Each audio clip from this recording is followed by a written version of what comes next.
Qixing's secretary clearly isn't an ordinary person. It's so frustrating. Huh? You're... Aren't you Ningguang's servants? How come you're here? We are Miss Ningguang's private secretaries, not servants. Have you seen Miss Ganyu, Traveler? It has been several days since Ganyu left for Jueyun Karst. She's the general secretary of the Liyue Qixing. We've only taken over her responsibilities until she gets back. Even though the Qixing have made peace with the Adepti after the latter had denounced Liyue, they still want to pay their respects to the Illuminated Ones. They commissioned Ganyu as their envoy to deliver a letter to Jueyun Karst and bring the Adepti the latest news about the crisis. Still, Ganyu should have been back to her usual responsibilities by now, but she's disappeared without a trace. Is that so? Maybe Ganyu just took a little detour. Who can blame her after working so hard? I'm afraid it's not very likely. Ever since we met Ms. Ganyu, she's been nothing but the most conscientious person in all of Liyue. Even when it's time for her annual leave, Ms. Ganyu stays on duty at Yuehai Pavilion saying there is still so much to do. She couldn't possibly be using her mission as an excuse to slack off. Oh, Paimon sees how it is. But she's half Adeptus. She wouldn't get in trouble, right? Why do you look so upset? It's because of this absurd workload of hers. When we first heard the three of us would be taking over for Miss Ganyu, we thought it would simply be a matter of changing our work environment. We couldn't have imagined that Miss Ganyu's daily workload far exceeds what the three of us are used to doing. Speaking of Jueyun Karst, Traveler, I've heard that you can go in and out of there as you please. Of course! We've been there lots of times! That's good news.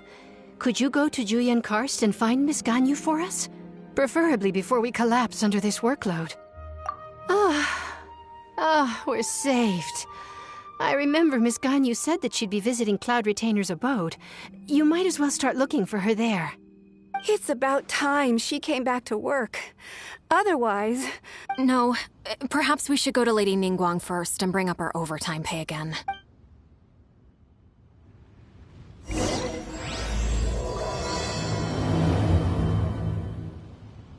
So Ganyu left to visit Cloud Retainer. Doesn't she live in Mel Outsong?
Person standing over there! That's Ganyu! We finally found her!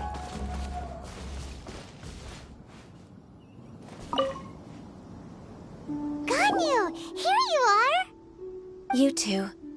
I did not expect to meet you here. Is it official or private affairs that bring you here? I shouldn't. I have left the human world. Please contact the Yuehai Pavilion regarding matters concerning the commercial port. Huh? You don't want to be the Qixing secretary anymore? But they're all waiting for you to come back! That's why you're here? You want me to come back? I'm afraid you came here in vain. What? Did Did something happen? The clouds fold and unfold.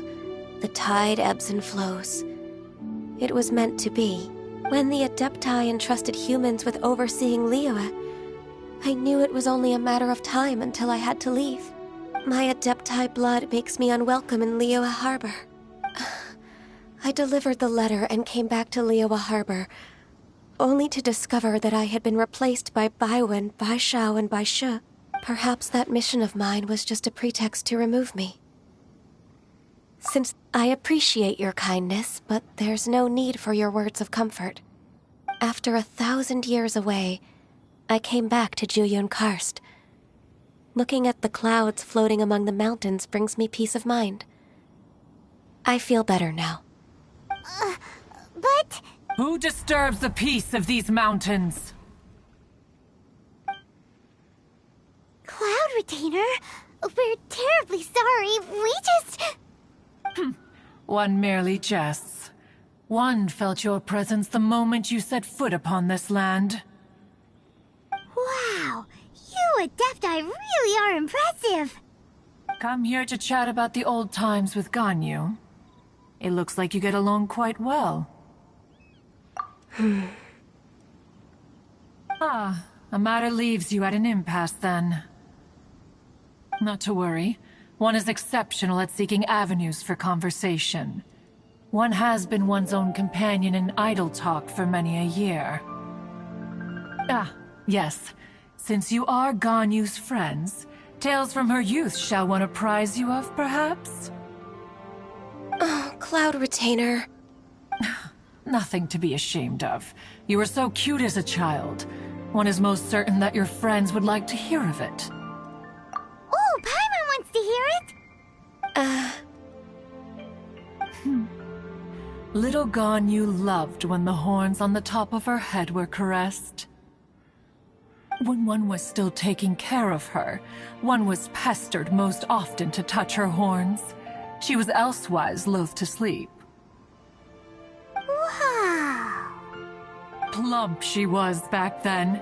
Why, when she stumbled while we ascended the mountain, she would roll down to the bottom like a little ball. The day Ganyu bumped into a pilgrim was the first time she saw a real human in the flesh. So fearful she was that she hid in a rock's cleft for 2 days and nights. One found her wailing of a monster she had seen. Cloud Retainer? Forget it.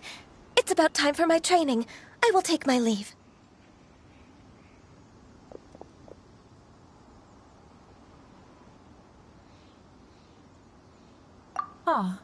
One's intention was merely to relieve the awkward tension. And you did the exact opposite. Impressive! Be that so? But returning to Ganyu, most gladdened one is of your arrival. One cannot help but feel that remaining in Jueyun Karst shall not be good for her. One will tell you more about her, if you should permit it. Most benevolent among all Adepti are the Qilin. They drink only spring water and eat only whole grain. But perhaps the mountainous dwellings of Adepti in Jueyun Karst might be too lonely for her human side. Under moonlight did one see her last. She stood by the precipice's edge, and upon the mist-veiled mountains she gazed. Her thin figure was immersed in the vast sea of clouds. One noticed her loneliness, and sought to convince her to go back to the human world. But just then, she said thus. Liyue Harbor feels even lonelier than Jueyun Karst. When I look at the sea of clouds in Jueyun Karst, I merely feel the loneliness of a solitary cloud gazer. When I step into the sea of people in Liyue, I feel the loneliness of an inhuman that doesn't belong in the human world. One did, by chance, hear this much of Ganyu's thoughts. Alone, She will find her predicament hard to conquer. One hopes that you will accompany her.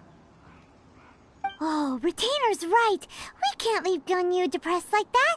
Besides, Liyue hasn't given up on her. She's got it all wrong. Anyways, what's that training Ganyu was talking about? She has sought to reclaim her Adeptus side since returning to Jueyun Karst. At her behest, one has organized training for her to achieve that end. She should be in the southern part of Mount Aotsong right now, preparing for the trial. Huh, is that so? Let's go take a look then!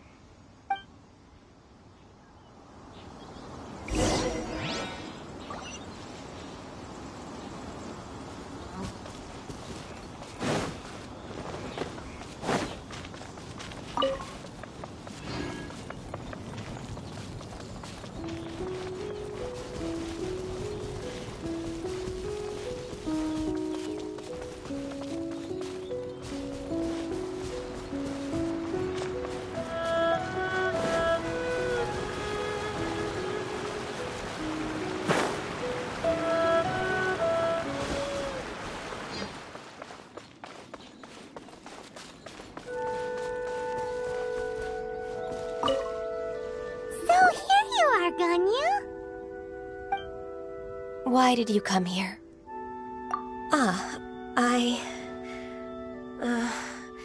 Humans should not remain in the realm of Adepti for too long.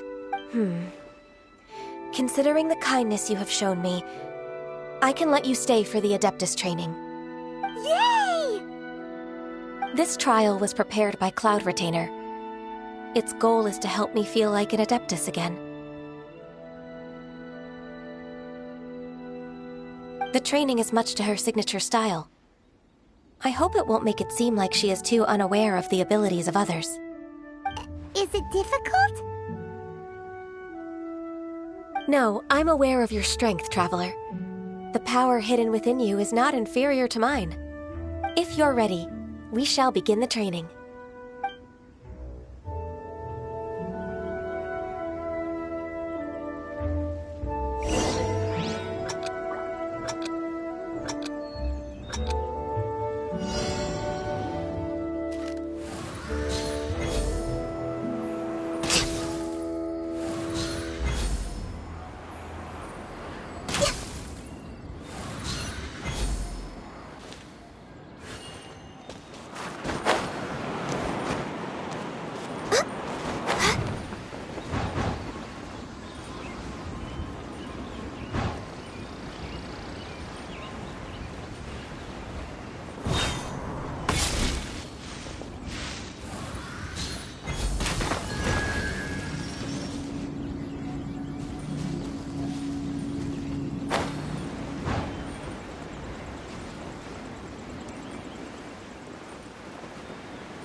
If you could see through the eyes of an Adeptus, you wouldn't be so surprised.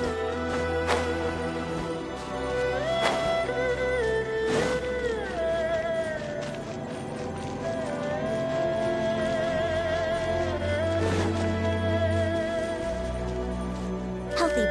healthy mind.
We've completed the task.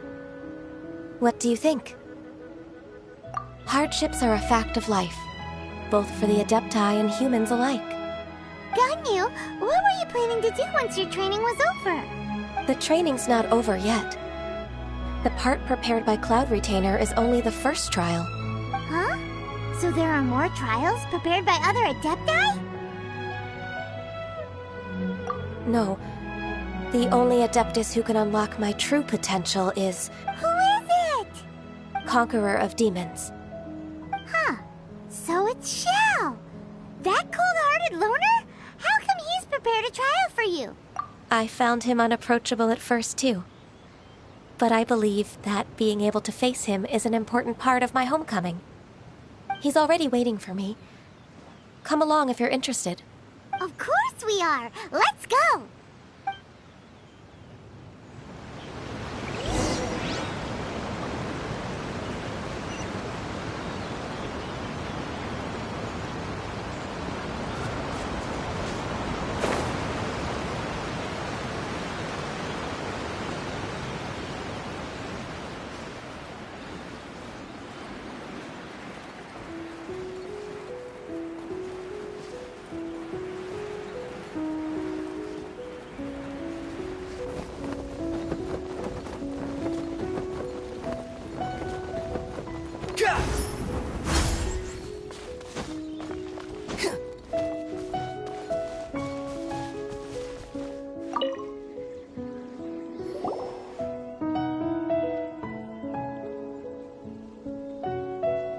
You're half an hour late. I see you still haven't abandoned the wrongful ways of humankind. I'm sorry. I had a meeting with Cloud Retainer. I don't need your explanations and don't require any mutual understanding between us. I'm just helping you with your training. That's all. Shao is such a strict teacher. You're neither an Adeptus nor a human, always treading the line between the two worlds. It must create a lot of confusion. Instead of explaining yourself to me, you should face your true self. I have nothing to hide.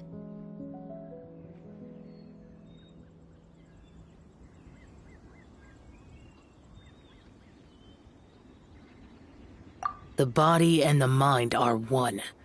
If something worries your mind, your body can help you find a solution. The trial I've prepared for you will explore the true potential of your body. Yes. I'm ready.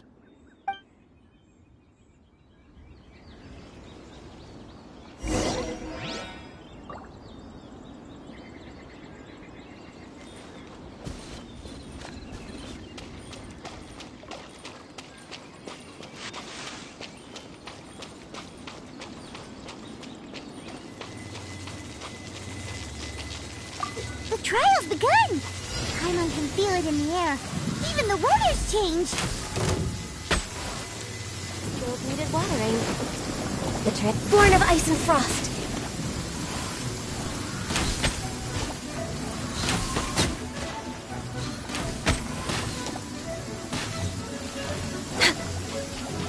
denied.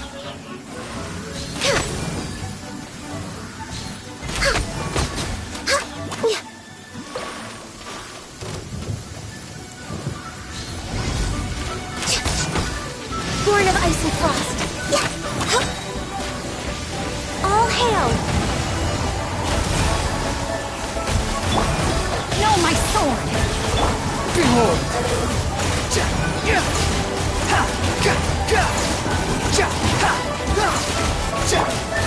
A touch of frost! Spirit Blade! Attack! Squall and Fury! Time to... No touching!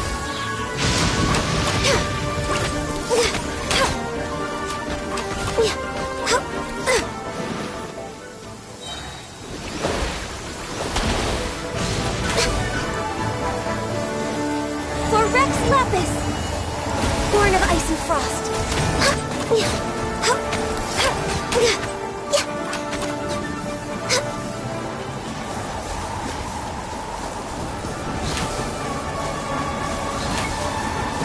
Access denied.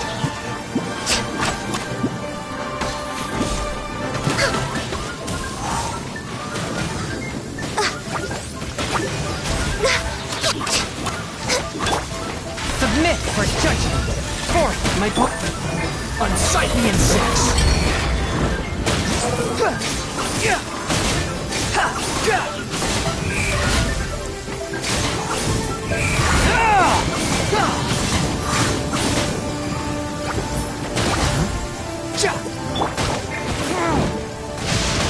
Before the resounding thunder, evil must... Blaze over! No touching! Born of ice and frost.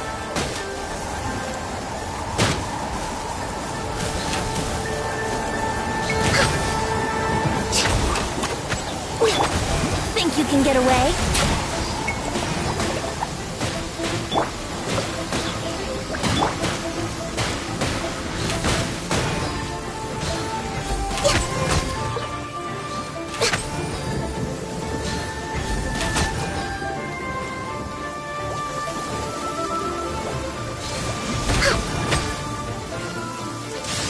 Access denied. For Rex Lapis!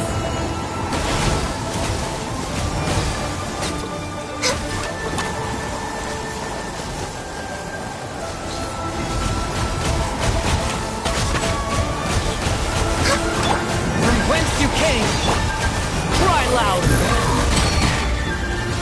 Behold! That's far enough! Swift and merciful!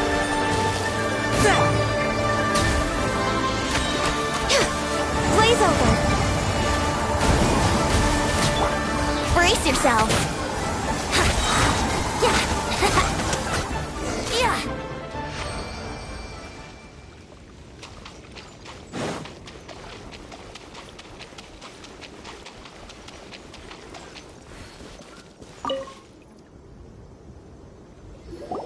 I've completed your trial. You don't have to report back to me. Seeking other people's validation won't benefit your training. Only you can evaluate the result of this trial. You'll progress faster that way. Understood. Xiao always has such strong opinions.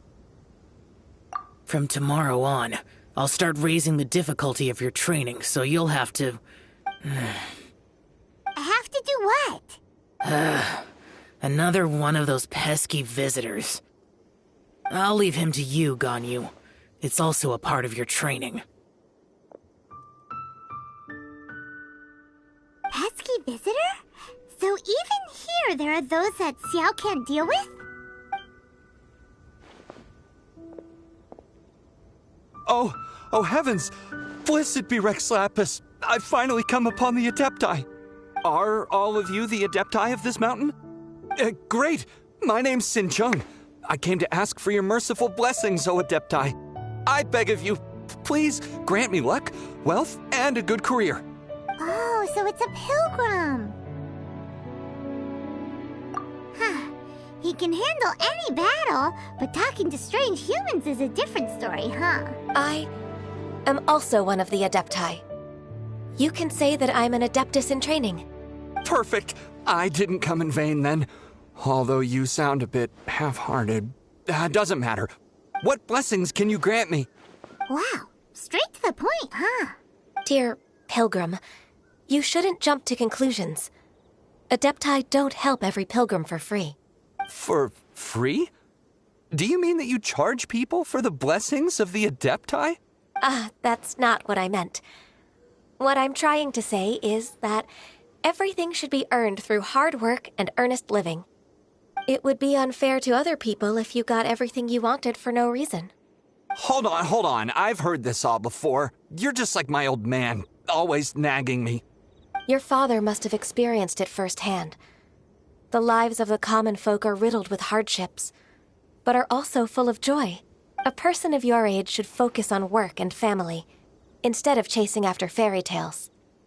Are you a real Adeptus? Why do you speak and behave like us city folk? You sure you're not one of those swindlers who pose as an Adeptus to cheat people? Ugh, how dare you reprove me? You came here looking for the Adepti yourself. He might sorta have a point. We did come here looking for Ganyu after all. Enough. Doesn't matter if you're a real Adeptus or not. You're useless. I'm leaving. Nobody's stopping you. Ganyu, don't let that guy ruin your mood. It's not his behavior. The things he said, he was right. I thought that coming back to Jueyun Karst and devoting myself to training would make me feel like an Adeptus again. But being questioned by him made me realize that But I'm unwelcome in Liyue Harbor. As an Adeptus, It's true! Just believe us! All right. I'll go with you to Liyue Harbor. That said, I still trust my initial judgment. If I'm proven right, I'll return to Jueyun Karst once again. It's a step in the right direction. Let's go!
I'm still... Come on, Ganyu! We're almost there! You don't want to turn back now, do you?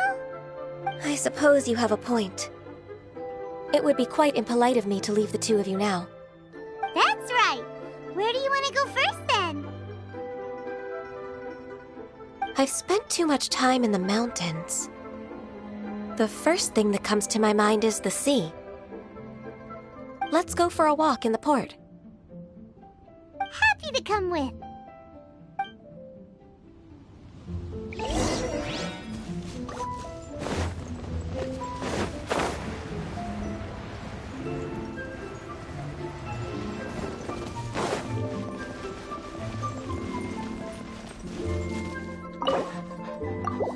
Wouldn't gliding be faster? Please declare your commercial.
The sound of the waves in this familiar port. The smell of the sea breeze makes me nostalgic. Ganyu, you didn't leave Liyue for that long. Why do you look so moved? Well, I used to be so busy. I haven't taken a stroll around here in a long time. Huh, that's true. Ganyu seemed to be working all the time.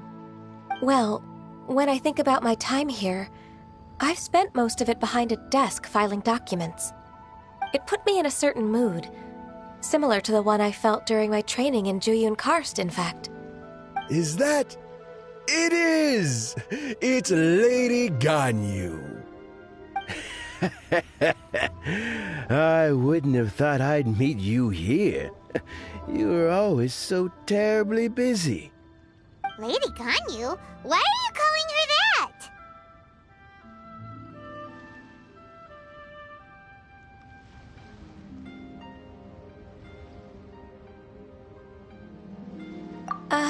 Please don't also start calling me that.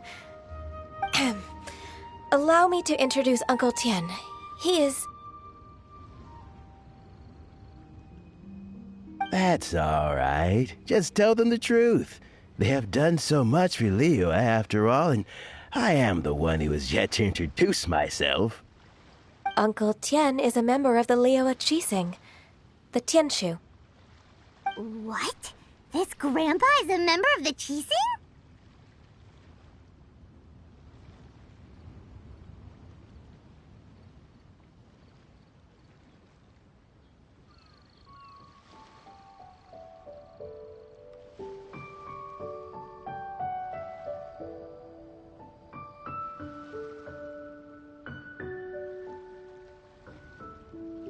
The same rank as Ningguang?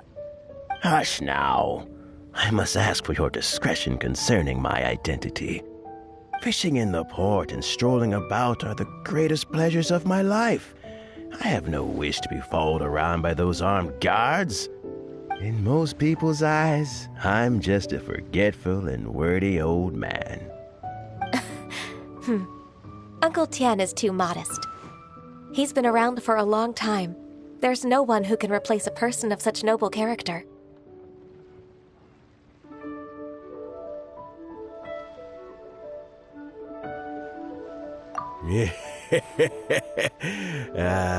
What an honor to receive such high praise from Lady Ganyu herself.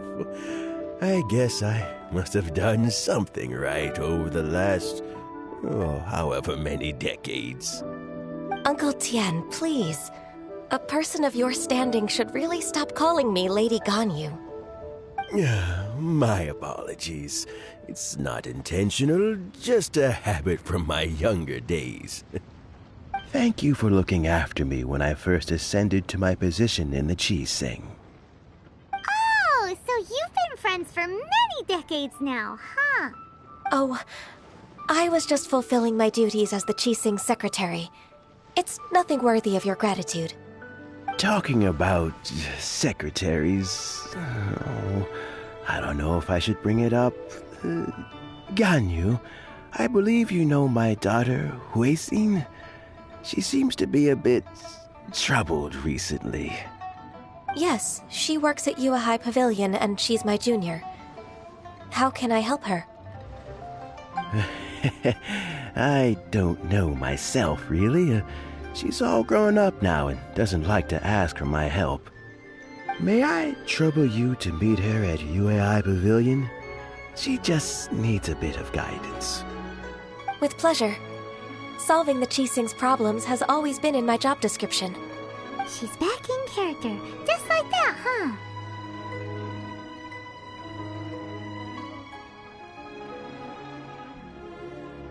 Let's move then, to Yue High Pavilion.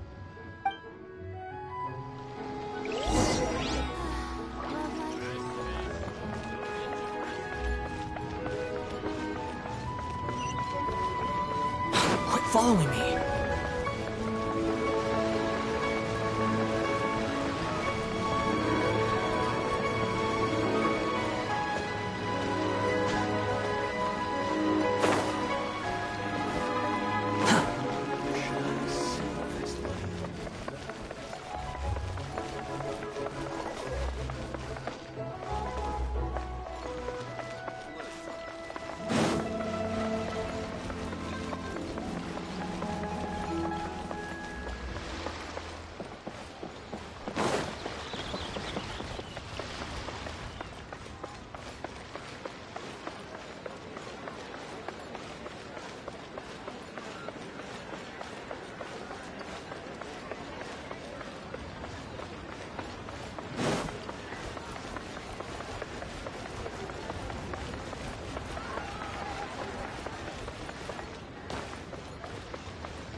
Miss Ganyu, it's been too long. I don't know why, but seeing you brings me a sense of peace in these chaotic times. Indeed, it has been a while, Huixin. I'm flattered, but aren't you exaggerating a little? I heard that you've encountered some problems and came to see if I could be of some help. My father asked you to come, didn't he? Abusing his status as a member of the Qixing to trouble you. Don't worry. I'm always happy to help a junior colleague from Yuehai Pavilion. Ganyu's not only a competent secretary, but also a great mentor. So, what can you tell me about the problem? Where should I start?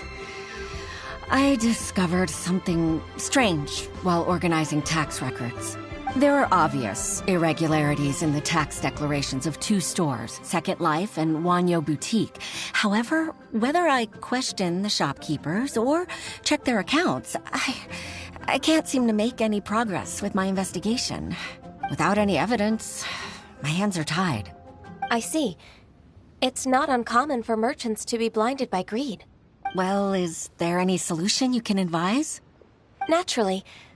I've dealt with similar issues hundreds of times. Give me a moment to consider the best approach in this scenario. All right. Let's approach it this way, then. Your enemy knows you best. Huh? If I remember correctly, Second Life and Wanyo Boutique are old business rivals, competing for market share due to their similar wares. In that case... In that case... I know what you mean, Miss Ganyu. Exactly. Let's start with Wanyo Boutique. The owner's name is... Bolai, isn't it? Yes, you're right. Follow me, please.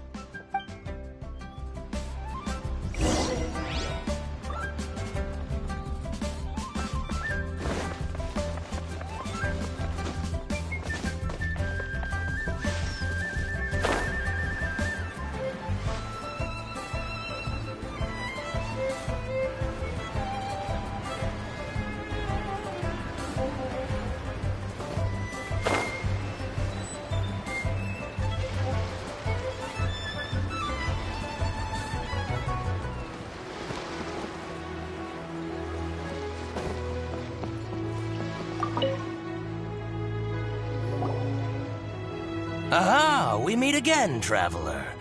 And you must be from the Yuehai Pavilion? I suppose you're about to place a big order.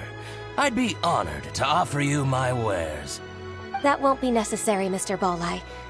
Wanyo Boutique's credit is not sufficient to accept orders directly from Yuehai Pavilion.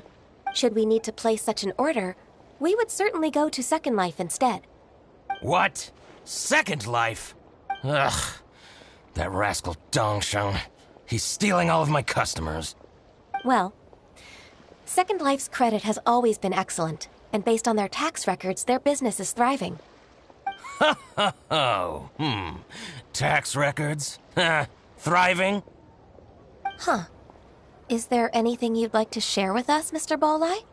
Don't let that rascal fool you. I know his dirty tricks best. If you don't believe me, show me his tax records.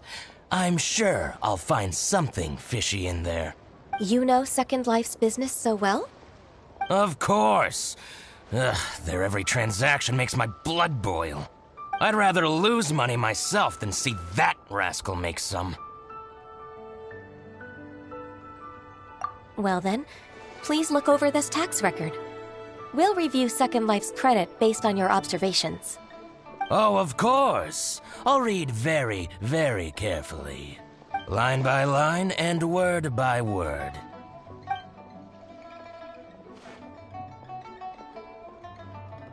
Ah, here, I found it. That exquisite wooden furniture set he bought from Fanmu Carpenters at the beginning of the year. Ugh, he even flaunted it in front of me. Look at the tax record. Not a word about that furniture. And he kept all the profit for himself. I see. He must have gotten rid of all the documents related to this transaction. No wonder there was no trace of it. I told you so. Just as I expected. Ugh, I can't wait to watch him squirm. But, Ms. Ganyu, despite all this, can't he just flat out deny ever making this transaction? He might have destroyed all the evidence, but I believe the supplier, Fanmu Carpenters, might still have some proof of it. Aha, you're right. Master Lu from Fanmu Carpenters must still have the invoice. He wouldn't be swayed by the likes of Dongsheng. I hope so. Let's go to Fanmu Carpenters. It should be near Chingsa Village. Thank you for shining a light on this case, Mr. Balai. Oh, please, that's nothing. I just hope you won't be lenient with him once you find the evidence. That's the best way to show your gratitude. I'm afraid I can't go to Chingsa Village. It's all right, Weishin. You can stay in Liyue Harbor and finish your work. Leave the rest to us. That's so considerate of you. Still, I'm sorry to trouble you like that.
Welcome.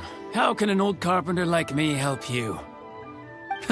I'm usually happy to take new apprentices, but I'm afraid I can't take too many at once.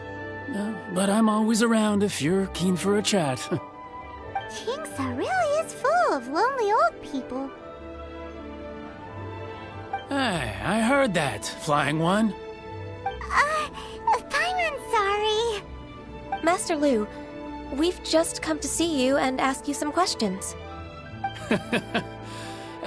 Don't worry, I know. You're from the Yuehai Pavilion, right? Why would the Qixing care about an old man like me? Well, whatever. You said that you want to ask me something. Ask away, then. You're very direct, Master Lu. I will be plain. We're looking for proof that Dongsheng from Second Life has been evading taxation. Dongsheng bought some furniture from you at the beginning of the year. Do you still have the invoice or any other record of that transaction? Oh, it's about Second Life. It was a big order. How could I forget? Sure enough, Mr. Balai was right. Could we perhaps borrow that invoice? We won't have any evidence to bring against Dongsheng otherwise. Of course you can. But I'm not so sprightly anymore. What's that supposed to mean?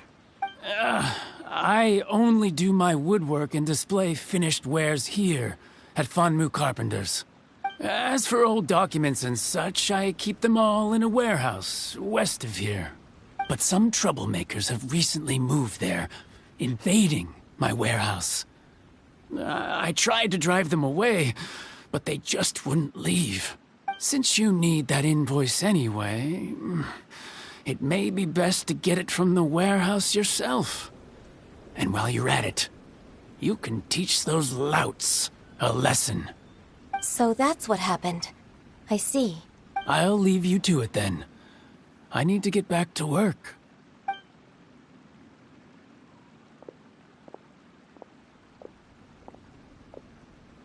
Take back the warehouse, find the invoice. Time for us to show our stuff in a fight. Wait, I think I saw one of those troublemakers. Over there. Oh, Paimon Season 2! It's one of the Fatui! They must be plotting something against Liyue Harbor. Maybe they're the scoundrels who invaded Master Lu's warehouse. Ever since Osial attacked the harbor, the Fatui's reputation in Liyue has reached rock bottom. We won't cause a serious diplomatic crisis by getting into some small scuffle with the Fatui within our borders. You need not worry. Besides, I can already feel their malicious intentions. Consider it my intuition as the secretary of the Qixing. Then what are we waiting for? Let's go teach him a lesson.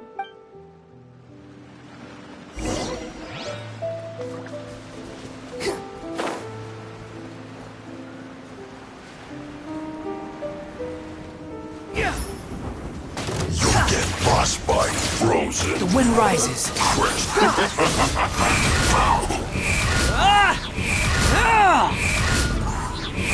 Descent. Freshness preserved. Let me weave you a verse. Rain outlines your fate. Yahoo! Ha! Yeah! Ha! Brace yourselves! Yeah! Ha! Yeah! Ha! You're not going anywhere. Chill. Unsightly insects. Swollen fury. Falling into the abyss.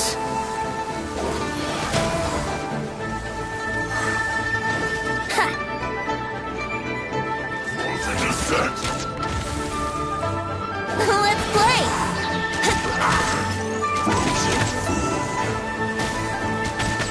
Brace yourselves! Yeah! Yeah!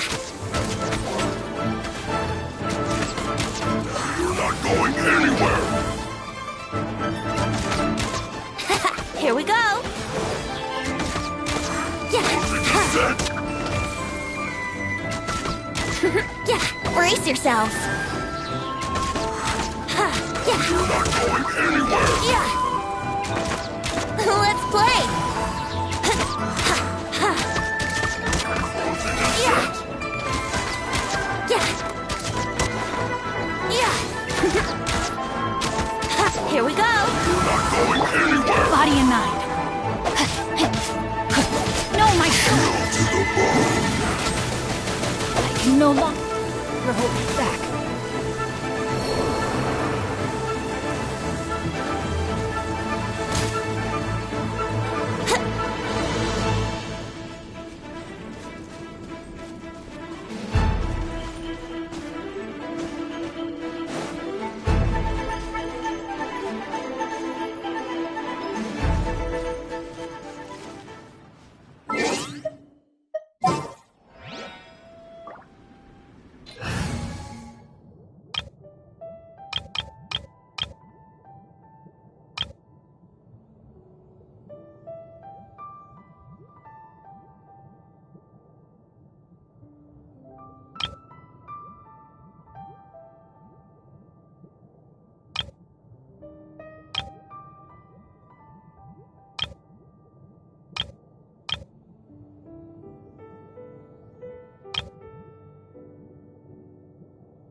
Just sharpen my spear!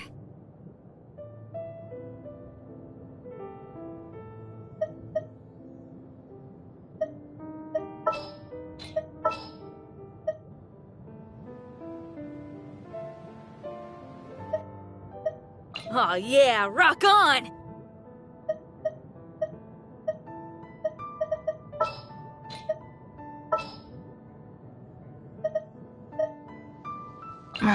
Don't tell me they did it again.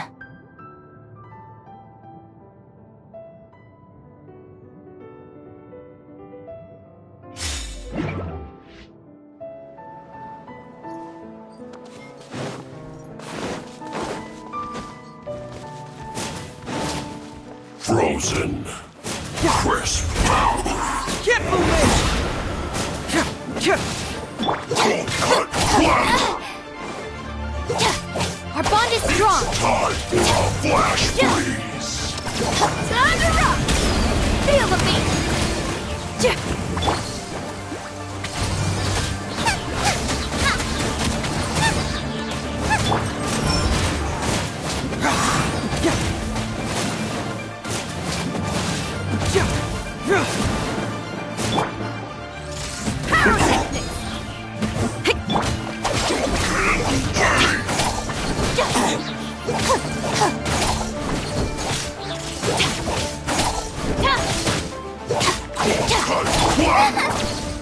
Nice and spicy.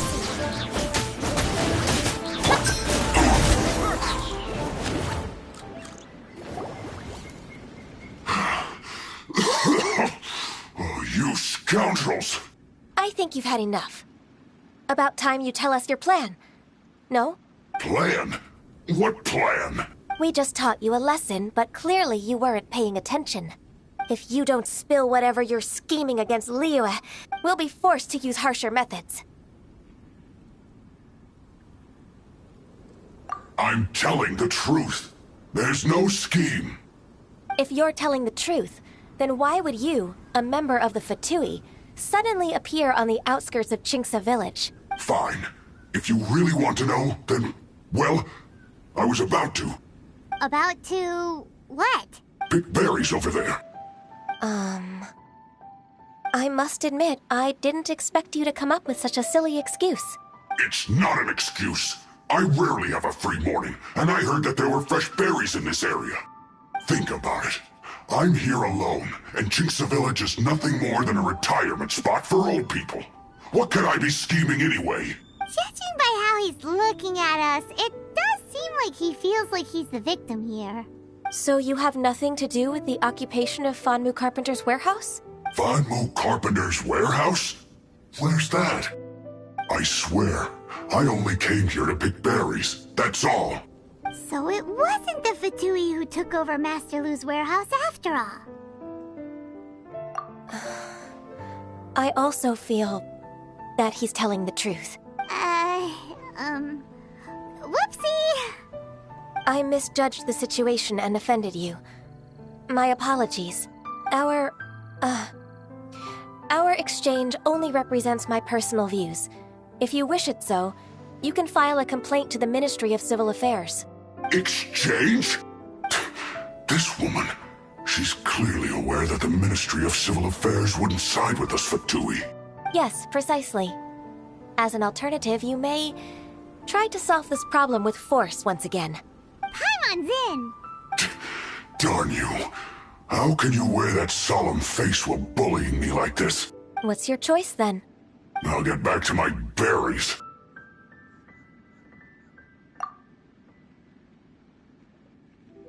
What a bittersweet ending. I made a laughingstock out of myself. I might have spent too much time away from work.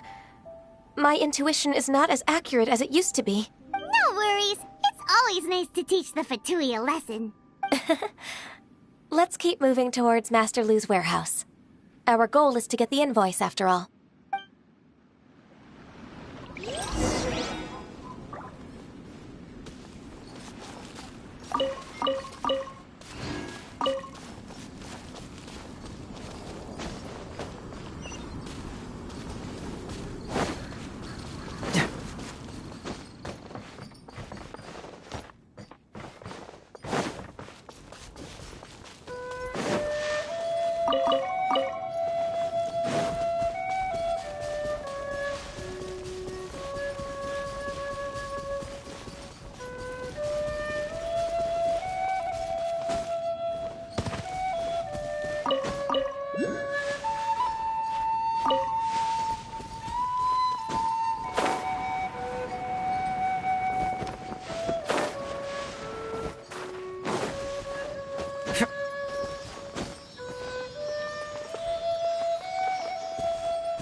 Those troublemakers were nothing more than a few young churros. Let's show them what we got.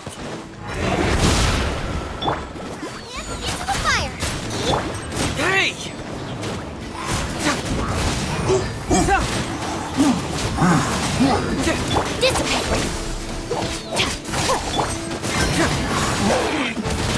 Structure!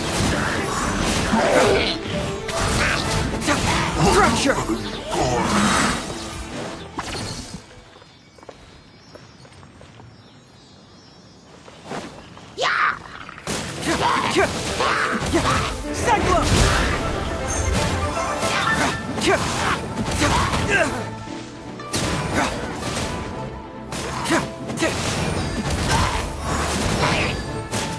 Truth hurts!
Our bond is strong.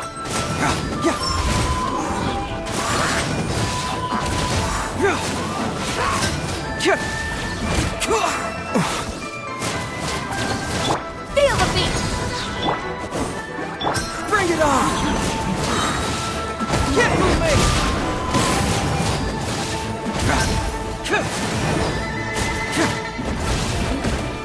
You don't want to do this. All clear. Quick, let's look around for the invoice.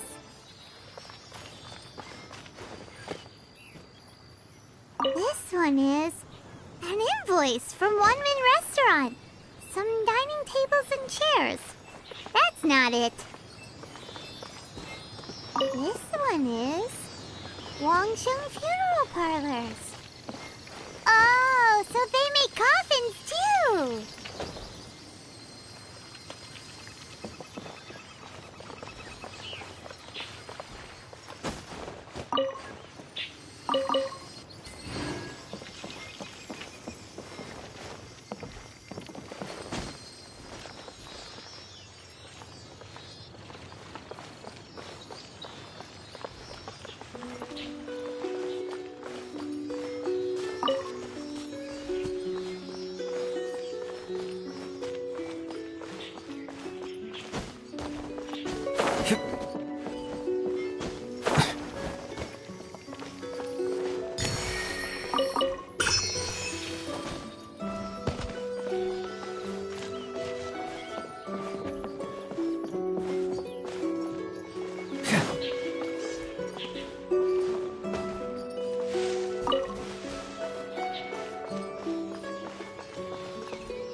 See, just follow my intuition.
Too slow.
Following me.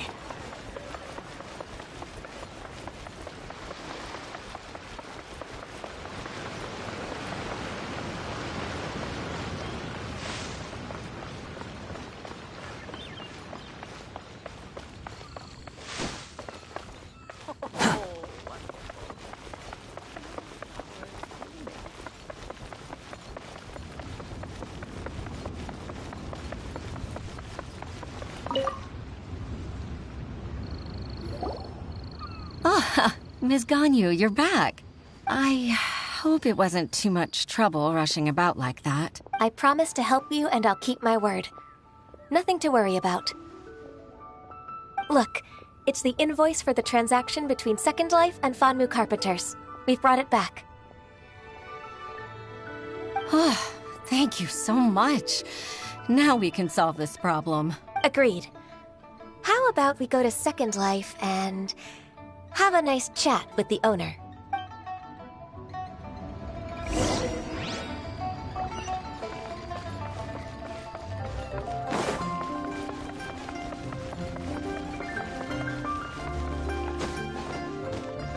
Quit following me.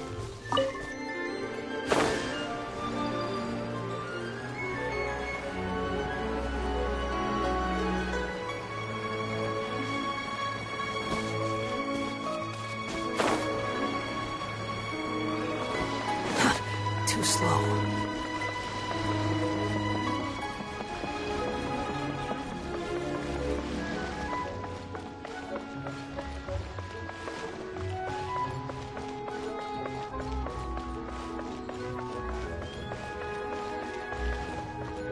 Welcome to Second Life.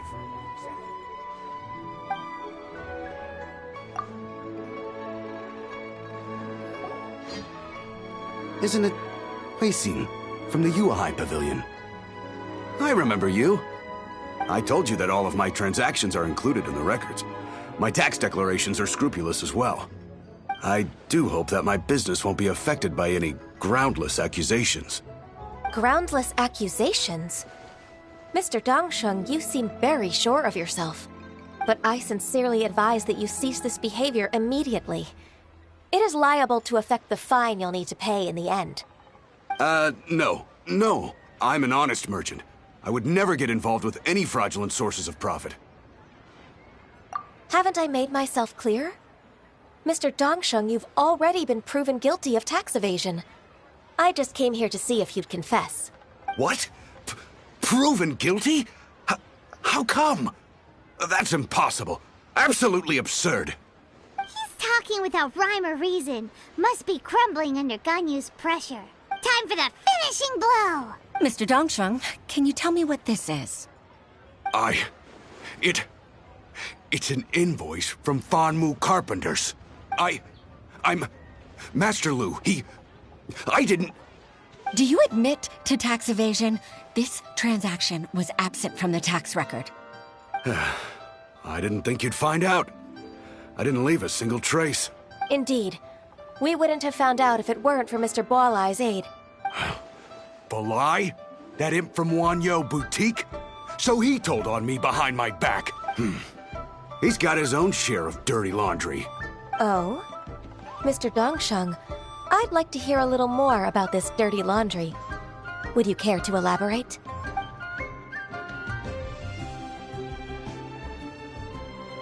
I don't think you'll need my guidance for what comes next. Yes, thank you, Ms. Ganyu. I can take it from here. That's good. I must say, you're truly impressive, Ms. Ganyu. Your enemy knows you best. To think, you came up with this plan and executed it so masterfully. It's actually one of your father's, the Tianshu's, old tricks. I just took some inspiration from it. My father? Pitting your opponent against their enemies and watching them drag each other down from an advantageous position, that's how Uncle Tian managed to keep his position in the Qixing secure for so many years. I figured that as Uncle Tian's daughter, you'd naturally grasp your father's strategies. So I decided to use one of your father's tricks and play it out for you to see. I can see it now. Clearly, I still have a lot to learn about my father. I'm really grateful, Ms. Ganyu. You're the kindest mentor I've ever had. Thank you. Ganyu solved both Huixin's work and family problems. 2 birds with 1 stone. Oh, you've helped me so much. You must allow me to repay your kindness. That's not necessary. No need to be so serious. It was nothing, really. Then let me treat you to a meal. The Traveler and Paimon are invited as well. I appreciate your help. All right, come on, Ganyu. Just say yes. Let's eat. Oh, come on. It's just a meal. If it's just a meal, there's no reason for me to decline. It'll be my pleasure, Huixin. Actually, I've already booked Senor Kiosk. I need a moment to prepare everything first. Let's meet there in a while. All right. We dare not refuse such generosity.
There's no need to exchange pleasantries. It's rather pathetic to force a conversation just to occupy silence.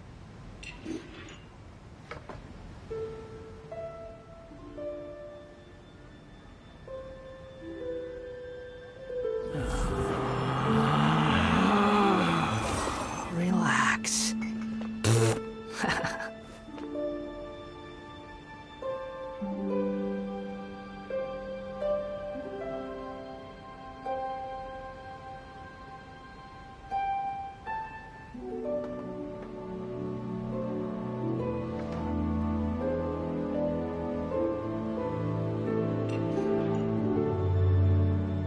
There's no such thing as pure freedom in this world.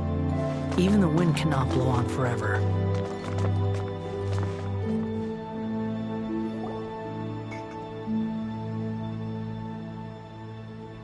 Miss Ganyu, thank you for accepting my invitation. And as for the two of you, your presence is also much appreciated. Sure. That's so kind of you, Huixin. You went to great lengths to organize this. Truth be told, apart from thanking you for all the help, there's something I'd like to tell you. Oh? If there's anything I can help you with, just tell me straight away. No need to hesitate. Oh, no, I don't really need help.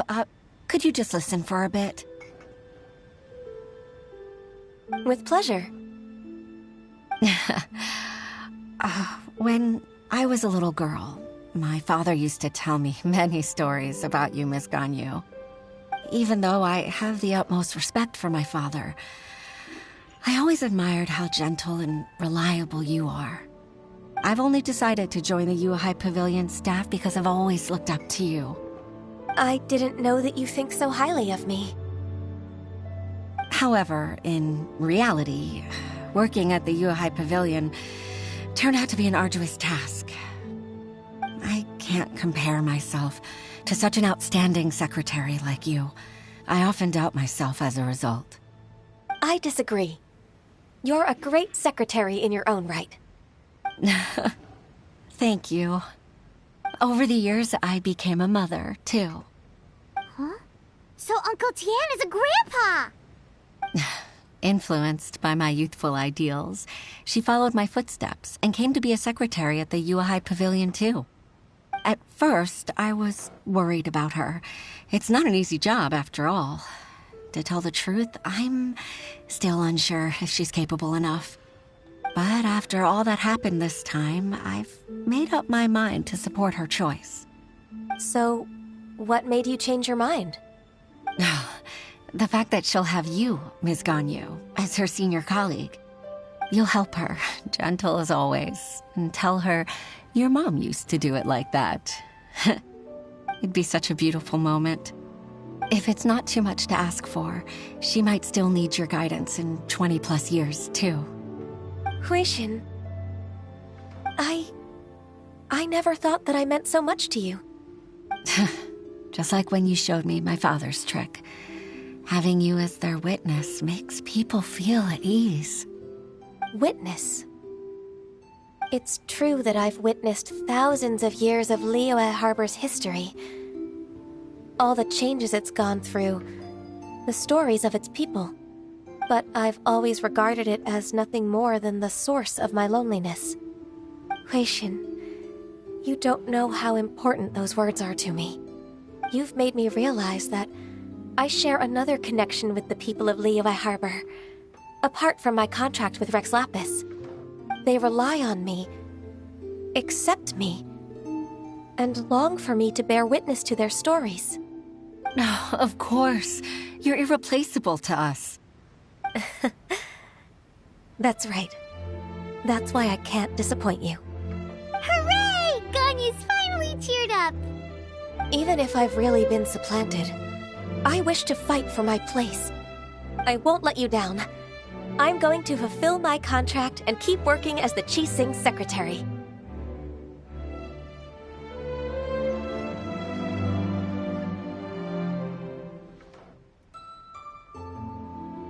Regardless, I'll go back and see for myself. I'm afraid that it might have all become a mess during my absence.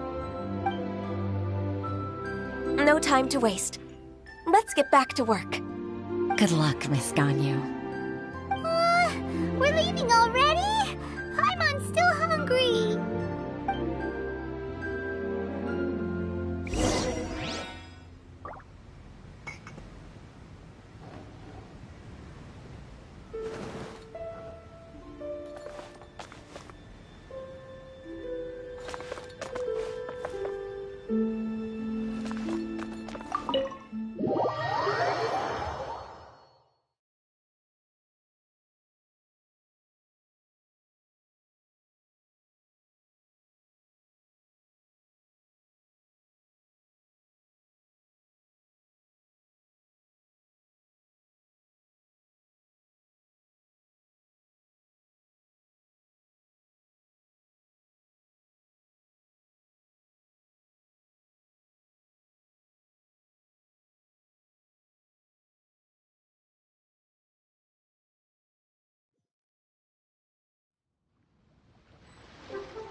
Too slow.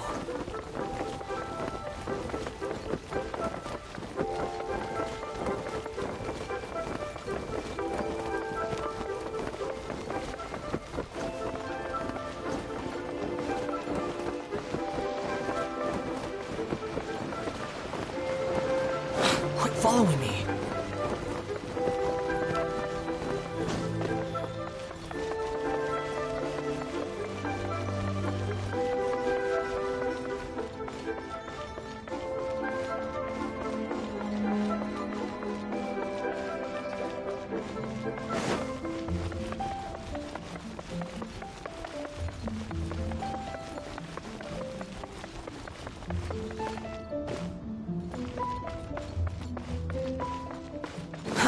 Too slow.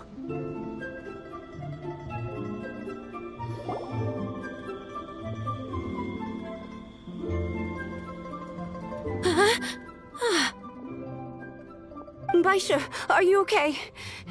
Did you fall asleep standing up? Look! Look who's back!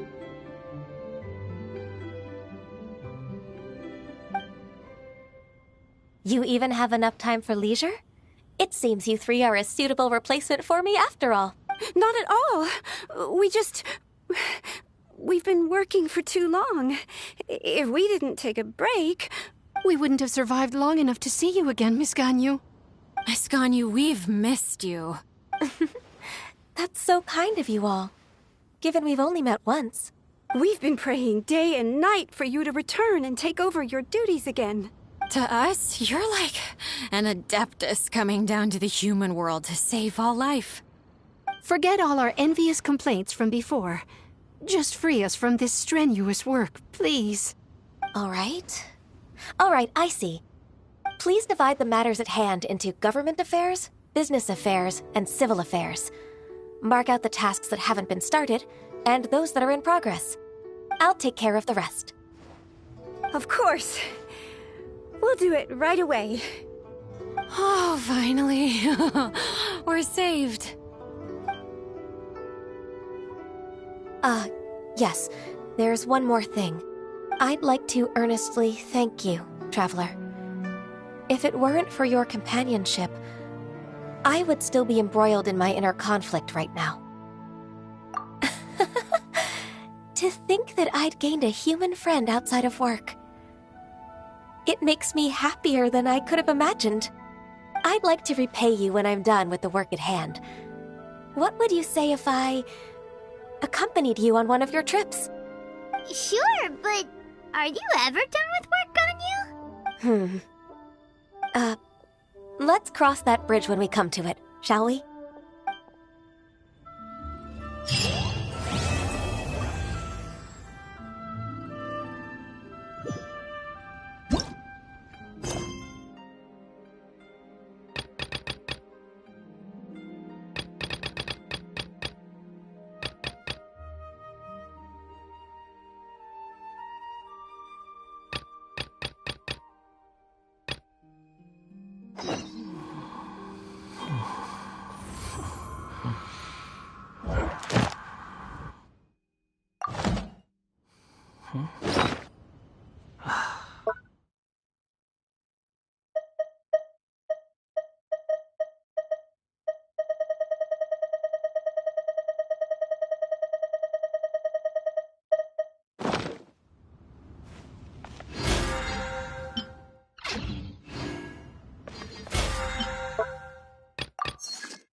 That's all going on.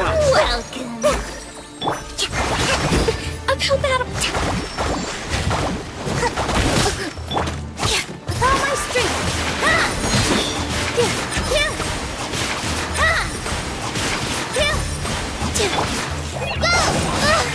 I'll take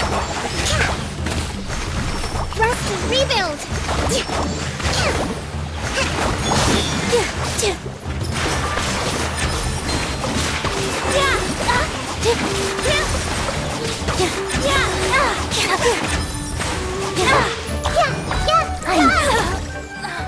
Law of the jungle. This way through. Hold the line. Pay your dues. Here. Can't run from death.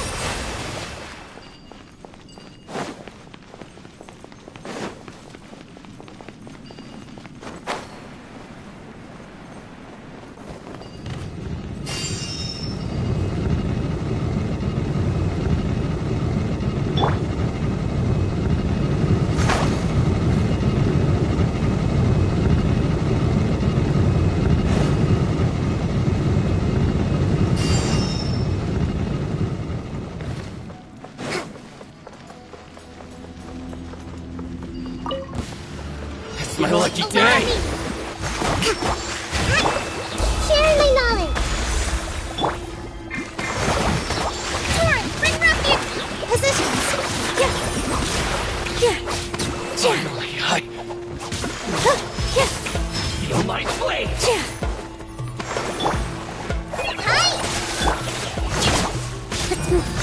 To the very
Make yourselves at home.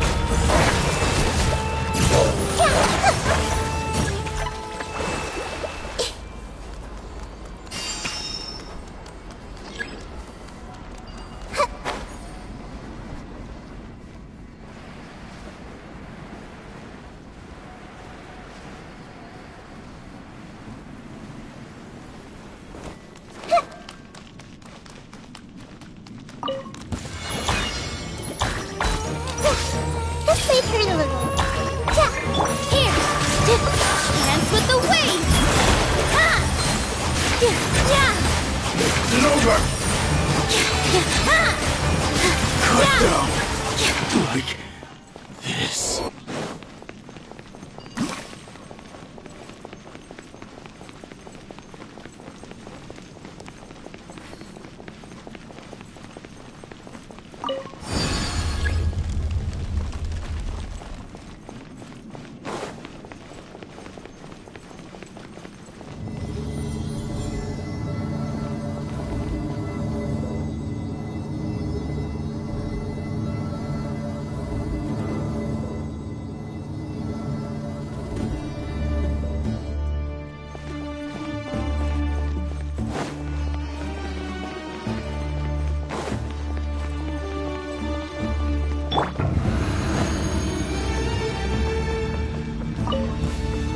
It's my lucky day! The Temple of Wisdom! Committed to memory! With all my strength!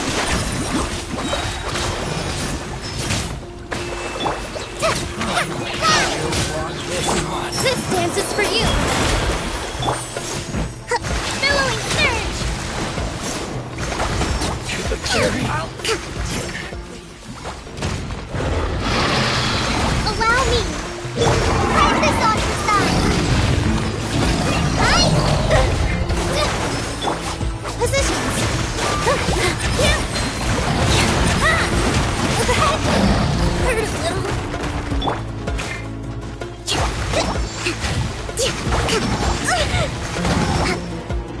Rest and rebuild! A brash maneuver!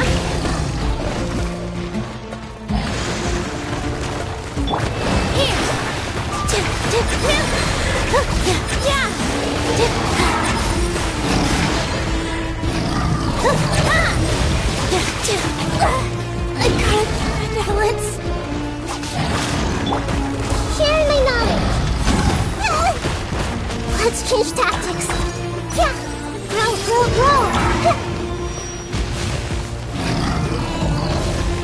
I'm so sorry. I'm withering. All eyes on me. Allow me.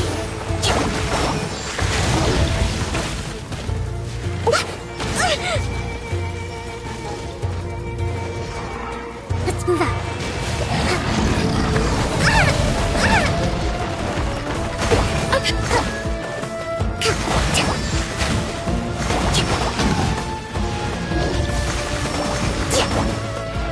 Hold the line.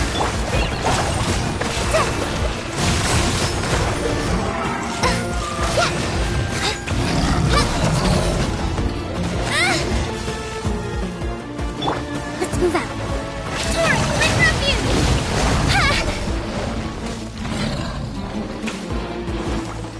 Rest and rebuild! All my strength!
Boba, get them! Be still.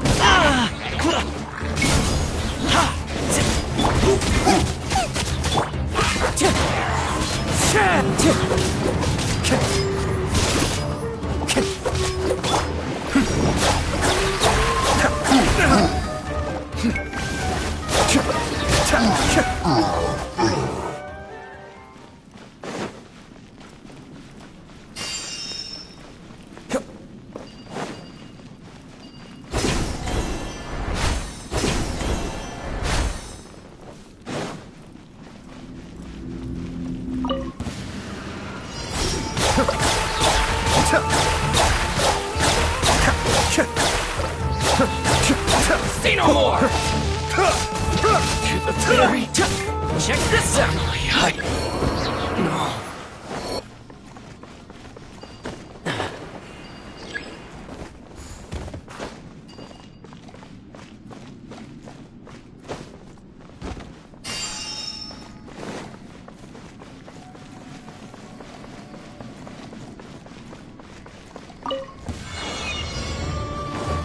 Don't get too close!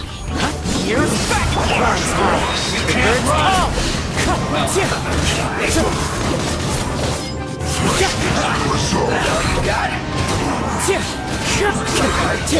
Fire it up!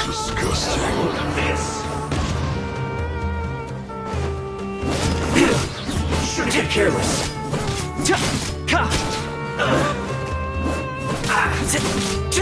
Detoxifying heat! Don't get too close! Cascade! This was well done!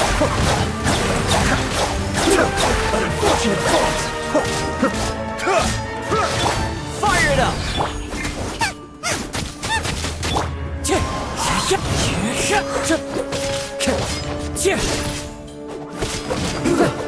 Shouldn't get careless.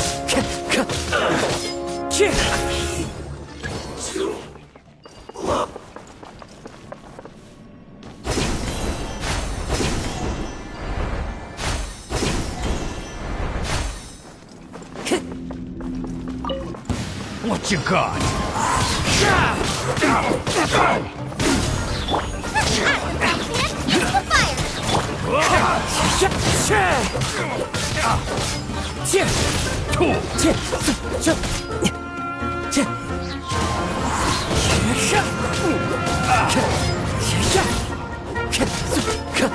Wind strike!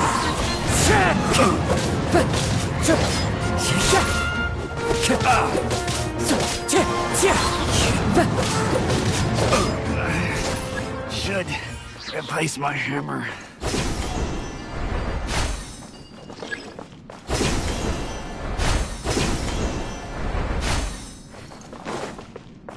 Time to go.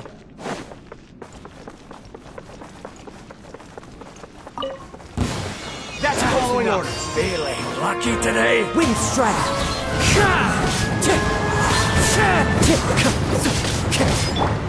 Don't get too close!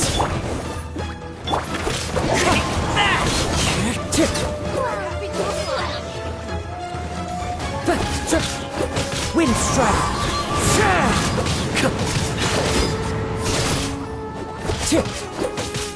Fire it up! Nice and spicy!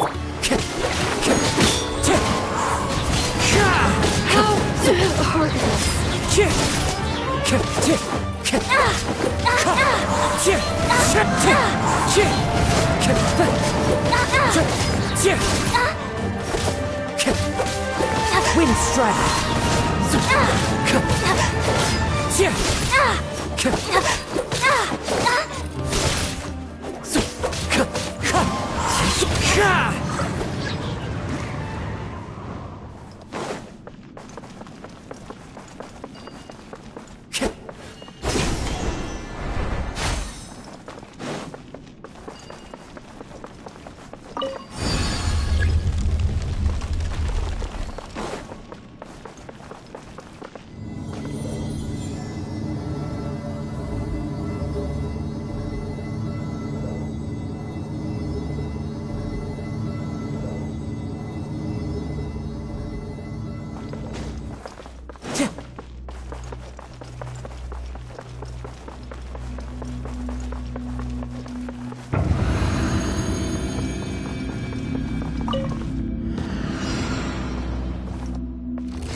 Fallen leaves, adorn my night! Wind strike! Mind the deluge.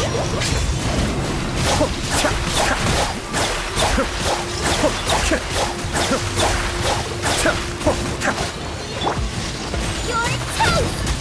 I got you covered!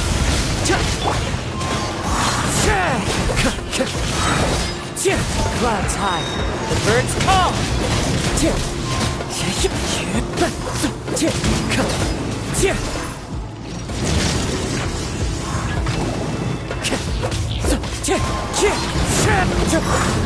Time to go.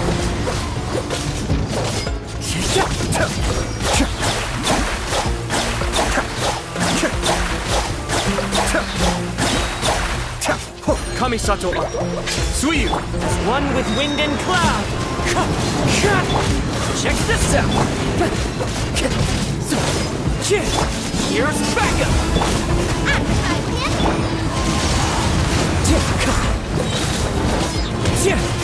Fallen leaves, adorn my night! Don't get too close!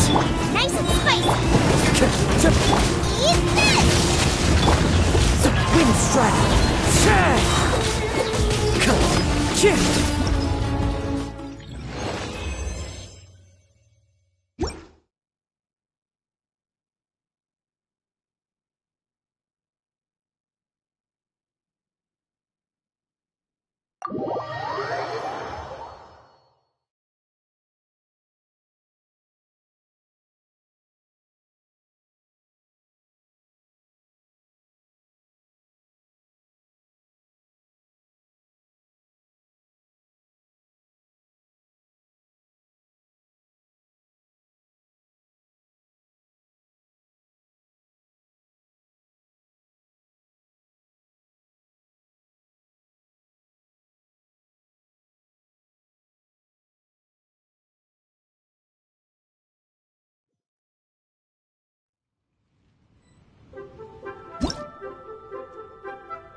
Hello.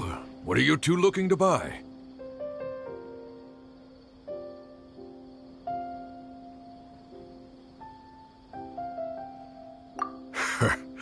What a unique palate. We have unripe hara fruits, but we usually keep them in the back. I'll have someone escort you. Following the paper got us past the first round. Ronak, these two want to buy unripe hara fruits. Show them to the warehouse. Got it. You two, please follow me. You two have a fascinating fashion sense. We haven't seen a customer wearing a Sumeru rose for quite some time. Hold on. Let me think. Sumeru rose means common merch. Every ship deserves No, look again. We're obviously wearing morning flowers. Ah, my mistake. I do apologize. Whew. That pop quiz sure was scary. Ah, the warehouse is up ahead. Please follow me.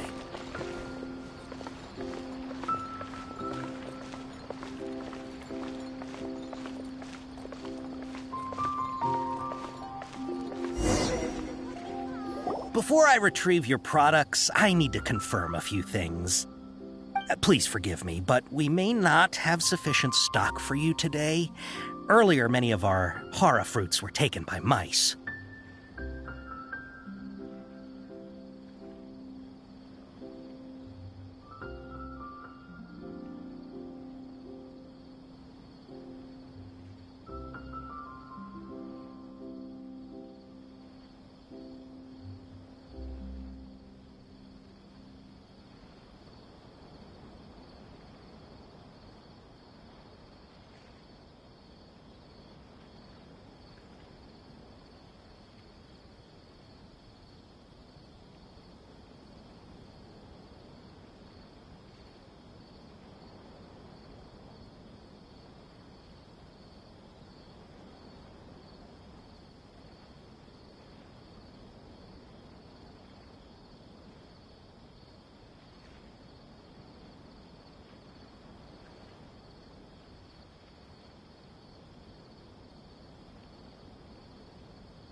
Thanks. If better goods come in, you'll be the first to know. You look like you have some skill. Why don't I pick out some fruits that'll make you dizzy?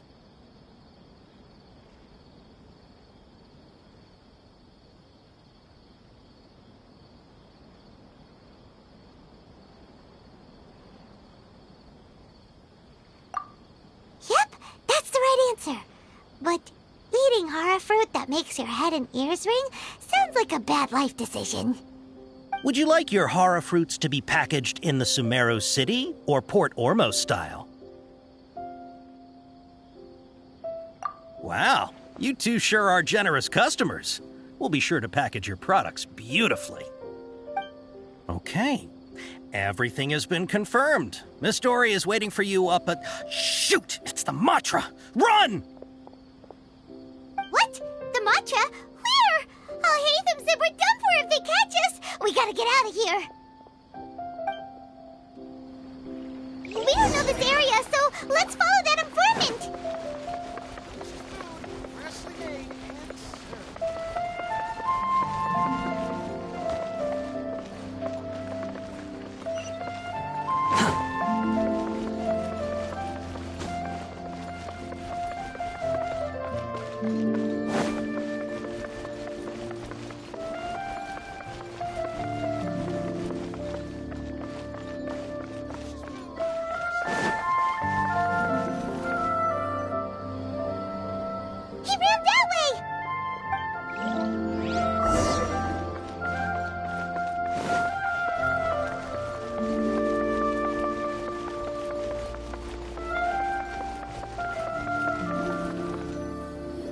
Look, he's over there!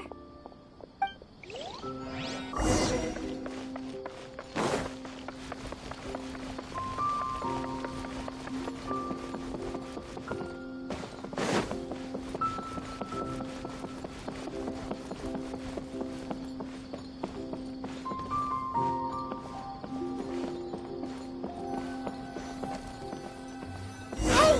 If you're hiding from the Rishbaland tiger, come this way! Another password! Huh? Oh, that voice came from behind the building on the right! True history is sometimes even more exciting than legend. Here, over here. You can stop running now.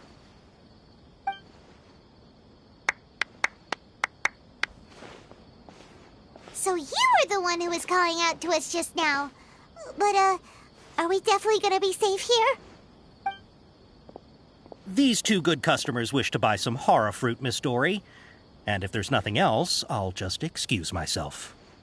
Oh, very good. Thank you. Huh? Wait, you're Dory? Paimon sure thought you'd look a whole lot scarier. Hey, what are you trying to say, Princess Pea-Brain? I can be scary enough when I need to be, believe you me. If you don't watch what you say, then you can forget about doing any business. But it seems you two have actually done pretty well so far. Not only did you manage to find the informant, your reactions were also pretty sharp. You don't really look like criminals or anything, but I bet my Mora that you've been involved in some shady dealings, haven't you? Paimon's not sure if that's supposed to be a compliment, but we'll take it. I can't risk doing business with people who start huffing and puffing after just a few paces. No matter how much Mora they might have. Not only will they get caught by the Matra, but they'll also get us into trouble. As decent folks trying to run an honest business. We don't need any of that. Wouldn't you agree? So that's why I prefer to have customers like you. It's your first time here, but don't worry. I won't ask too many questions. Even if you wish to buy enough knowledge capsules to decorate your house with, please, knock yourself out. As long as you have lots of round, shiny Mora, then we're all good. Ah, yes, of course, of course. Go ahead, help yourselves. Voila! Wow, she has a trove of canned knowledge. Whew. She'd probably be in serious trouble if the Matra caught her with all this. What kind of products do you seek, my dear customers? Don't worry, I'm not interested in your reasons for buying. I can, however, offer some suggestions. Take this one, for example. An analysis of the sociological ideology and dialectics of the Hilichurls. Only 3 people in all of Teyvat have ever studied it, making it extremely rare. It's on sale now for 350,000 Mora. want to be an expert in that topic. Or how about the architectural styles and construction methods of Teyvat in the early Archon War period? With this one, you can become an expert in historic architecture preservation and find an excellent, well-paying job in nearly any nation. Ooh, now this sounds like it could be useful. 2 million mora, and it's yours. No discounts. Whoa! That's a lot of mora! Of course, you are free to pick whatever your heart's desire. The contents and price of each knowledge capsule are indicated in small text on the body of each one, down at the bottom. Alright, let's try the method that Alhaitham mentioned.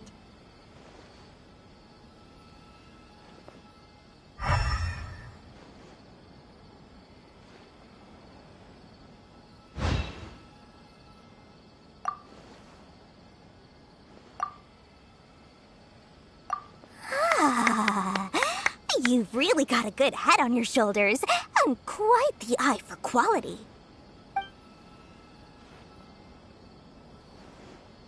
We'll take these, please and thank you. My, oh my, you are blessed with a taste for both the exquisite and the extravagant. Customers like you are a rare breed. 1 in 100. No, 1 in 1,000 even. Listen, I have a special offer for you two. If you spend just 100,000 mora more, you can pick any knowledge capsule of your choice up to a value of 1 million mora. Say what now? Hey, did you hear that? Spend another 100K and we get a capsule worth a whole million! But all the canned knowledge we just bought is easily worth 500,000 mora. If we spend just a little more, we can get something worth 1 million mora. Isn't that a fantastic deal? Think about it. We've gone to all this trouble to get this canned knowledge. And so far, everything we bought belongs to Alhaitham. Aren't you even the least bit curious about how this whole canned knowledge thing works? We're talking instant knowledge here. Don't you want to try it yourself? Come on, come on! We still have around 100,000 of Alhaitham's mora left, so let's put it to good use by finding something useful for you. Ahem, you've got a deal, Dory. We'd like to spend an extra 100,000 mora. Excellent! Then please, select from this fine collection of canned knowledge over here. Hold on a second. I thought we could choose whatever. Oh, but my dear customer, the knowledge capsules over here are worth 1 million mora each. I'm sure discerning customers like yourselves will be able to find something to your liking. Please, take your time. Uh-oh, Paimon has a bad feeling about this. Let's use Elemental Sight again to check these.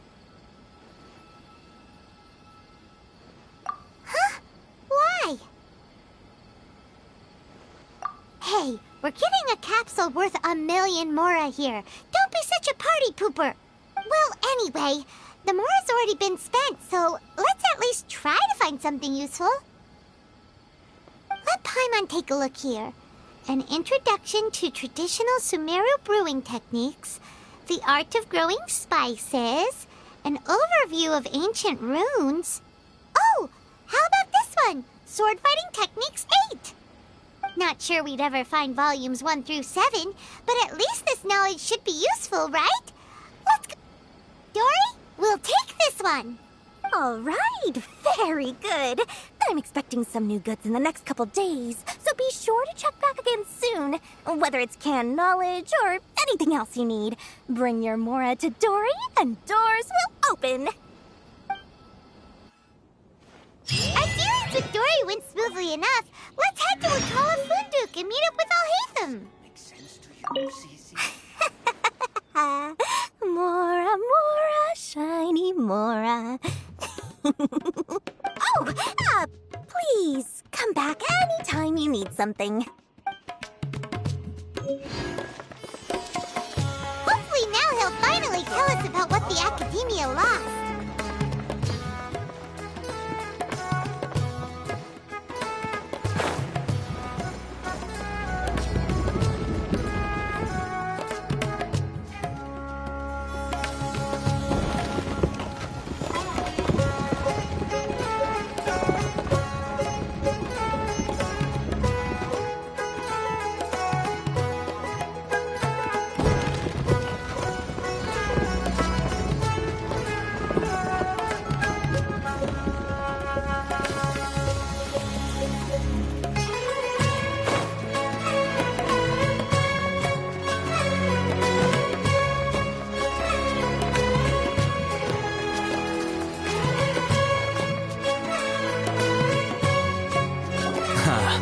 You two made it. And from the looks on your faces, you were successful. Whoa, there's so many people from the academia here. Why would you pick this place as our meetup spot? Well, Wakela Funduk is under the academia's control, so naturally the academia has people working here. I came to Port Ormos under the pretense of conducting official business. You're a pretty daring guy. Relax. No one here is interested in anything we say, and the Matcher won't come here. Okay now, tell me how your encounter with Dory went. Okay, we did what you asked. So, can you tell us about the knowledge capsule that the academia lost now? Before that, I have to ask. Why are you two so intent on tracking it down? You don't have to answer, of course. Yeah, she just wants to meet the God of Wisdom and ask her about something important. We've been in Sumeru for a while now, but we still haven't found a way. When we heard that the academia had lost something that might be related to the gods, we came here in case it turned out to be our lucky break. In that case, you're on the right track. A short while ago, the academia lost a knowledge capsule in the desert. It's supposedly a divine knowledge capsule. Use it, and you'll gain the wisdom of the gods. Wow, there's really such a thing as that? Hey, if we find it, do you think we could learn how to meet the Dendro Archon? Ooh, or even how to find your brother? I highly doubt it has any mystical properties, but it does indeed exist. And it's right here, in Port Ormos. So, where exactly? That's what we need to find out next. I won't deny that. I am investigating because I'm curious as to what the divine knowledge capsule truly is. As you know, the Eremites in Port Ormos also have their eyes on it. It is an extremely precious item. The knowledge contained within may bring great power or wealth to whoever has it in their possession. Several brigades have been vying for ownership of it as of late, but there is still no victor. My personal finances and connections cannot compete with those of the Eremites. After attempting various methods, I finally managed to reach a tentative agreement with several brigades. I agreed to forego ownership of the divine knowledge capsule in exchange for the opportunity to study it. After all, there's no harm in understanding what it is. However, there are those who are less amenable to negotiation, such as those from Ain al-Ahmar. They adamantly believe that the divine knowledge capsule contains King Deshret's power, and that he will return to this world when they obtain it. They refuse to let anyone from the academia tarnish their deity's soul. So you kept hounding them because they refused to cooperate with you? Yes. Ain al-Ahmar isn't exactly wealthy, but its members are determined to get that capsule by any means necessary. To that end, they've resorted to many methods more foul than fair in order to amass sufficient funds. So, I've been sabotaging their business to force them into negotiating with me. The divine knowledge capsule should be up for a secret auction within the next few days. Each brigade will place their own bid, and the prize will be covertly given to the winner. To ensure the capsule's security and to evade the Matra's notice, the winning brigade will not publicly disclose their victory. Unless I know whose hands the divine knowledge capsule ends up in, my agreements with them will fall through. Dory is the most reliable source of information, but that avenue was previously closed to me. With you on board now, the situation is different. In other words, you wanted us to befriend Dory so you could find out where the divine knowledge capsule is. Yes, you can say that. But this arrangement harms none of us. The day after tomorrow, go back to Dory and try to purchase information on the divine knowledge capsule's whereabouts. If she has no information, wait 2 days and approach her again. If I get the opportunity to study the divine knowledge capsule, I will relay my findings to you. Will that suffice as compensation? Okay, then we'll meet up in 2 days. Alhaitham, before you go, we actually bought a knowledge capsule for ourselves, but we're not sure how to use it. You two want to try using a knowledge capsule? Sure, I can teach you. Doing so right under the academia's nose is a bit problematic, though. What do you say we head to the outskirts of town?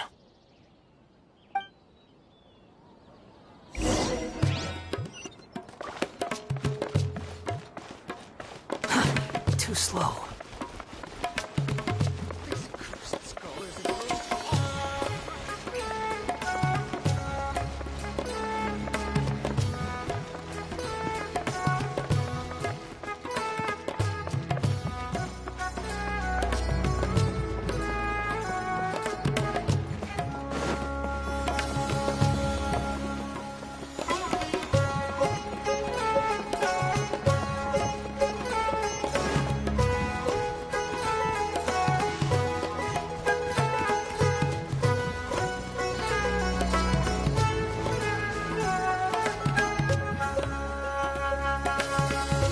Alright, this place works. Show me the capsule you purchased. Here. Sword Fighting Techniques 8. Huh. A combat class knowledge capsule. This class is something of a rare find these days, since most have been taken by the Eremites to augment their battle capabilities. Really? Ah, yeah, what a great buy! If you want to determine the efficacy of this capsule, I can evaluate your combat ability. However, effects will likely be minimal if you already possess a high amount of strength. We can conduct a controlled experiment where you fight 2 battles, one before using this knowledge capsule and one after. While you fight, we can use an Akasha terminal to monitor your various physical parameters. There may be variances in your physical strength between the 2 tests, as well as a disparity in your opponent's abilities. But don't worry, I'll run statistical analyses afterward to mitigate any confounding effects. Wow! Haytham! You must have been one of those guys at the academia who got top grades on everything. Paimon's curious about something, though. You definitely weren't one of those students who needed canned knowledge to graduate from the academia, right? So why are you risking getting caught by the Matra for this capsule? When you are unable to understand a researcher's actions, most cases can be attributed to curiosity. This is but one theory. Sounds like you're trying to avoid the question. All right, let's begin the test. Just fight as you normally do.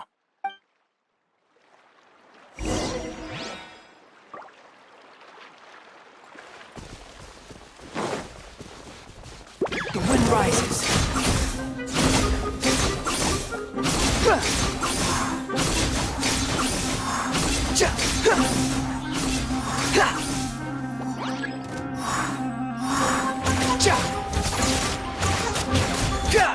Behold!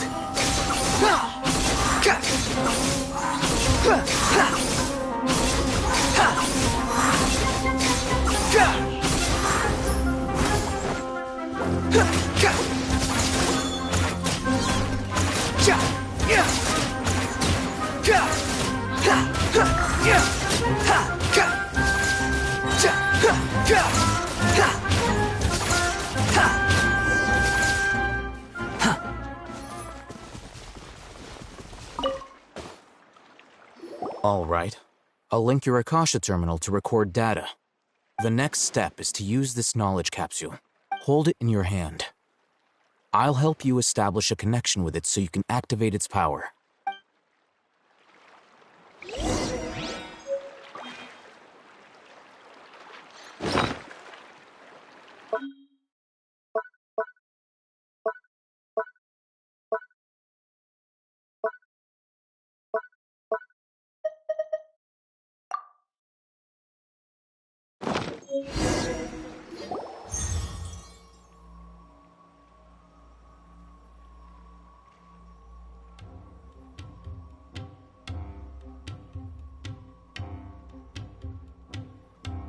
Hey, how are you feeling?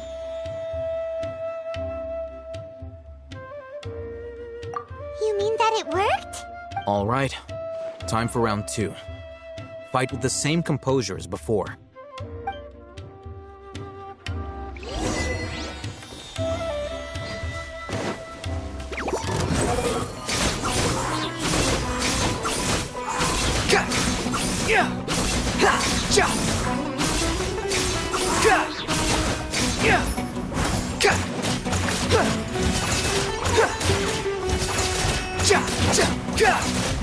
Squall and Fury!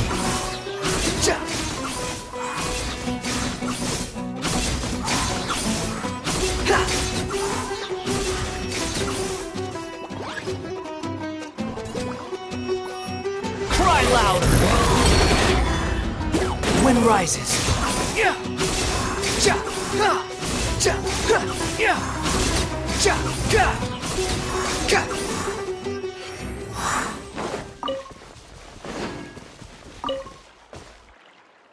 Now, I'll start recording data again.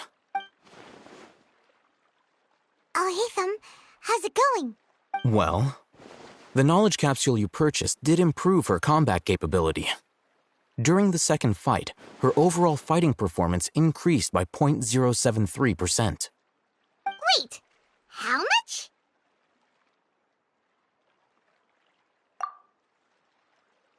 Ah!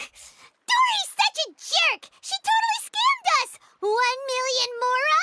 This thing isn't worth a tenth of that amount! Of course, this could be because she is so powerful that the capsule's contents were unable to produce a substantial increase. At the very least, this test allowed me to gain more insight into you two. Our deal seems increasingly worth my investment. I'm heading back to Akela Funduk. I await your response in 2 days' time. This is Mora for when you ask Dory for information. Pay her as much as she requests.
Let's see Dory today and ask her about where the Divine Knowledge Capsule is.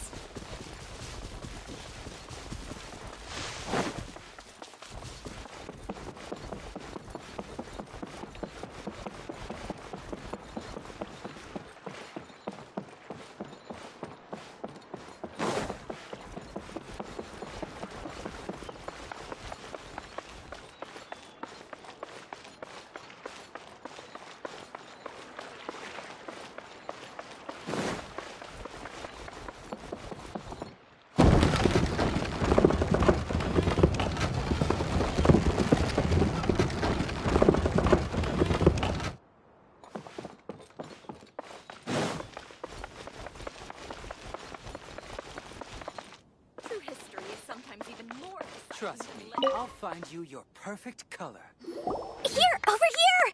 Welcome back, my loyal patrons. What can I do for you this time? You name it. Can knowledge, supplies, or anything else you need. I'll find a way to get it. Where there's a waterfall of Mora, there's a way. Can you really get us anything we want? Anything at all? Aha! So it appears that canned knowledge alone is no longer sufficient for your opulent appetite. Then please, oblige me. Tell me what you have in mind. Oh! I knew customers with pockets as deep as yours would undoubtedly crave something more profound than ordinary canned knowledge. But you know, that kind of information isn't going to be cheap. After all, I had to work really hard to weasel my way into the auction site. Not to mention that if anyone found out that I was the leaker, I would be in big, big trouble. But how can we be sure your information is accurate.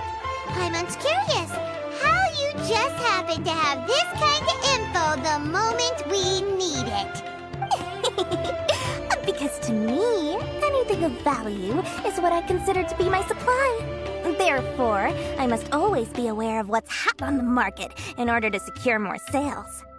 As for the information's authenticity, well, you've no need to worry about that. I used a camera to take a picture of the transaction. That way, no one can dispute it. It's always a pleasure doing business with such sterling patrons. Now that you've paid in full, here's the scoop. The Divine Knowledge Capsule was purchased yesterday by a certain Misery, the leader of Ain el-Ahmar. Ain el-Ahmar? You mean the Eremites who worshipped King Deshret? Ah, so you're already familiar with them. The group has done everything in their power to obtain the Divine Knowledge Capsule. After all, they believe it contains the power of King Deshret. That Divine Knowledge Capsule is unlike any other canned knowledge I've seen before. It was glowing bright red. The capsule is clearly visible in the picture I took. You can look for yourself. Thanks for the info, Dory. Please, it's my pleasure. It's all thanks to discerning customers such as yourselves that my efforts yesterday were not in vain. Please, don't hesitate to contact me if you ever need anything else in the future. Mora for Dory opens doors. Well, we figured out where the Divine Knowledge Capsule is. It turns out it ended up in the hands of Ain el-Ahmar. Let's head back and talk to Al-Haytham.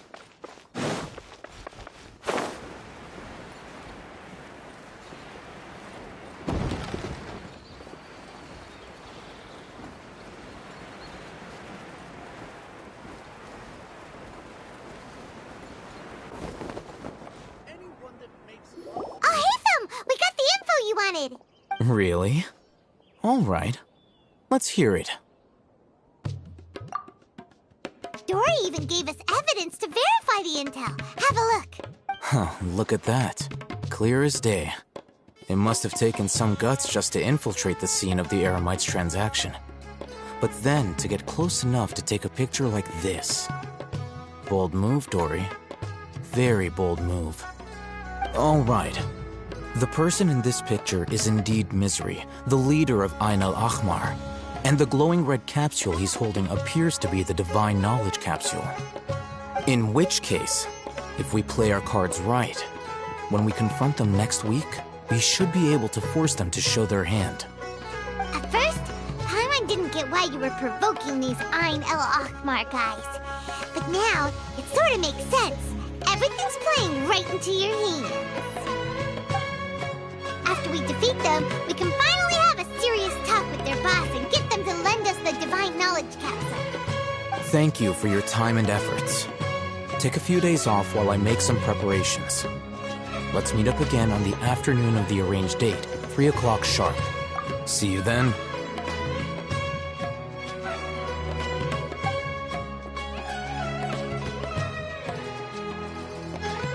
Al-Haytham sure is taking his time. Where could he be? Oh, there he is. Sorry to keep you waiting. Let's head to the pier in front of Pharos Lighthouse. Yep, let's go.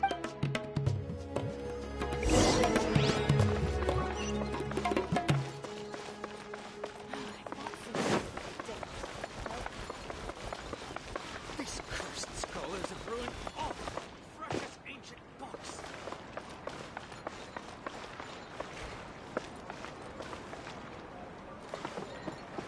Behold!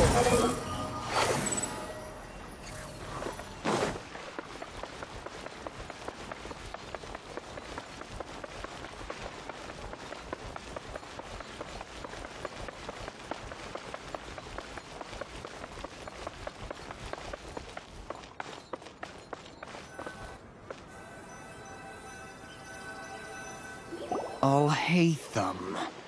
I knew you were crazy, but I didn't know you were crazy enough to actually show up. It was I who demanded that these negotiations take place. I was more worried that you might go back on your promise. But to your credit, it appears that you're sticking to your word. This is turning into quite an occasion. I also brought some backup. I assume you don't mind. Backup? Aren't you the brat from the restaurant the other day? You've come to support this lunatic because he helped you out? Fine, your funeral. I'm not going to mince my words. Once we're done with you, you'll be nothing more than fish food. Get 'em, boys!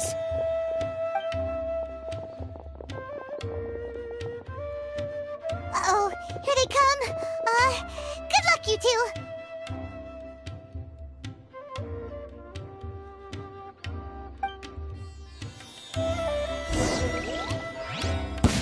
That's close enough. The wind rises.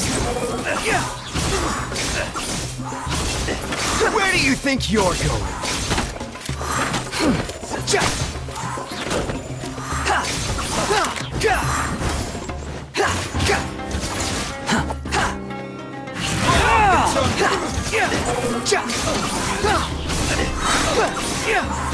Bow your head.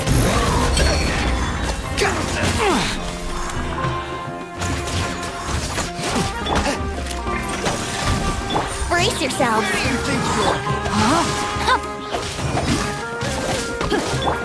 Smol and Fury.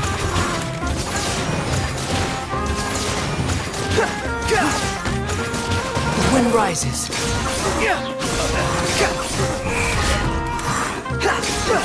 Where do you think you're going? You're dead. Where do you think you're going? I'll be No, my sword. Smol and Fury.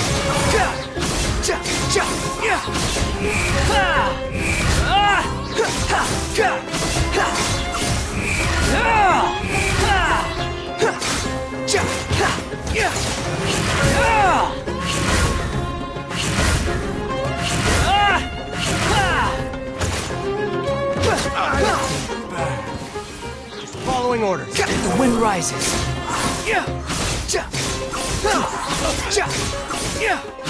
You dare to gaze upon me? Try to keep up. No witness the power of this. Fury Blade. Attack! Behold.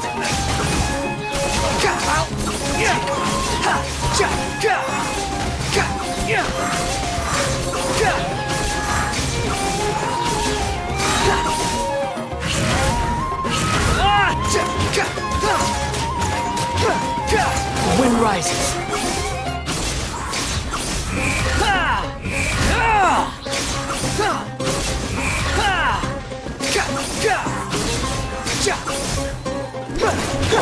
Its rain outlines your fate.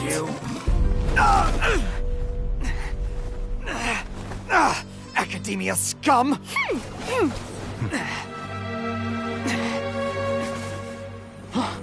Boss! Finally! Did you use it? Great! Now we can...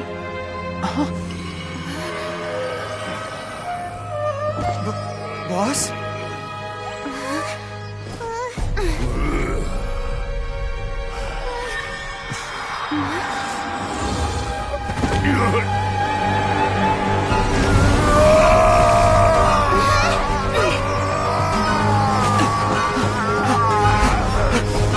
Boss!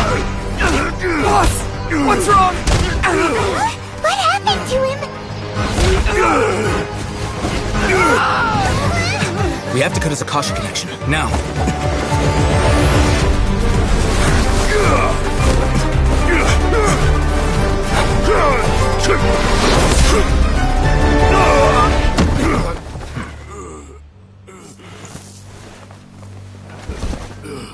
Target acquired. Arrest him.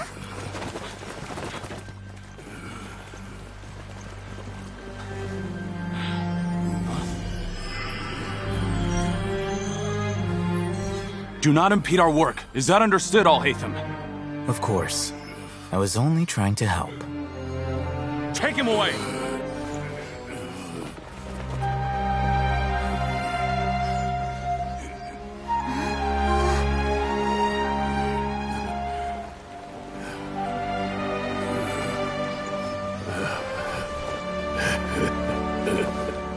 World, forget me.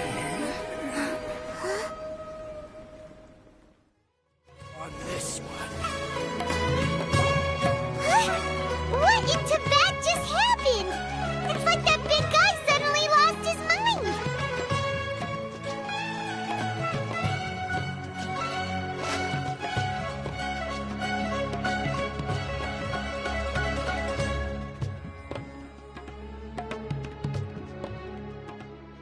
It looks like he used the Divine Knowledge Capsule. You mean the Divine Knowledge Capsule did that to him? Oh, yeah. You mean how some researchers go insane after getting knowledge from Irminsul? I've heard of numerous incidents of researchers in Satyavada life going insane. The state that man is now in suggests that this is a similar situation. This Divine Knowledge Capsule does appear to be linked to the gods, but beyond that, it doesn't seem anything like the rumors suggest. Possessing it doesn't grant you divine wisdom or power. Did you hear what he said? World, forget me. What could that possibly mean? If the mantra took him away, then that means the Academia got the Divine Knowledge Capsule back too. What a shame. We were so close. Still, Paimon didn't expect the Divine Knowledge Capsule would be so dangerous. Imagine if we tried to open it. Oh, who knows what would have happened to us? As things stand, there is no reason for me to remain in Port Ormos. I believe our collaboration has also reached its end. Oh, we were so busy trying to find the Divine Knowledge Capsule that Paimon forgot to ask you something. Since you're a member of the Academia, do you have any idea how we could go about meeting Lesser Lord Kusanali? Truthfully, I don't. Lesser Lord Kusanali appears to exist outside of Sumeru's entire administration. Most of the time, you wouldn't know she exists at all. Moreover, since the Academia possesses the Akasha, a symbol of our deity's wisdom, scholars have no reason to desire to make contact with the deity herself anyway. Everything about Lesser Lord Kusanali is such a mystery! I'm heading back to the Academia. How about you two? It's almost the day of the Sub-Zeros Festival. Maybe we should head back too. We've been rushed off our feet over the past few days, so maybe a little rest and relaxation will do us good. Then we'll part ways here, Al-Haytham. Until we meet again.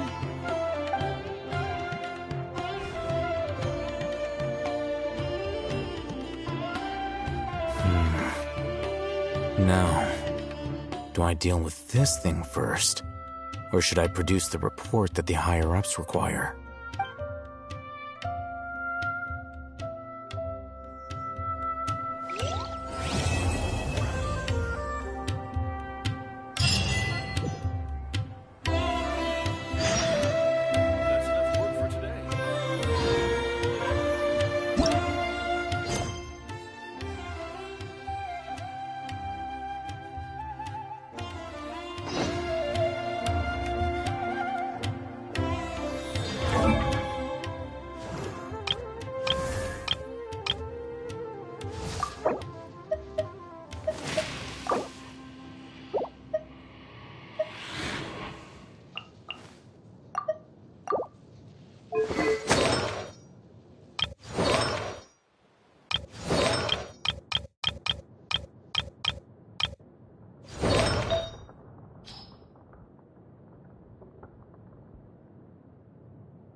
We didn't miss the Sub-Zero's festival, right?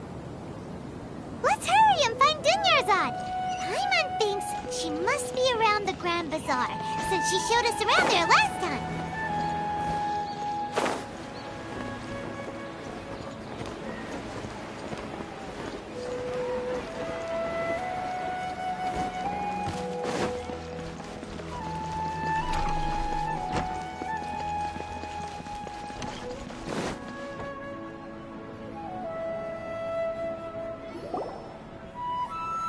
There she is! Dunyarzad, we're back! Just as promised, Traveler and Paimon. I'm so glad that you two came back to celebrate Lesser Lord Kusanali's birthday. Indeed. The festival's tomorrow. We've been preparing for so long that I can't help but feel a little nervous. There's no need to be nervous. Paimon's sure that Lesser Lord Kusanali will feel everyone's gratitude. Thanks, Paimon. I hope that everyone who comes to the festival will also have a good time. Speaking of which, did you manage to make your way to Port Ormos? Discover anything over there? Of course we went. A lot of things happened there. I see. Sounds like you two had another exciting adventure. If there is another chance, I would love to join. My lady, if you went to Port Ormos in your current state, we'd both be in for a lifetime of trouble.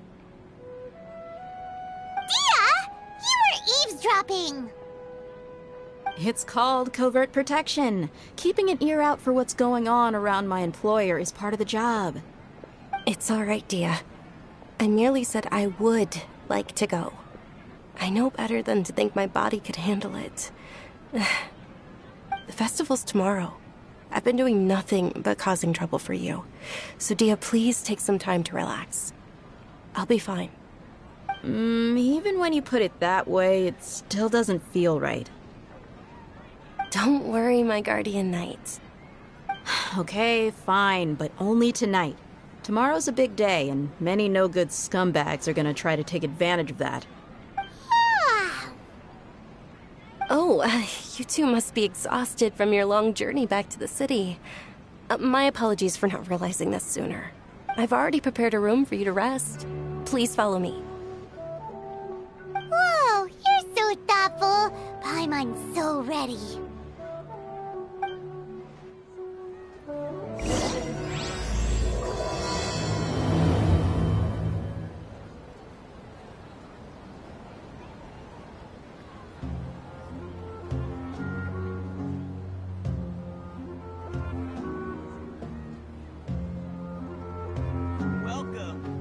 Spices here. We've got all kinds. What's so great about spending time in toys anyway? 'Twas on a deserted moonlit night that the hero approached the vile dragon's limpid lair.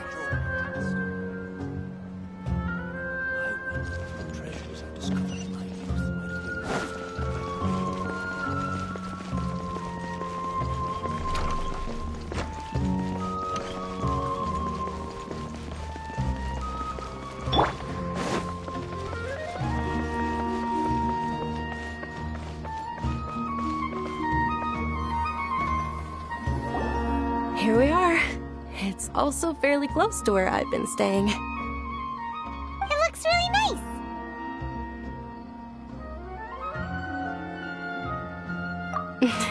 Not at all. Just tell me more about your adventures when you next get the chance. That's Paimon's specialty. Paimon can tell you stories next time. Oh, if you don't mind, how about we all walk around together tomorrow? All of my friends will be working the festival, and Dia's still insisting on her covert protection. Yeah, it'll it'll be pretty hard to relax and enjoy the festival if Dia's constantly hovering over you, right? Then let's meet at the nearby bazaar first thing tomorrow morning. Have a great night. It's a deal. Good night, Dunyarzad. I may be too excited to fall asleep tonight. See you tomorrow.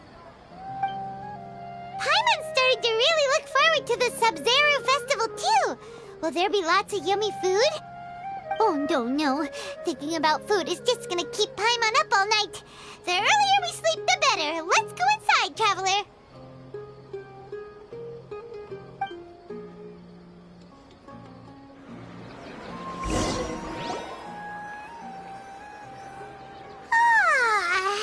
Did we oversleep? We should go meet Dunyarzad right away.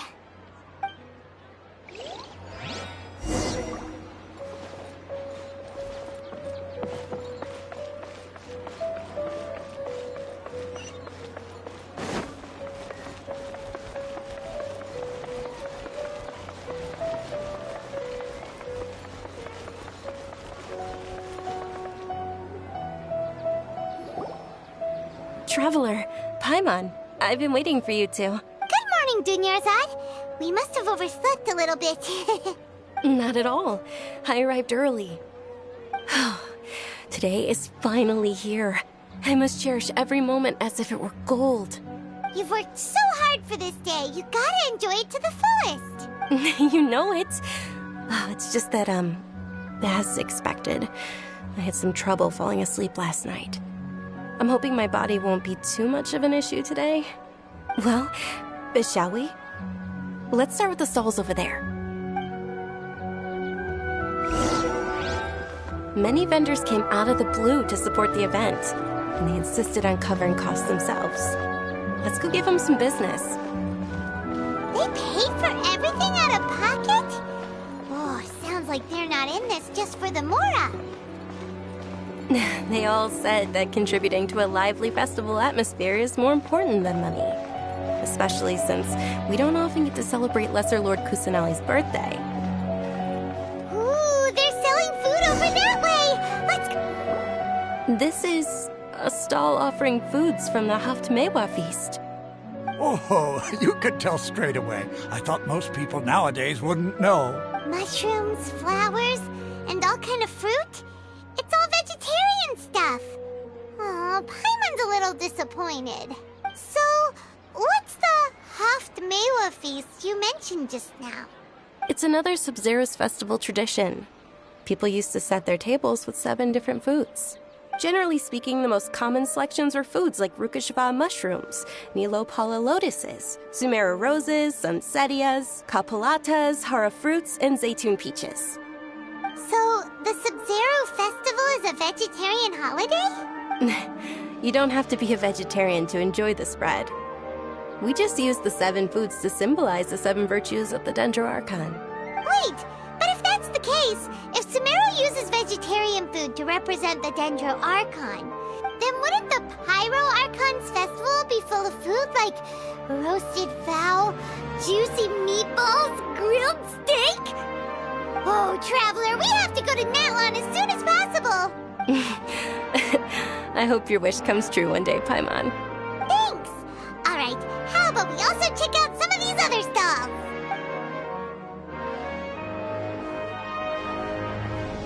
Dear customers, would you like to try your hand at alchemical divination? What's alchemical divination? Those two things sound like they'd be fun to try together. Right? I thought the same when I first heard about it. It is said to be a mysterious craft invented by none other than Lesser Lord Kusanali herself. So, how does it work? It's quite simple. After you give me any 2 alchemical reagents, I'll use them to perform a random transmutation. Sure sounds random. So random that it will probably fail. That is precisely what we need. After the transmutation fails, your one and only diviner here will interpret the remnants. Well, according to Lesser Lord Kusanali, everything is interconnected, and all that occurs can be traced back to fate. You could say this is a pearl of old wisdom. Why does everything sound sounds so much more credible when Dunyarzad says it. Are you guys working together? So that's the true wisdom behind it. This young lady sure knows her stuff. So, how about it? Want to give it a try?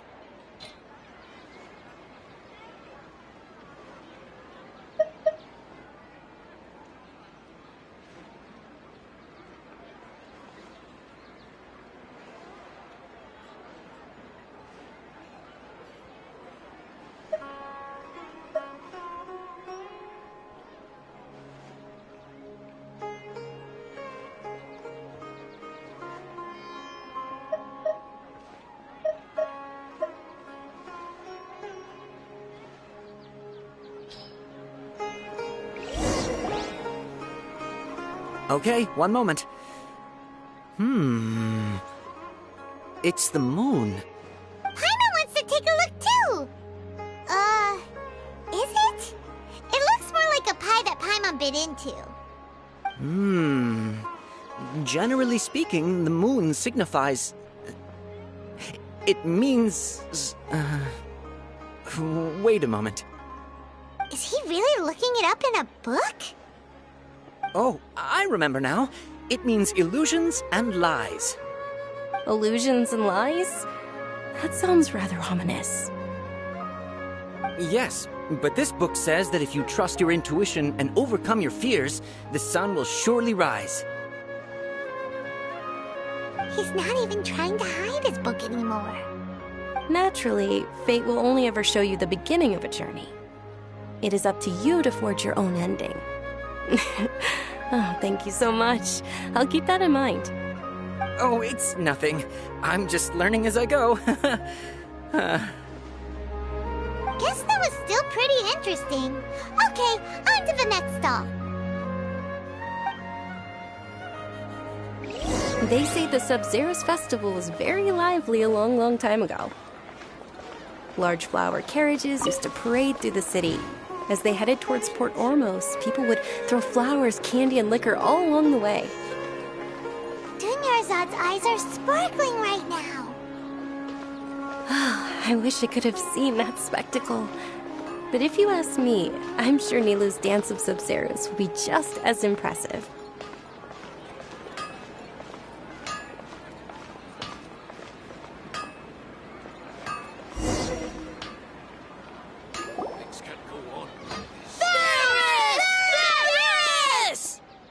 Attention! Soldiers, fall into formation if you want any Yalda candies.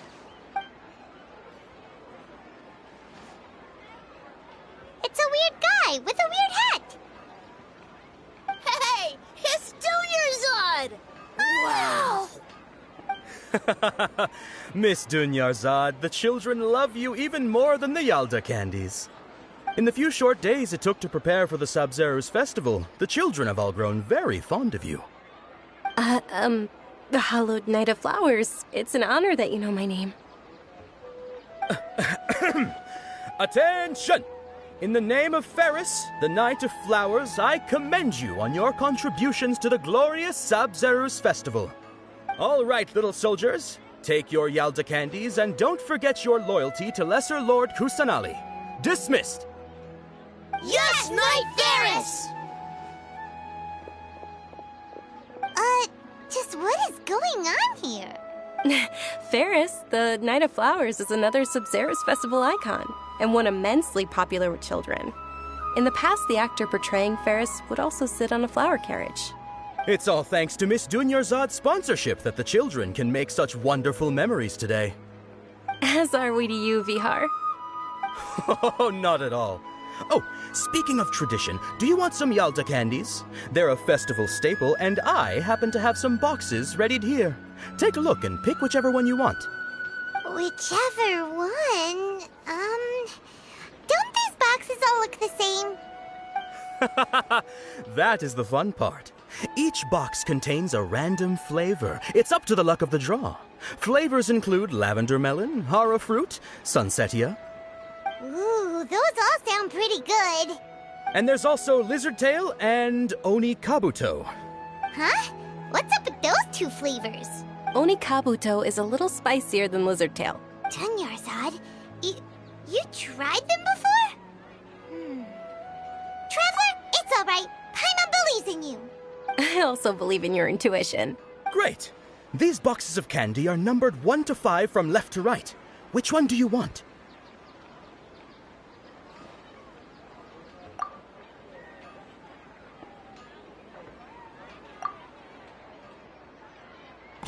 Attention!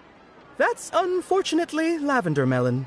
Oh, Paimon thought you survived so many epic battles because you had incredible luck. But looks like Paimon was wrong. The Sunsetia flavored candy was in box number 4. How about this? The most important thing is that everyone has a good time at the festival. So please, take both boxes. Really? Thanks a lot, Knight of Candies. It's Night of Flowers, not Night of Candies. Paimon really wilted the carriageless Knight of Flowers. They all basically sound the same. We got our candy, so let's keep going. Oh, actually, I just remembered that I left something behind. Since you're here, can you come with me to get it?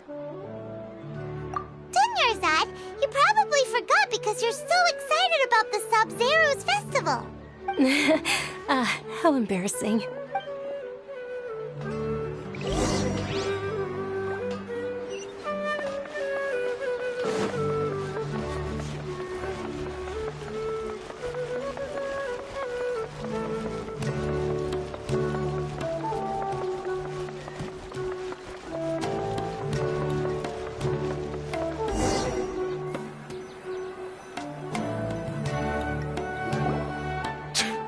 We're too late. Who knew the little lady was such an early riser? I know, right? Hey, wait a minute. Boss, isn't that her? Oh, that most certainly is. We're in luck. She's walking right into our clutches. Those Eremites don't look like they're up to any good. Who are you? I don't believe the Homayanis hired you. That's right. We haven't received any of their mora, but I wonder how much the Homayanis would shell out to get you back. They're a gang of kidnappers! Traveler, hurry and protect Dunyarzad! Hey, did you scumbags even consider that the Homayanis might have hired a merc that outclasses you? You're Dia! Dia the Flame Mane! No wonder we mercs haven't heard anything about you for so long. You sold your unruly mane to the highest bidder. Don't speak so disrespectfully. My family started working with her as gratitude for her past kindness to us. Don't worry about it, my lady. Just some friendly banter between mercs. One punch and those rabid dogs will expose themselves for what they really are. Aren't your claws all dull by now? Don't get too cocky! Traveler, take Miss Dunyarzad to a safe location. No, we're gonna stay and help. There's too many of them. You're right. All right, fine. Please be careful, Dia. Don't waste your time worrying about me. This is my job. Look out for yourself. After I've wiped the floor with them, I'll go find you all.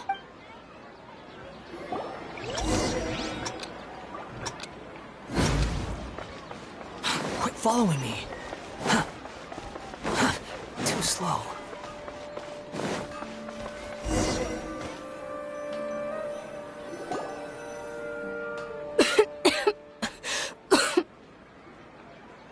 Dunyarzad, are you okay? You look a little pale. Are you in shock? I'm fine. My body always reacts like this whenever I exert myself too much. You sure you're okay? I'll be fine after some rest. I'm more worried about Dia. After all, none of this would have happened if I hadn't insisted on coming out today. Yeah, don't worry.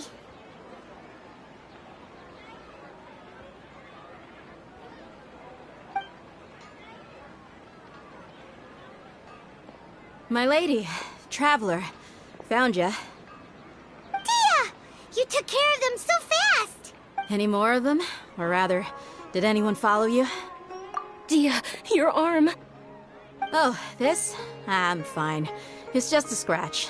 Normally, they wouldn't have been able to land a hit on me at all, but I'm still getting used to this new greatsword. Please, let me take a closer look.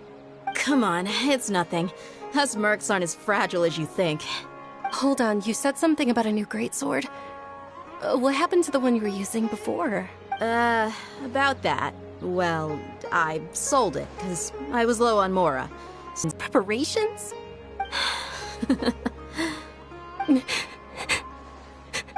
Hey, Miss Dunyarzad, I wasn't trying to make you cry. I'm not gonna lose my commission because I made my employer cry, am I?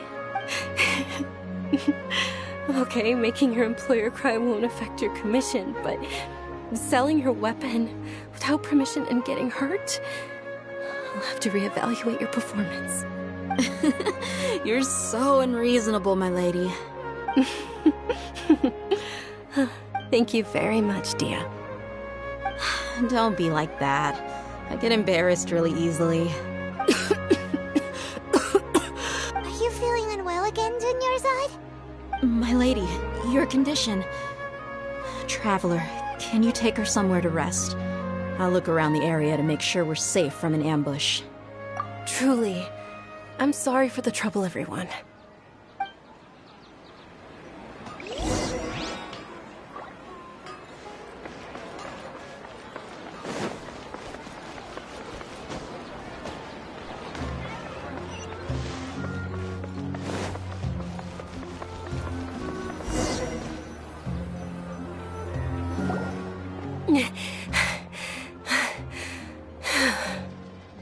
Are you feeling better, Dunyarzad? Yes, much better. Just give me a few moments and I'll be good to go. I didn't realize you were concerned about it. I guess I shouldn't continue to keep it a secret. I was actually born with Elazar. It's terminal now. Can't believe it's Elazar! Oh, you've already heard of Elazar. In that case, you probably know about its severity. Sumeru's current medical advancements still haven't been able to find a cure. The disease's progression can only be delayed through environmental therapy. Dunyarzad. There's no need to be sad. I've always lived with Elazar and I came to terms with it a long time ago. Compared to the simple fact that I'm afflicted with this, its effects on my life have been much more painful. I know that my family loves me dearly. They've done all they can to provide the best environment for me so that I can live for that much longer. However, I know I will one day succumb to this. Did you know? Before I ran away from home this time, the world outside of my home didn't even know that I existed. Since I was a child, all I could do was sit on my bed and stare at everything outside of my window. I'm sure my family's worried and disappointed in me for running away, but I just didn't want to have any regrets. I wanted to meet other people. To me, there's nothing more beautiful than being able to meet and speak with others. Not to mention the incredible time spent preparing for the festival. The joy on everyone's faces here, and all the support I've received from friends like Dia. This way, when my final day does arrive, it will be less sorrowful. At the very least, many people will remember that I once existed in this world. Right? As long as you don't forget Paimon, Paimon also won't forget about you. No, even if you forget Paimon, Paimon will still remember you. Thank you two so much. I apologize for the depressing conversation. This is out of character for me. To be honest, Lesser Lord Kusanali gave me the courage to do all of this. If it weren't for her encouragement, I wouldn't have taken that first step. Thanks. There will always be frustrations in life, but I know that the point of living is not to leave behind any regrets. Oh, right. Isn't it almost time? Huh? Almost time for what? Isn't the Dance of Sub-Zeros about to begin? It's the part of the festival that I've been looking forward to the most. Nilu will recreate that legendary scene with her most splendid dancing. And the Sub-Zeros festival will conclude amid everyone's applause and blessings. And with that, my wish will also... Then what are we waiting for? Let's go to the stage! Yeah, we should still make it in time.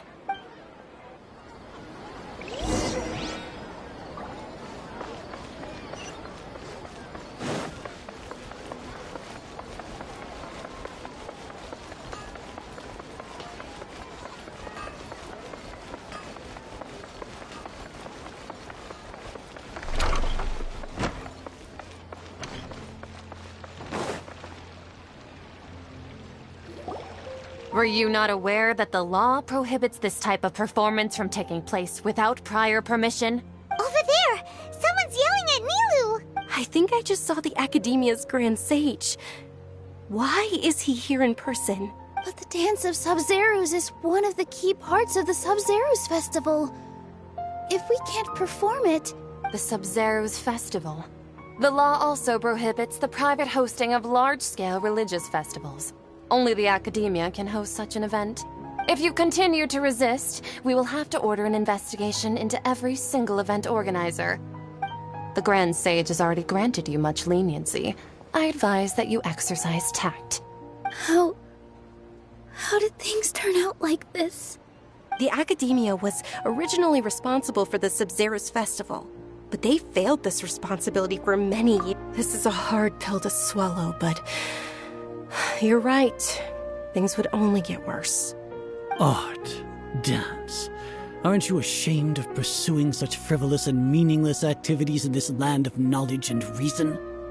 Our archon created the utopia that is Sumeru City for all scholars who sought validity, verity, and truth, while people like you wish to defile it.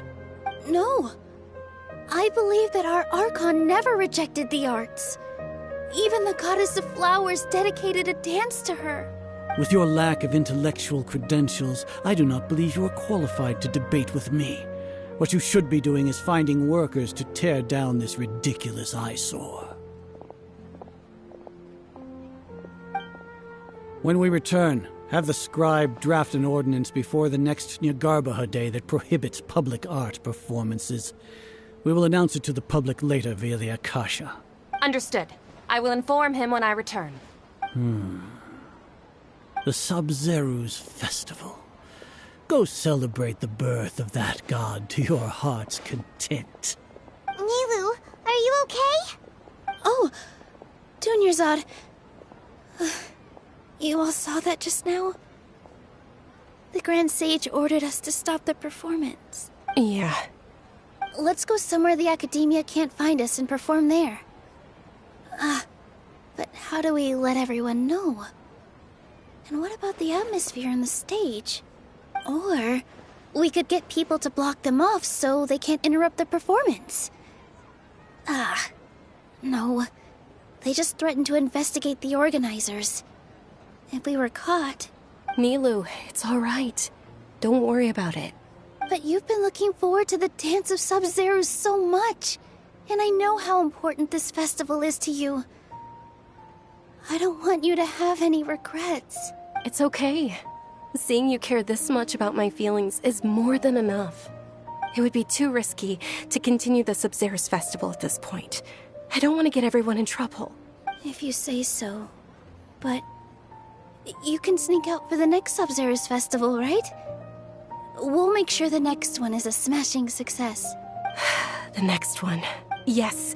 Okay, it's a promise. It will be a smashing success. I can't believe this is how things turned out. Those heartless geezers. It really is okay. There's nothing we can do about it. Still, I'd be lying if I said I had no regrets. I would have loved to see Nilu's dance.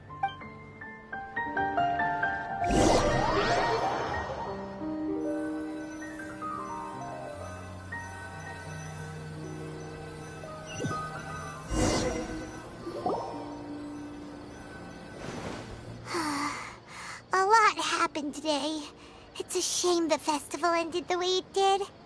Nilu and Dunyarzad promised to make the next Sub-Zerus festival a success, but Dunyarzad is running out of time. Yeah.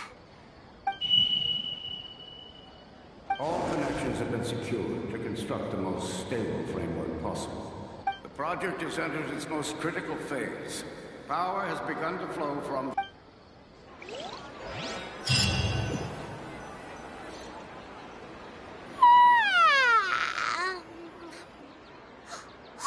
We're gonna be late! It's all because you wouldn't get out of bed!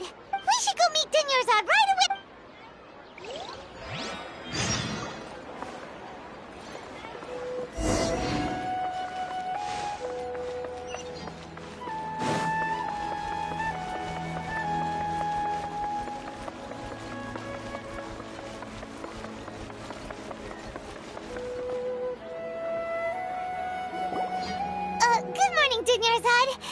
sorry we're late. Not at all. I arrived early. You seem kinda tired.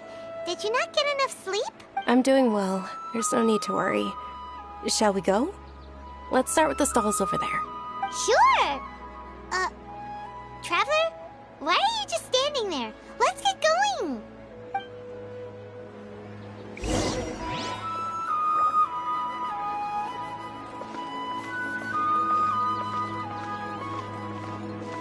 Ooh, they're selling food over that way! Let's go take a look!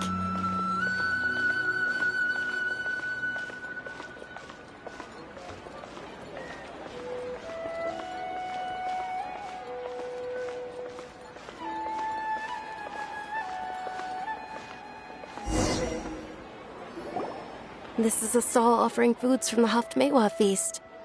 You are quite well informed, miss. I thought most people nowadays wouldn't know. They're all plants! Oh, Paimon's a little disappointed. Actually, what is the Haftmewa feast you mentioned just now? It's one of the Sub-Zerus festival's traditions. People used to set their tables with 7 different foods to symbolize the 7 virtues of the Dendro Archon. Appear to be in the form of the moon. Really? Paimon thought it looked like some kind of food. The moon signifies... It's escaping me for now. Is he really looking it up in a book? Oh, right. It means illusions and lies. But if you trust your intuition and overcome your fears, the sun will surely rise. Understood. I'll keep that in mind. Oh, it's nothing. I'm just learning. Guess that was still pretty interesting. Okay, on to the next stall. So, where to next?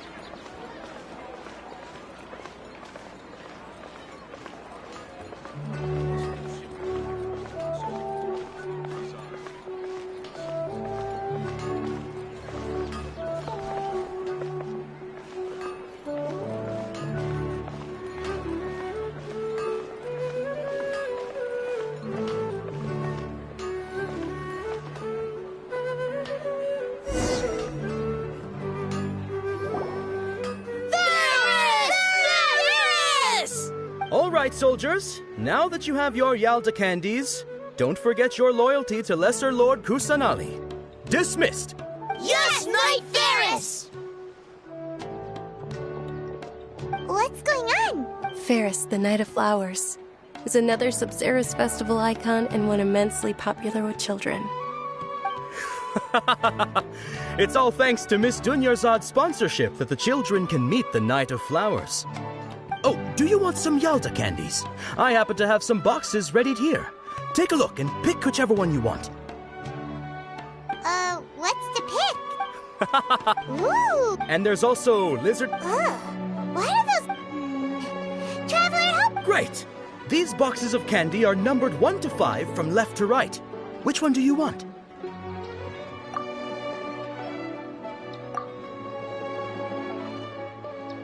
Ah, excellently chosen. Number 4 is indeed Sunsetia.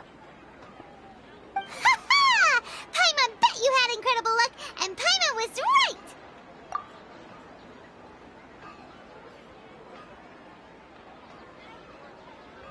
Huh? How's that possible? It's obviously random. Maybe we didn't sleep very well last night. Or maybe we slept too much. Oh, sure. Huh? Where are you going? You're just gonna walk off like that?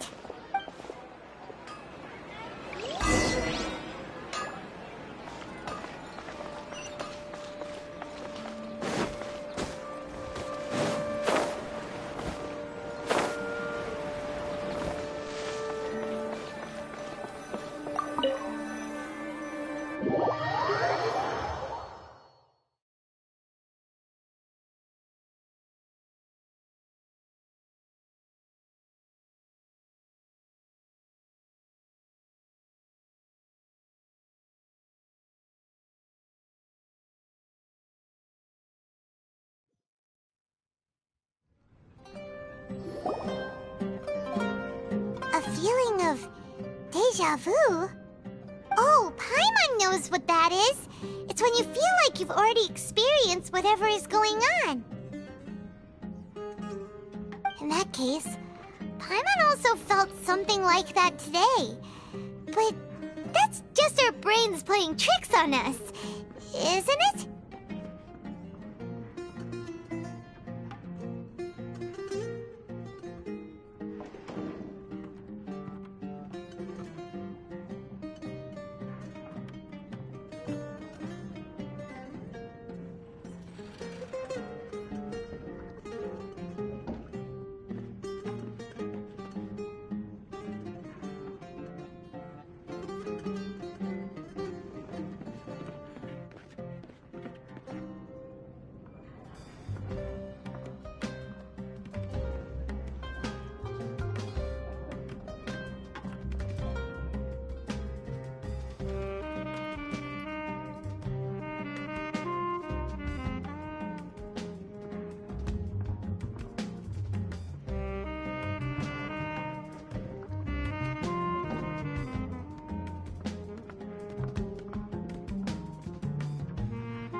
So, why'd you run here in such a hurry?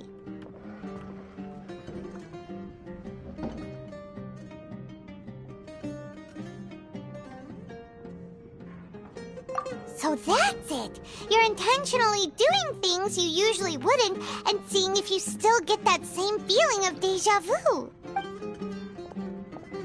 Welcome, you two. Are you here for lunch? What would you like to eat? Got it. You don't look like you're from these parts, but I gotta say, you've got good taste. I'll give this order to the kitchen. Charcoal-baked Angelina cake? Isn't it that burned thing that didn't look tasty at all? Oh, Paimon understands what you're trying to do now. You'd never normally order something like this.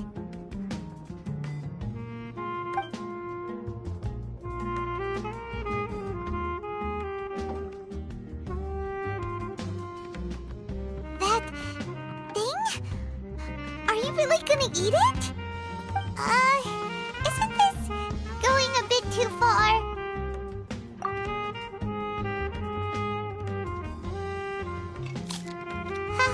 How was it? The look on your face is telling Paimon that it tasted awful.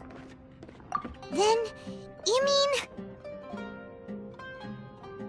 That's impossible! We were just talking about how gross it looked! So, would this be a case of taste bud deja vu? Paimon also gets the impression that we've been here many times, even though we aren't regulars. How about we go out again and try something else?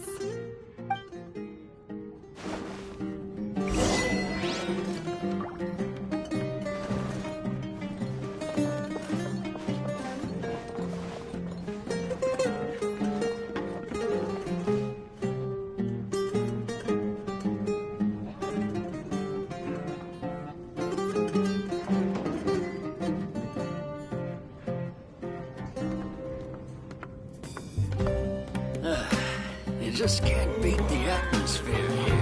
Share of crazy adventures back in the day.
Dunyarzad is sitting by yourself on that bench over there.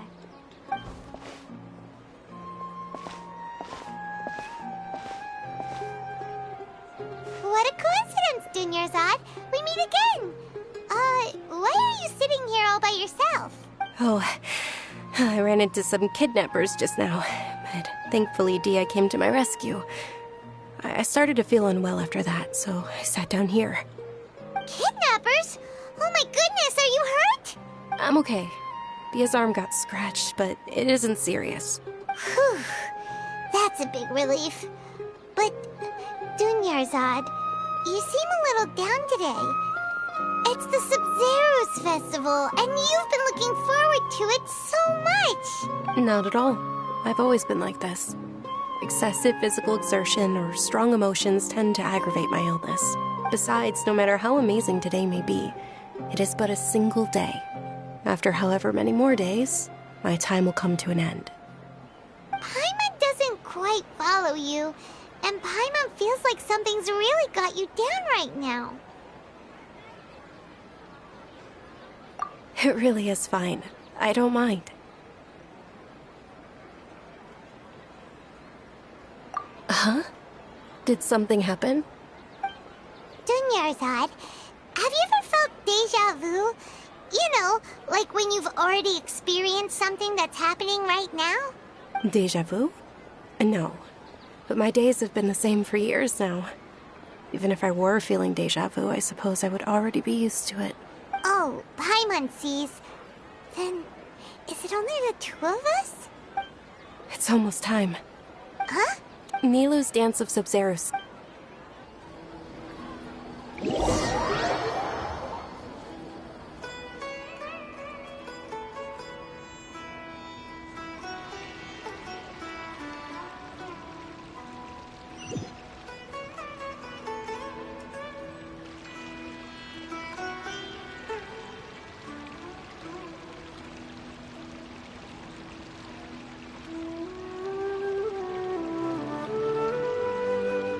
With your lack of intellectual credentials, I do not believe you are qualified to debate with me.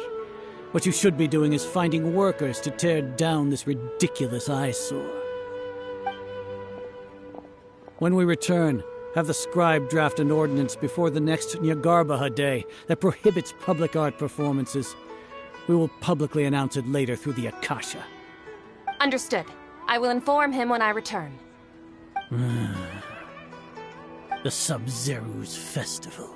Go celebrate the birth of that god to your heart's content.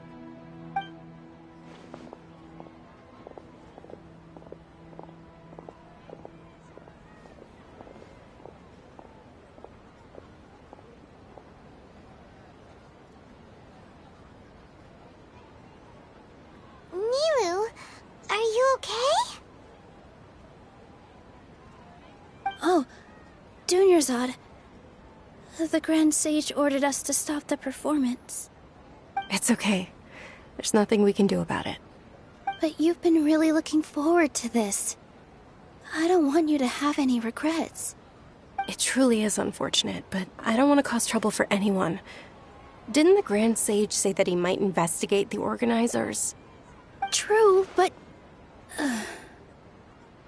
well, okay. I'll just have to try again next year. The next festival. I probably won't be around by then. Wait, what did you just say? No, nothing. I'll be heading back to rest. Thank you for your help, everyone. Paimon can't believe what those heartless geezers did!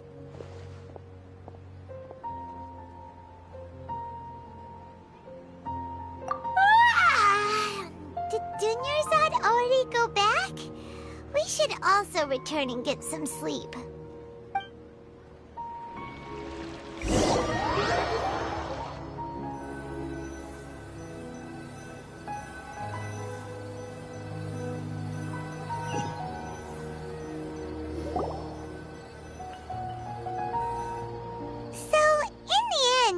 You still couldn't figure out what that déjà vu feeling was all about? Maybe it really was because of exhaustion.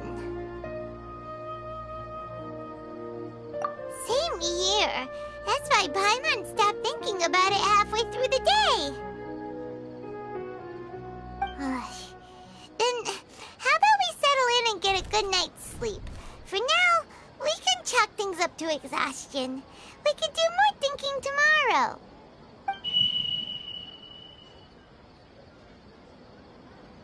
Observing a modest drop in the output of Jnana energy, but values still remain within normal parameters. Continue to monitor for variances in the data and find the cause as soon as possible.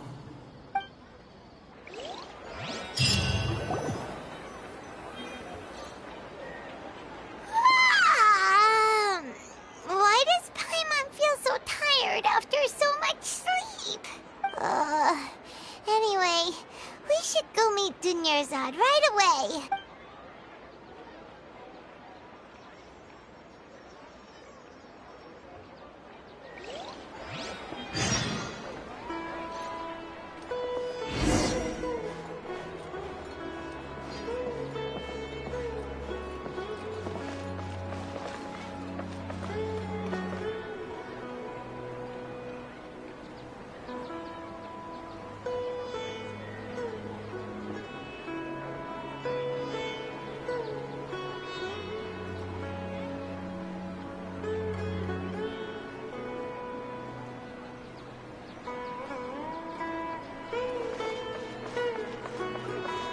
Quit following me.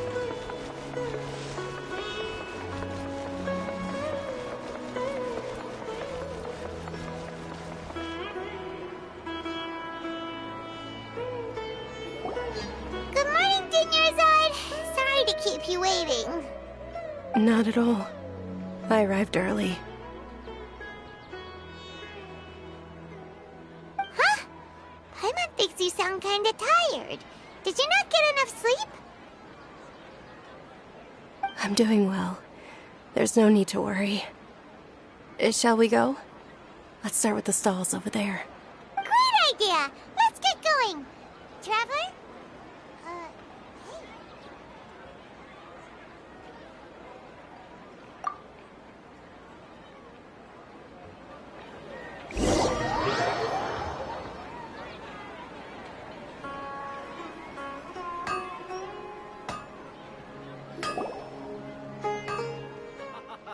It's all thanks to Miss Dunyarzad's sponsorship that the children can enjoy the Sub-Zero's festival.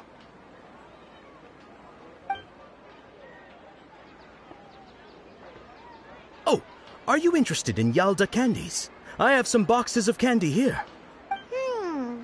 Not much of a choice. All these It's not that simple. Each box contains a they are. And there's also Lizard Tail and Oni Kabuto. No problem. These boxes of candy are numbered 1 to 5 from left to right. Which one do you... Oh, I like your confidence. No hesitation at all. Oh, congratulations! Number 4 is indeed Sunsetia.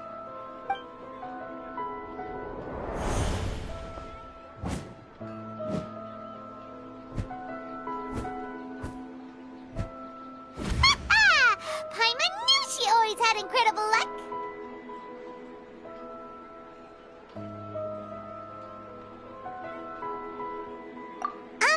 Paimon's not really interested in... Wait. How did you know? Don't tell me that you already knew which flavor was in each box. What? She was right about all of them? That couldn't have been luck. How is this possible? I packed all those boxes this morning and they've been sealed ever since. You couldn't have known beforehand. Mind reading? X-ray vision? Or some kind of magic trick? This is way too freaky. Tell us what's going on! Since when did you get superpowers? Traveler?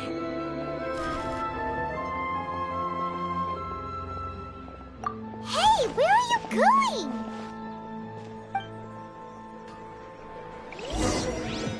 What's going on?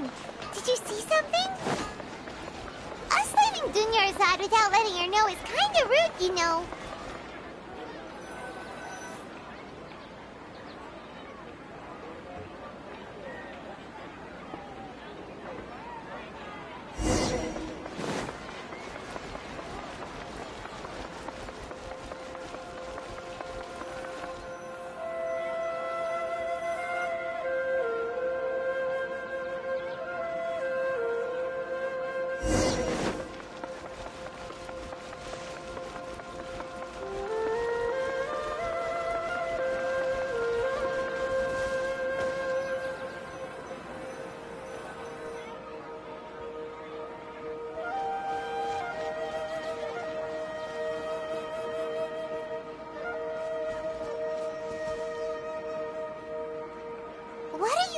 for?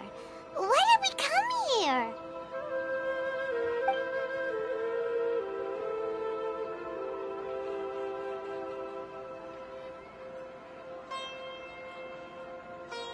Traveler?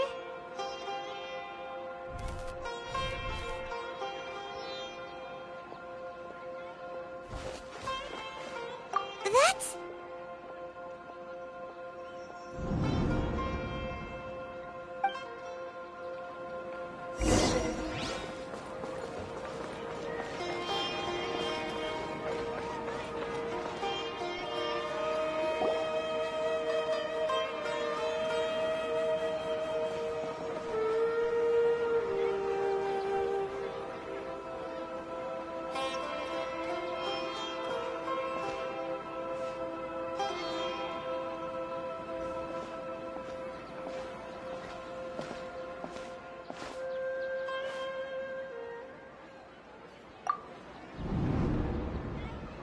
Look! That's... Isn't that Dunyarzad? What's happening here? Why are there two Dunyarzads? You already know that this isn't your first Sub-Zero's festival, don't you? I'm sure you already know how to use this. A knowledge capsule? Where did you get it? What's inside? You should use it too, Paimon. You know Paimon? Well, this seems kinda sketchy, but Paimon feels like this is what we should do.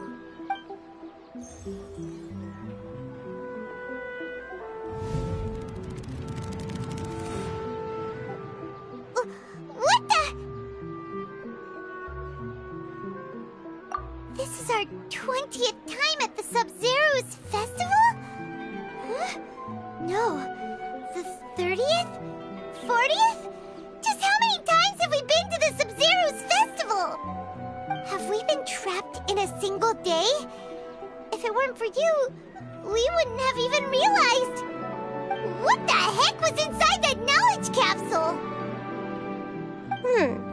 Your memories are still scrambled? Try your best to remember. This isn't the first time we've met, and I answered that question a long time ago. Let Paimon think. Oh, it's coming back.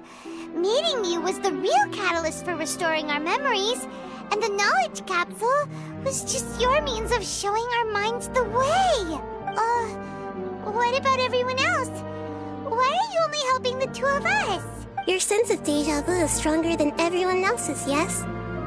As for an explanation, you two received the blessing of Dendro, and you also have special, sensitive constitutions. It was as if a single sheet of paper was separating those memories from your consciousness. A familiar question. I think this is the 7th time you asked that. As you can see, she isn't doing well. You probably sensed it too.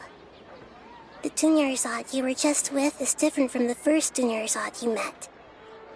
That first Dunyarzad is in front of you right now, and she doesn't have a lot of time left. Looks like you're almost done sorting out your brain. Oh yeah, I'm Nahida.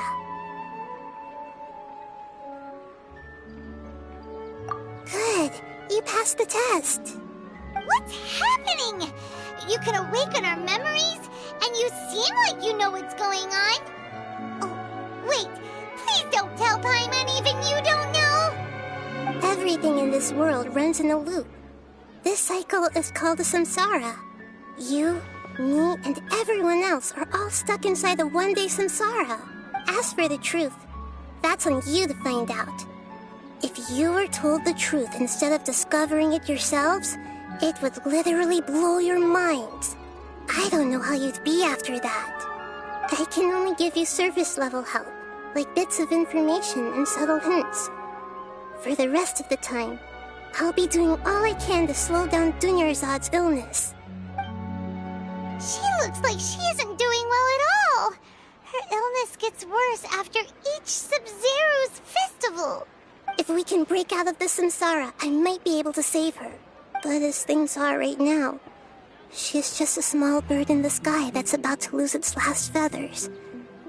All I can do is raise a gale to delay her fall. You sure love to use weird analogies. Analogies are wonderful tools. They let you use existing knowledge to understand unfamiliar things. Okay, so, with what you know so far, what do you think the truth is?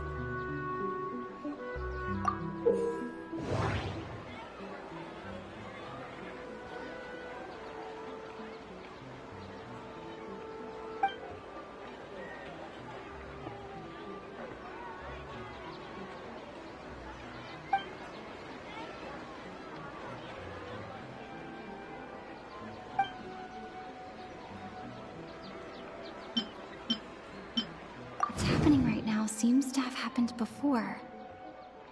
This feeling has been getting stronger and stronger.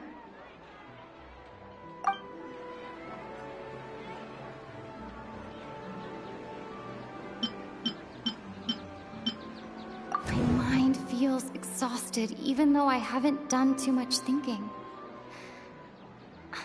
What is going on?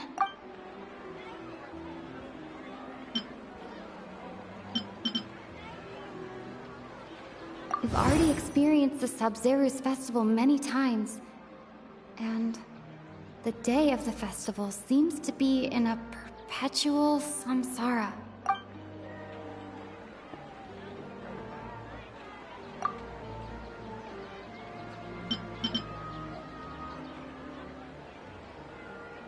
I can't seem to cohesively piece everything together.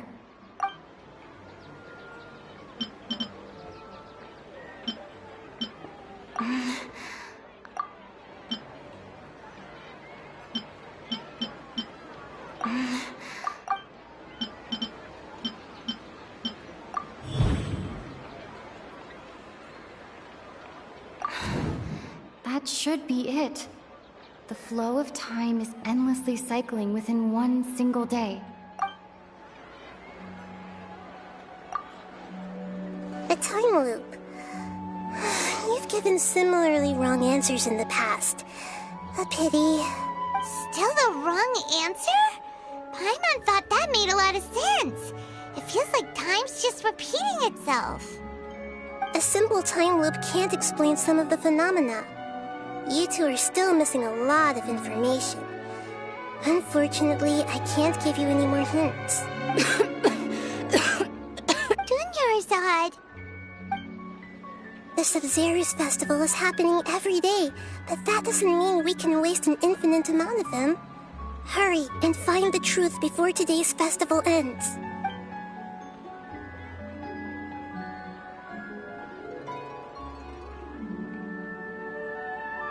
Let's think about our current situation. To save Dunyarzad, we have to escape the samsara of the Sub-Zero's festival. And to do that, we need to figure out what's happening. The truth. Nahida rejected the idea of a time loop. Paimon's memories say that we've already done this many times, but...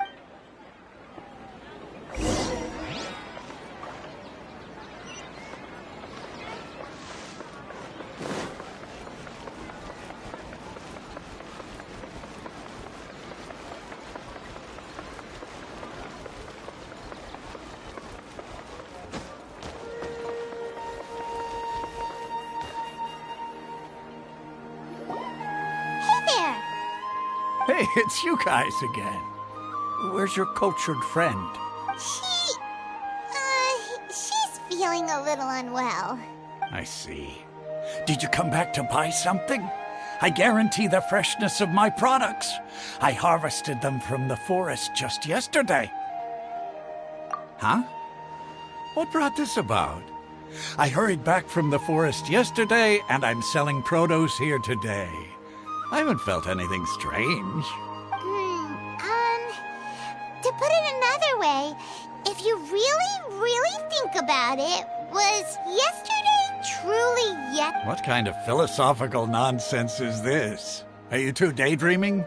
Didn't you know that no one dreams in Sumeru? Go somewhere else if you want to find someone to daydream with. He actually has a point. Is this a dream? True. It's so weird that people here don't dream. Why is that? Anyway, if this all really were just a dream, we would have woken up a long time.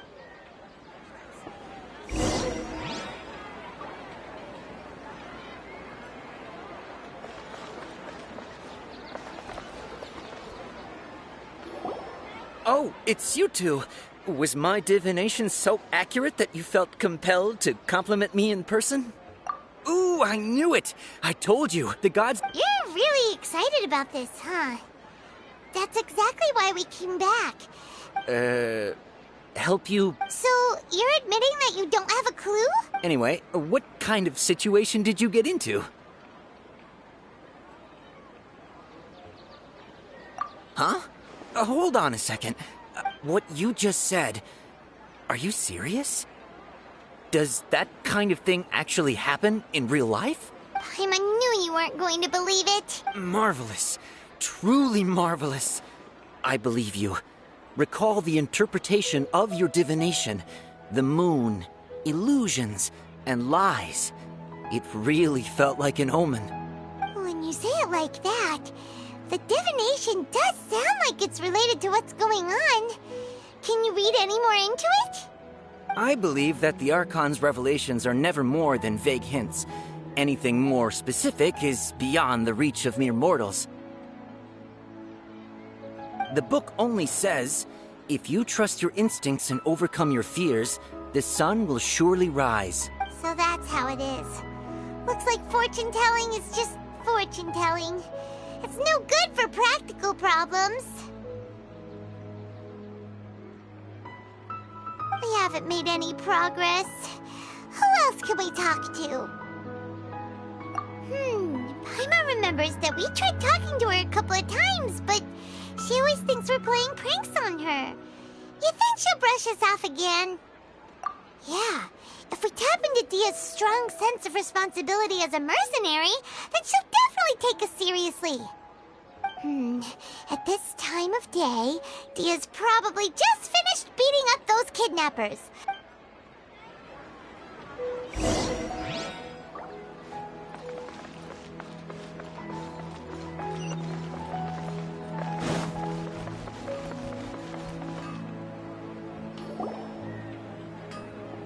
I'm fine, my lady. It's just a scratch. Perfect timing. Both of you are here. Paimon, Traveler, you came at just the right time. Listen, there was a dangerous Huh? You saw? Then... You want the Traveler to take Dunyarzad somewhere to rest up while you check to see if there's still any kidnappers around. Did Paimon get that right? How did you know what I was going to say? We need to say something convincing.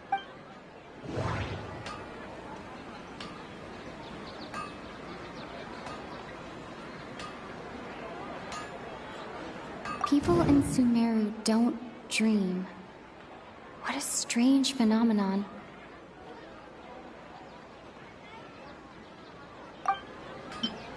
Dia sold her greatsword to raise additional funds. And then she was injured because she wasn't used to her new weapon. The moon, illusions, and lies. What do they all mean? My mind feels exhausted, even though...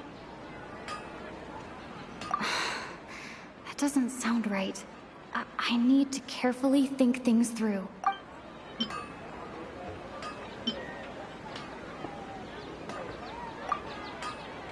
Tell her, Traveler!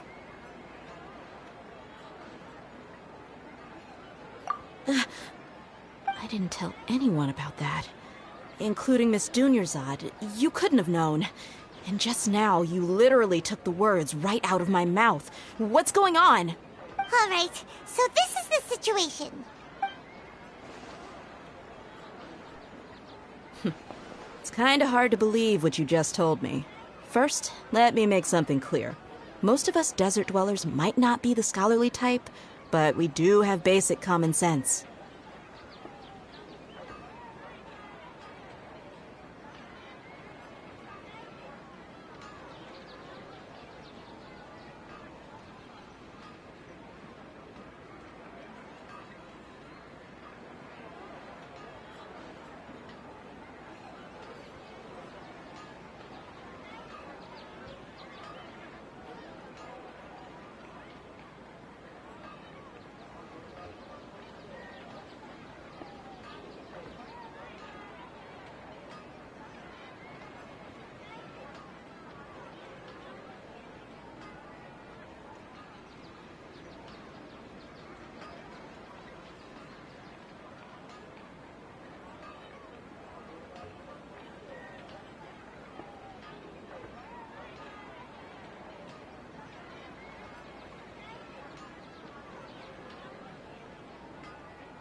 quieter than usual.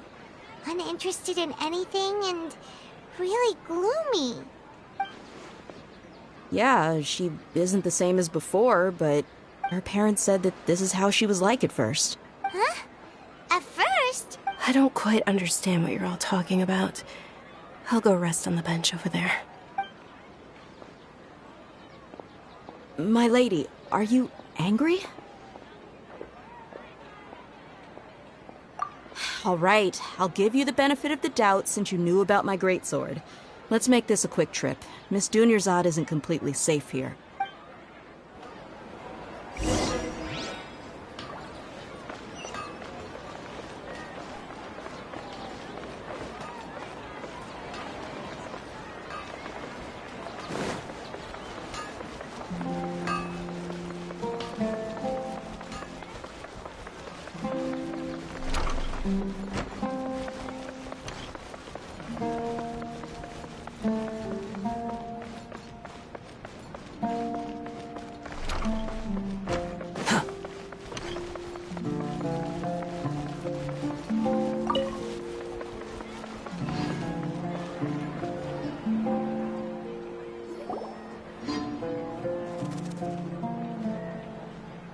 Nahida! We brought a friend!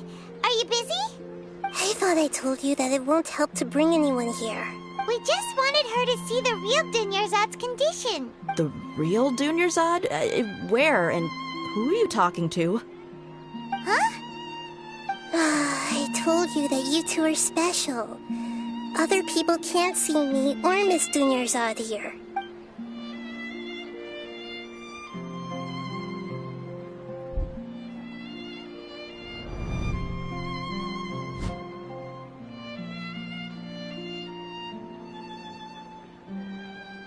Hold on. Over there. Is that? Wow. How perceptive. Does she have invisible antennae? Miss Dunyarzad, she's lying down here, isn't she? How's she doing? Her condition's really bad, and she's basically in a coma. How did you know she was here? I can sense her aura.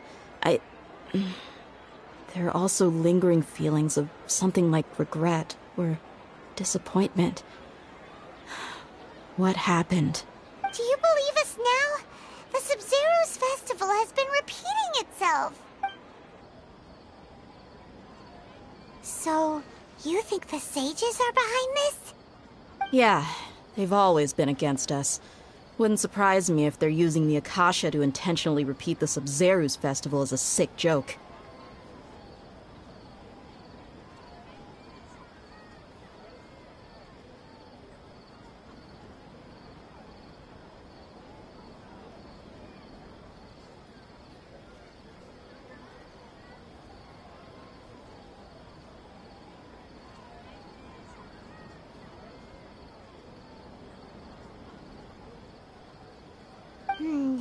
You have a point. Aside from the Dendro Archon, the Academia's sages are the only ones in Sumeru who could pull off something like this. Maybe there's more to the Akasha than we know. Right! Didn't you awaken our memories using something that looked like a knowledge capsule? That means you must know something about the Akasha! The Akasha relies on the power of a gnosis to operate, as it is the manifestation of the God of Wisdom's power. It compiles the wisdom of the entire populace, and it grants knowledge to the people. A gnosis can do that? No wonder the Akasha is so magical. It's being powered by the gnosis of Sumeru's Archon. So, this Nahida you mentioned, what did she say? She said, and Paimon quotes, "The Akasha relies on the power of a gnosis to operate, as it is the manifestation of the God of Wisdom's power. It compiles the wisdom of the entire populace, and it grants knowledge to the people." Compiles the wisdom of the entire populace and grants knowledge to the people. Wait. I get the grants knowledge part. That's what people have always used the Akasha for. But compiling the entire populace's wisdom? How does that work? Did she mean that the sages enter new knowledge into the Akasha? Oh, yeah. That sounds about right. What do you think?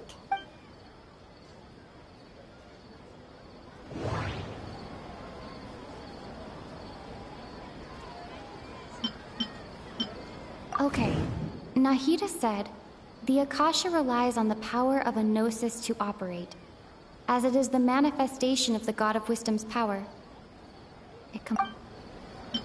People in Sumeru don't dream. What a strange phenomenon. What's happening right now seems to have happened before. This feeling has been getting stronger and stronger. My mind feels exhausted, even though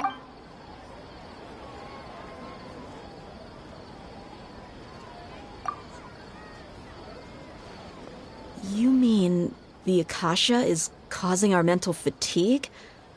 Huh. Now that I think about it, my head's been feeling unusually heavy. When the desert dwellers set off on their quest for knowledge, a sage once said, knowledge always comes at a price. Compiling the entire country's knowledge. You think the Akasha pulled a 180 and is extracting information from us? Who knows? The Akasha can put knowledge into our heads, so who's to say that it can't also poke around in there? We don't know any specifics. What's the point of doing something like that? Just think about it. If you could combine the knowledge of every single person in Sumeru, then you can basically turn Sumeru City into a single massive brain. This hive mind could make breakthroughs in problems that even the smartest geniuses can't crack. An excellent deduction. And the analogy comparing Sumeru City to a massive brain? I love it. In that case, we should take off our Akasha terminals right away. Maybe that'll solve this problem. Yeah, I was only wearing this for show in the first place. Didn't expect the sages to cook up such a conspiracy. Mark my words, when this is over, I'm getting evidence and exposing this whole thing to the public. How does everyone feel? Huh? What is it?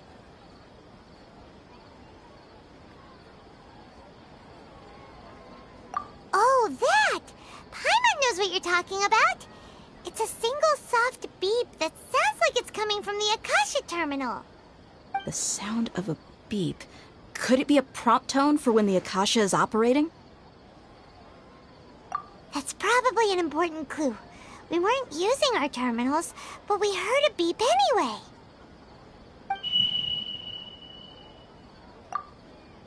Traveler, did you hear that?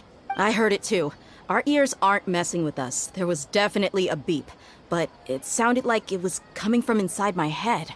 We took off our Akasha terminals.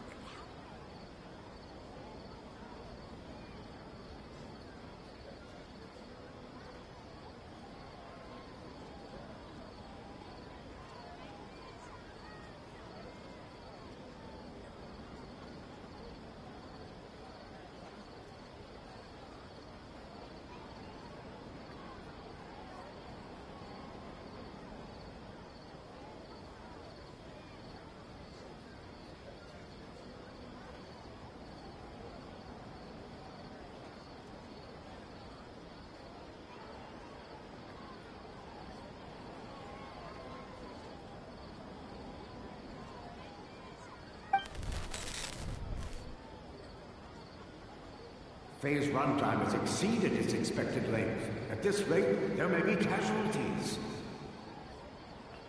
But we cannot lose all of our progress.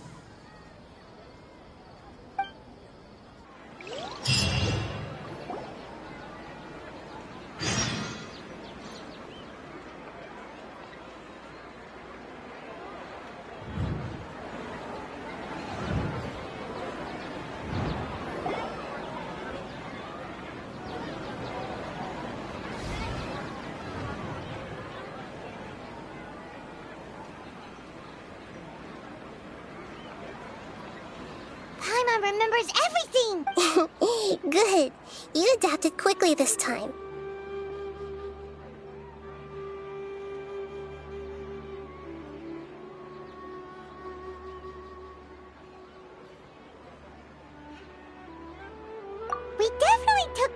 Akasha terminals last night, but we still heard that beep. Why is that?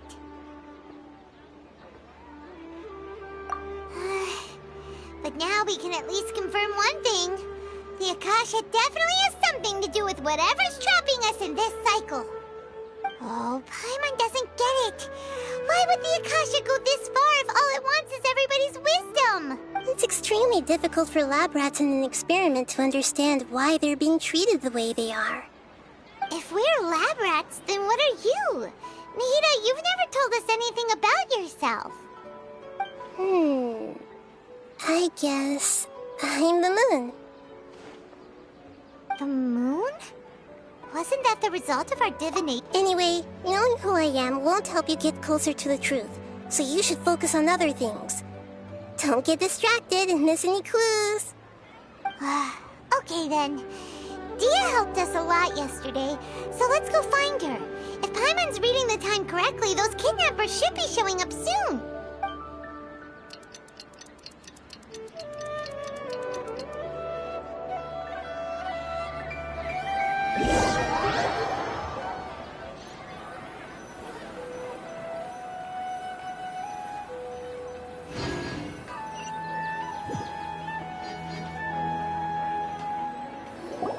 Ah, there you are.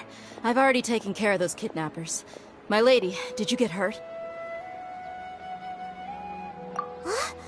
Dia? What's wrong? Why are you both gawking at me like that? You didn't get hurt this time. Huh? What do you mean this time? Why are you so surprised that I managed to get out unscathed? Those kids were amateurs.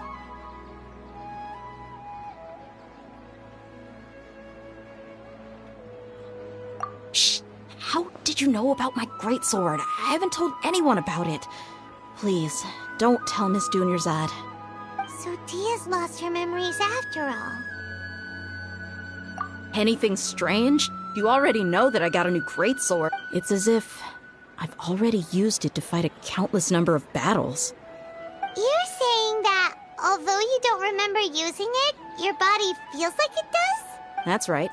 Both mercenaries and warriors heavily rely on muscle memory. Only knowing the theory of battle won't get you anywhere. Traveler, what do you think? Yeah, Paimon's feeling really hopeful. Oh, you're right! Earlier in the Samsara, something like this would have never happened. I have no clue what you two are talking about, but it's still dangerous here, so... So you want us to take Dunyarzad somewhere else to rest while you check if there are still more kidnappers around, right? How did you know what I was gonna say? Can you read minds? Forget it. Go and do your thing.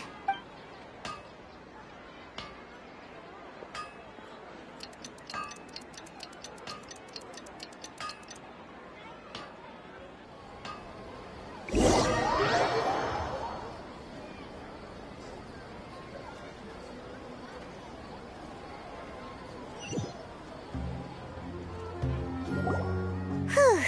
It's finally nighttime. Aside from Dia not getting injured, everything seems to have stayed the same.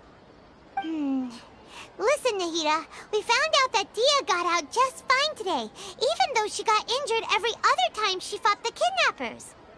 Do you think the Samsara has been broken? Have we saved Dunyarzad? Really? Good job on all that progress. Get some good sleep tonight. Hey, what kind of an answer is that? Tomorrow will come. Everyone assumes this is common knowledge, but the only way you can know that for sure is if you experience tomorrow. How many todays has it been? Is it possible that today will be followed by yesterday? Does tomorrow truly exist as anything beyond a made-up concept? It's even possible that this entire world is a lie, and the history of the whole world has just been one endless Sub-Zero's festival. Okay, no more. Paimon's brain is already shut down. That's why it makes no sense to waste your energy thinking about things you will learn tomorrow. Get some good rest. You know, use the bathroom and flush your anxiety dookie away. Huh? Hold on, what did you just say? Did Paimon hear you correctly? Huh? People always say they feel a sense of relief after they take a duk-duk. That's why I suggested you could try that. Is that so strange? It's so strange and so against common sense that Paimon's at a loss for words.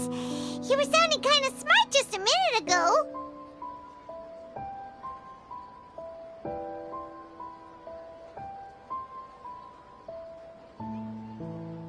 Yeah, even though it's happy and lively at the Sub-Zero's festival every day, it feels like it's been a long time since we've really gotten to relax. Let's go back to our room.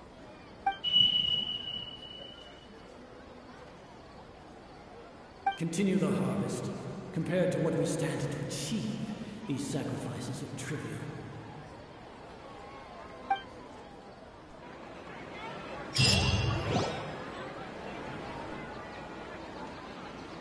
We're still in the same day!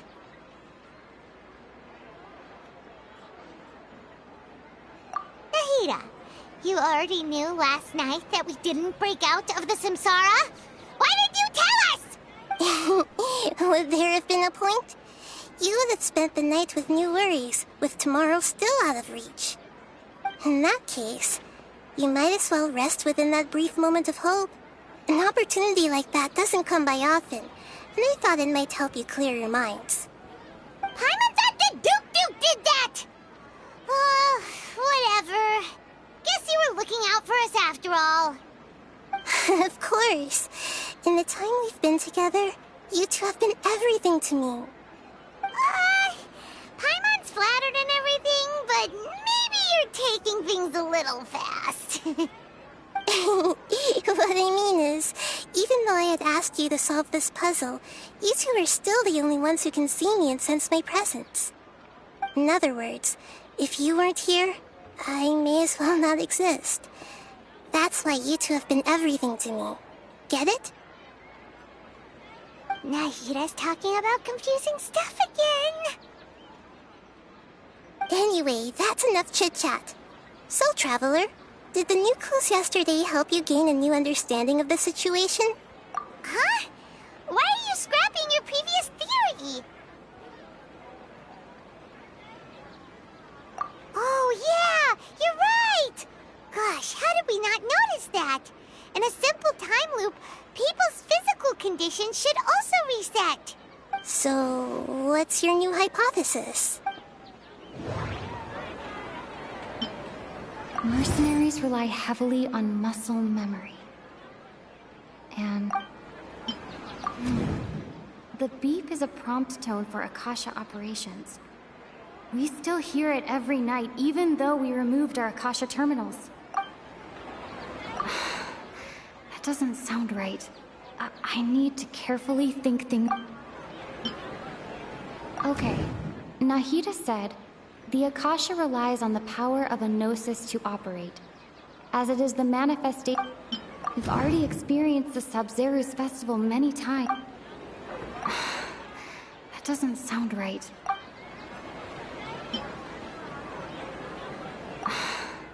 That doesn't... Okay, Nahida... The moon, illusions, and lies. That doesn't sound...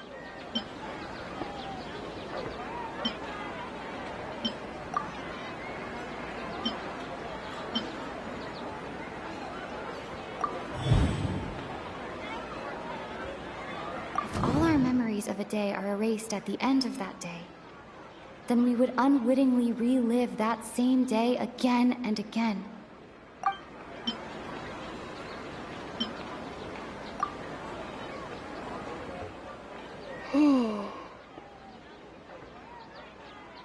Oh! Then the beep we hear every night could just be indicating the deletion of our memories! That's why when we wake up, everyone thinks the Sub-Zero's festival hasn't happened yet! It's already the next day, but everyone still thinks it's the day before! But Muscle memory can't be erased. That's why Dia has been getting better at using her greatsword. Now everything makes sense! A brilliant deduction. Nahida, tell us if we're right or wrong. To put it simply, it's as if you've mistaken a pyro crystal fly for a firefly in the night. You lost sight of its true nature because you focused too much on your perception that it glows. That isn't simple at all! Why don't you go talk to Miss Dia again? You might learn something new. Right! She did help us find our latest clue after all. Let's go!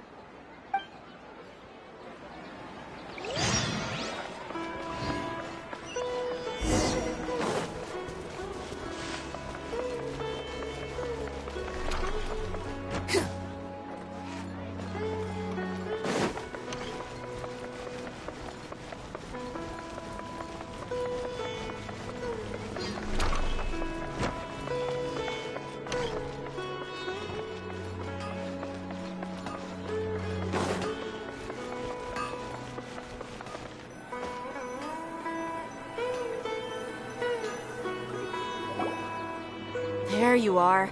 Really took me a while to find you. As expected, Dia also didn't get hurt today. Get hurt?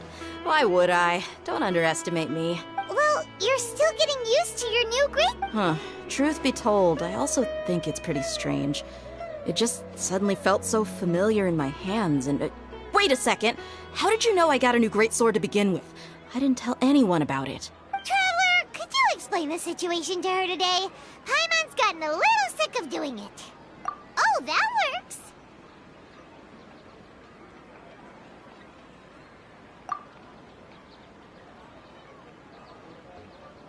What happened to you guys while I was gone? Did you get brainwashed by some cult? Don't think too hard about it. Just take what we're saying at face value. All right then, let me get this straight. You're telling me that my body's already gotten used to this greatsword, but my brain just doesn't remember it? Yes, your memory's being erased every day. Then I'd have to disagree. That's impossible. Oh? Why do you think that? If we've actually been reliving the Sub-Zeru's festival day after day, then what happened to the things we used, the money we spent, the food we ate?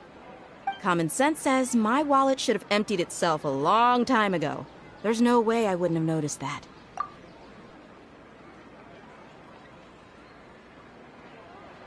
Right! They could use the Akasha to record what everyone did that day, and then use the city's resources to replenish everything! It's not very likely, but it's also not impossible. No, it is impossible. I've got proof. You have proof? Where? You two are surprisingly serious about this nonsensical discussion. Fine, I'll play along for a little longer. Come with me, Miss Dunyarzad. Please come along as well.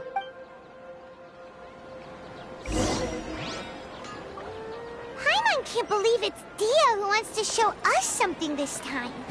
2 days ago, we were the ones taking her to see Dunyarzad.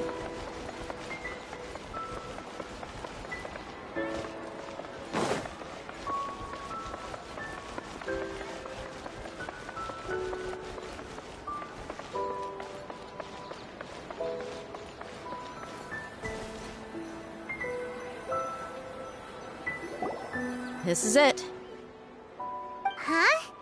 This is a wooden training dummy. What about it? See those marks on the dummy? Those are the result of several days' worth of practice. Let's say the sages didn't replace it every day. Shouldn't it be hacked to pieces by now? That's true, but what if they did? Then the sages would have had to reproduce every mark I left during previous training sessions. I'm a professional fighter. My martial school has always emphasized the importance of refined control. The force, angle, and entry point of each strike is calculated and deliberate. That's why I remember every mark on the dummy, as well as my state of mind as I made each strike. It's just as they say. Each swordsman has their own unique style, and even the same swordsman can't make the same cut twice. It would be impossible to copy these marks. Is it really impossible? What is it? People often say that a camera's photo can never replace an artist's painting because the former has no spirit to it. The same thing applies here. At a mere glance, I can differentiate carved marks from the results of combat training. Whew, I hope that cleared things up for you. Hey, is this that new brain-exercise game that's been super popular with the scholars lately? It's surprisingly fun. Anyway, it's getting late. I should escort Miss Dunyarzad to Nilu's stage. See you later. Well, back to square one. Is our memory deletion theory also wrong? But at least we've reached some other conclusions in the meantime.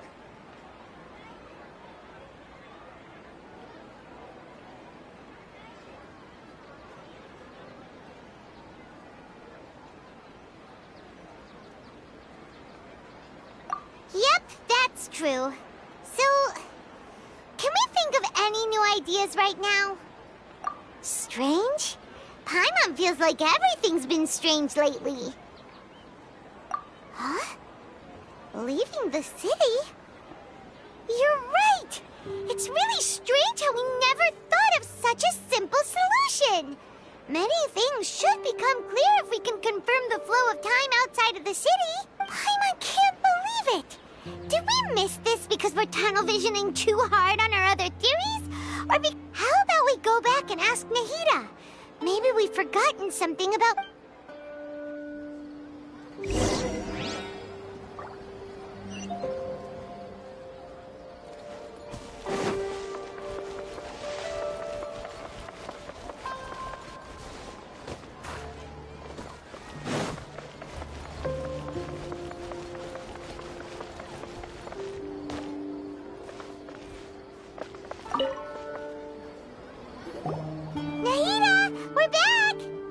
early today. Did you find something new? Sort of. We're mostly sure now that we're not in a time loop. And leaving the city. As far as I remember, you've mentioned your plans to do that twice before. We did? But we don't remember anything. What happened after we talked about those plans? What did we say when we got back? Let me think. I don't think you ever actually told me what the outcome was. Oh, it's probably more accurate to say that both times you never came back the whole night. But you two sometimes stay out the entire night anyway, so at the time, I didn't think too much about it. It is true that sometimes we lose track of time during our investigations. Before we know it, it'll already be the next day. But still, neither of us remember anything about leaving town. Really? That's kinda strange. In theory, I should have already awakened all your memories. Yep. Something here's definitely fishy. Let's get to the bottom of this tomorrow.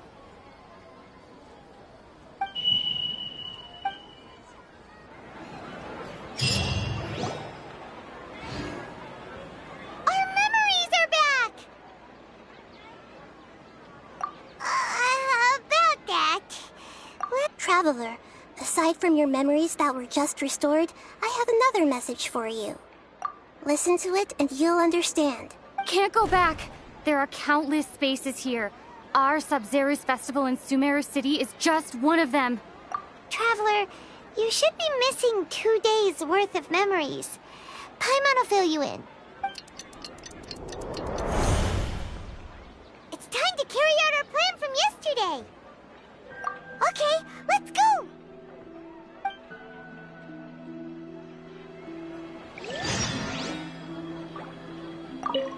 We don't have many more festivals to waste. Hurry and find the truth.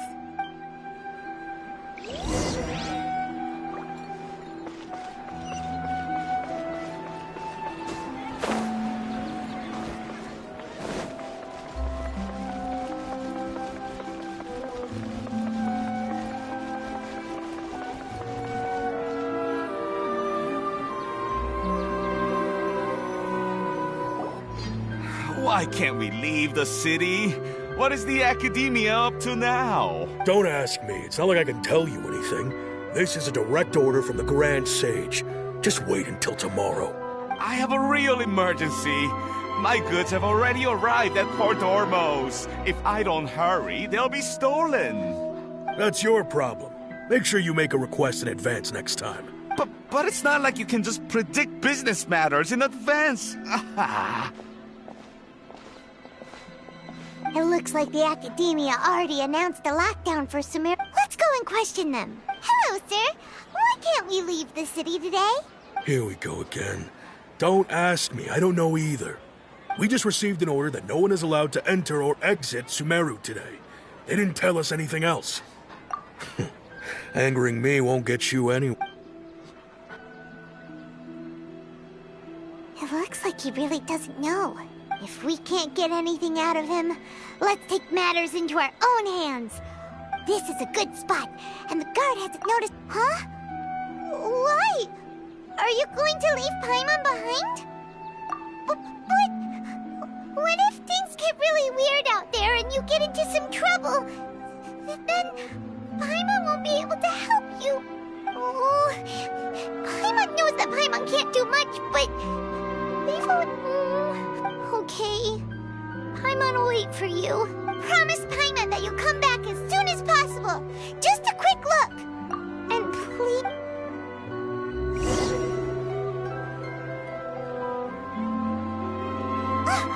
Memories! Traveler!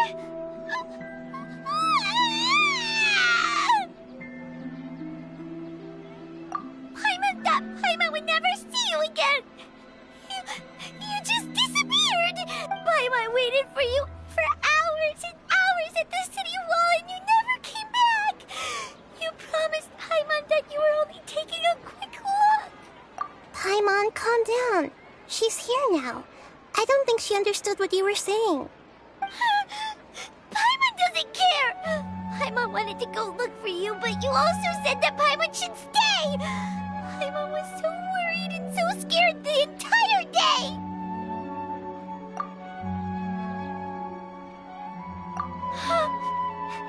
Okay. Paimon will forgive you. The most important thing is that you didn't actually disappear. Oh, Paimon was so scared that you had gone into another world. Okay, Paimon, can you tell us your perspective of what really happened yesterday?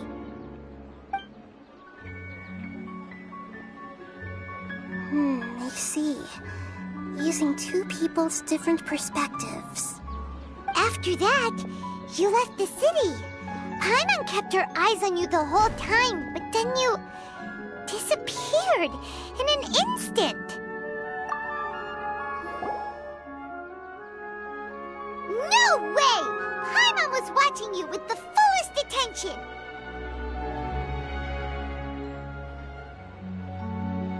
What's your perspective, Traveler?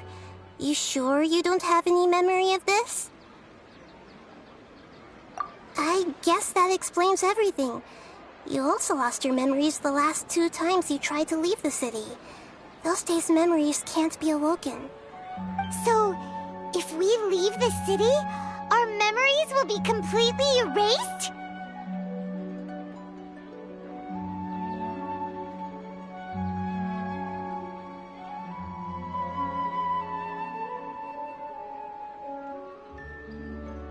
It really sounds like something big outside of the city is being hidden on purpose.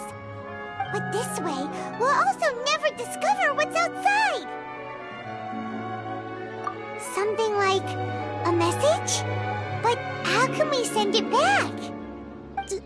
Don't look at me like that. I'm not used to being stared at. Well... Okay. You want something that can pass on messages, right? Give me some time and take care of Dunyarzad for me. Yep! No!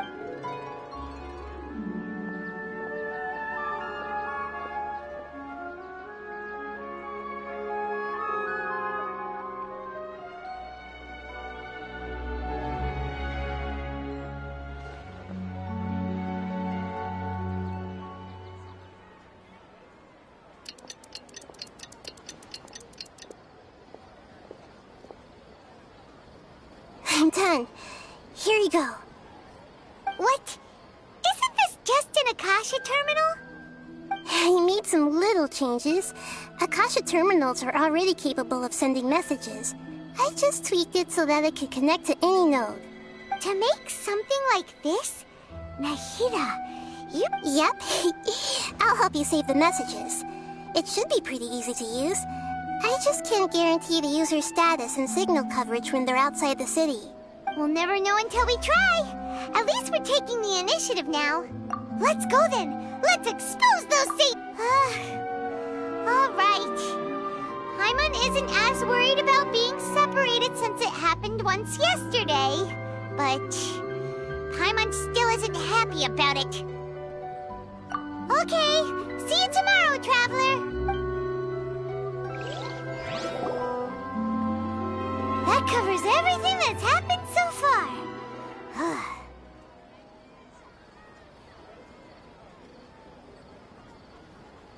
Yes, although the signal was choppy and had some interference, we still managed to receive 2 messages from you when you were outside. Okay, now that you understand what's going on, let's hear the messages together.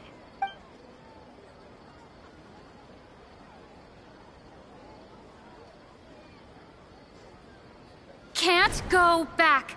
There are countless spaces here. Our Sub-Zero's festival in Sumeru City is just one of them.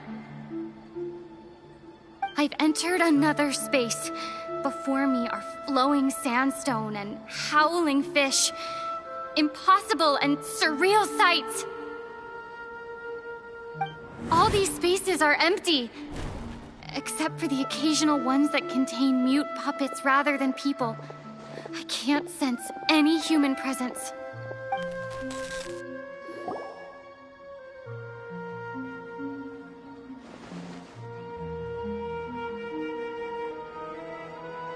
That's one heck of an info dump. It sounds like you left the Sumeru City space when you set foot outside of the walls. But everything looked completely normal when Paimon was looking out from the inside. That's unbelievable. And if we take your word for it, the other spaces all had very weird contents. There's another part here. We only received it last night.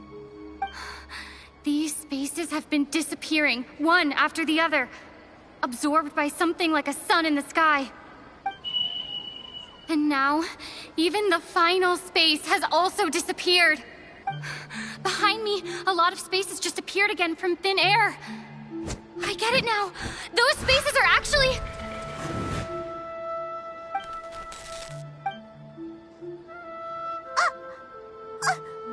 Why did the message end right there?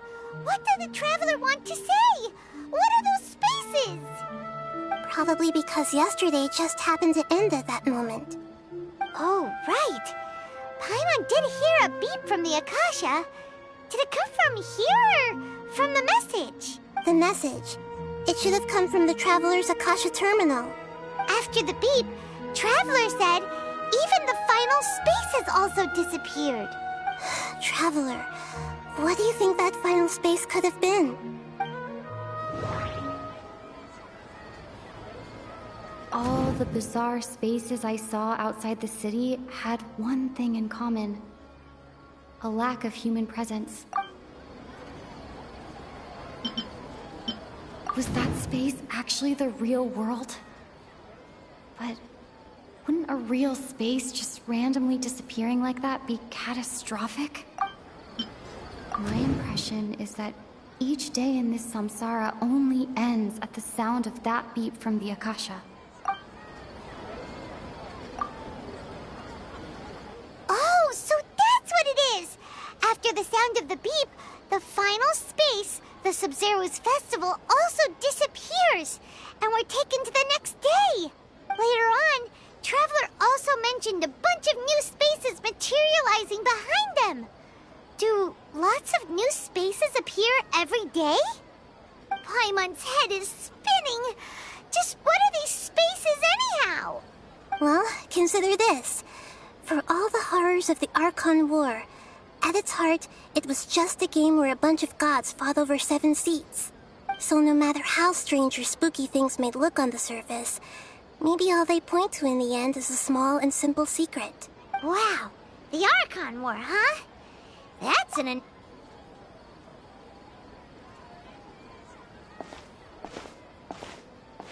Hey! Where are you going?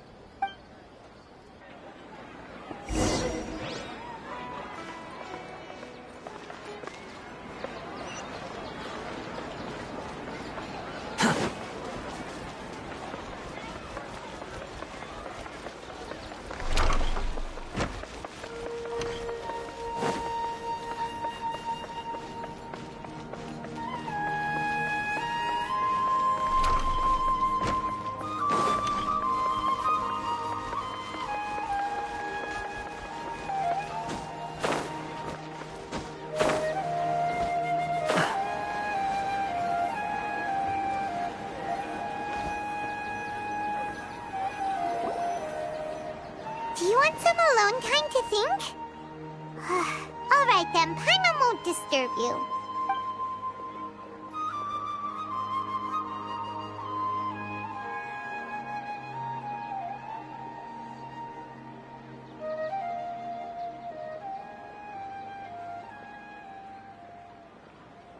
The dance of Sub-Zeros is about to begin.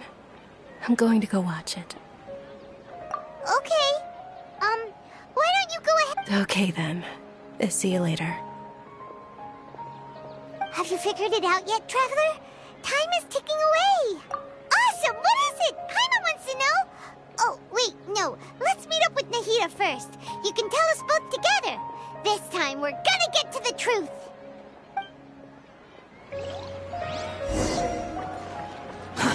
Too slow.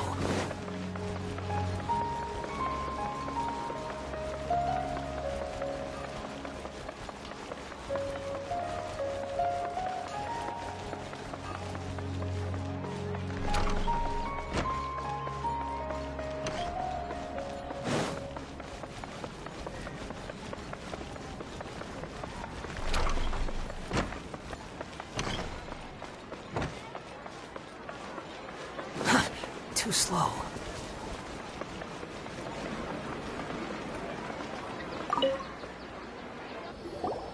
You're back. I've been waiting forever for you two. Judging by the looks on your faces, are you ready to take your Sub-Zero's exam and graduate from the festival? Okay. First off, have you discovered the hidden truth? Okay. Nahida said, the Akasha relies on the power of a gnosis. You've already all the bizarre spaces I saw outside the city have... Those spaces remind me of... dreams. Like the one I had in the Avidia Forest. Except, these have no sign of human presence.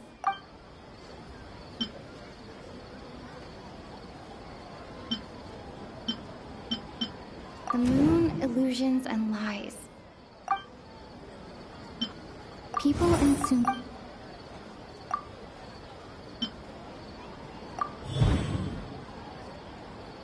We are all in a dream. It isn't that the people of Sumeru don't dream. Rather, the Akasha is taking their dreams from them. People in Sumeru think they don't dream. But the truth is, the Akasha steals their dreams without them knowing it. And those spaces with no human presence are stolen dreams without their host. That would explain why they sounded so weird when she was trying to describe them. Huh. So people in Sumeru do dream after all. In fact, we're all in one big dream together right now. Correct answer. Now, how did you conclude that the Akasha is capable of this?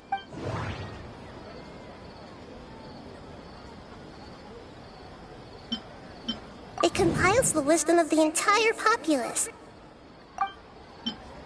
And it grants knowledge to the people. It is the manifestation of the God of Wisdom's... The Akasha relies on the power... That doesn't... Oh, okay. those dream-controlling creatures in the forest also get their power from the Dendro Archon, right? That would explain why the Akasha has the ability to control people's dreams, too. But is stealing everyone's dreams really how the Akasha compiles their wisdom? Isn't there anything more to it than that? Dreams are fantastical, complex, and full of imagination. People's brains are the most active when they're dreaming. In other words, dreams are rich bundles of human wisdom. So in other words, the complete opposite of how Hypatia understood it. Paimon remembers her saying that the sages think dreams are foolish delusions, and the fact that no one dreams is a blessing from Greater Lord Rukkhadevata. So it was all a dirty trick? The real story is that the sages from the academia are using the Akasha to steal people's dreams for their own use, huh? Oh? By the sounds of it, you understand the current situation pretty well. So then, what about the samsara?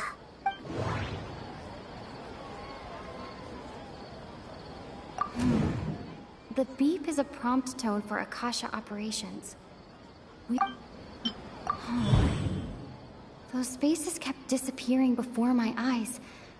But as soon as that beep sounded, many more spaces materialized. Grand Sage said, go celebrate. Those dreamscapes kept vanishing. But as soon as that beep sounded, more new spaces appeared.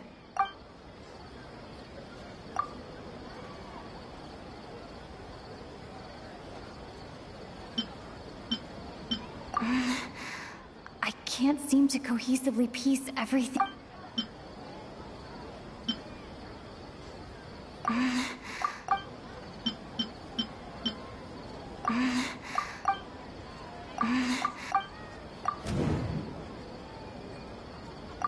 Correct.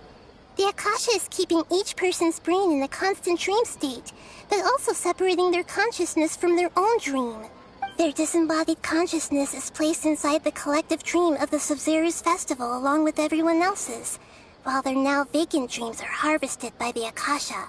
No one is any the wiser as another day passes in the dream, and so begins another samsara cycle. People wake up to yet another dream about the Sub-Zero's festival. The dreams that belong to them are once again harvested by the Akasha, and so it continues. So, this is like a dream factory, and the Akasha is a dream harvesting machine. Did Paimon get that analogy right? Very good, Paimon. Using analogies well is an excellent habit to get into. Okay, so that beep we keep hearing is actually from our real-life Akasha terminals. Taking off our terminals in this dream doesn't do anything. All right, last question. Who am I? They say that alchemical divination is the Dendro Archon's divine revelation. So then, if Nahida has referred to herself as the moon, now that I think about it, wasn't... Now that I think about it, wasn't...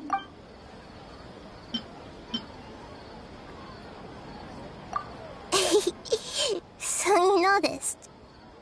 I thought that one would be the hardest question. That's why I put it last. That wasn't hard at all. Even Paimon guessed that. Everything about you is different. We just didn't want to expose you is all. Now that you mention it, Nahida, you've been hinting to us since the very beginning. It's funny. Thinking back to when we were asking all over the place for info about Lesser Lord Kusanali. Yes, those can wait until we're back in real life. On the other hand, I'd be happy to answer any more questions you have about here and now.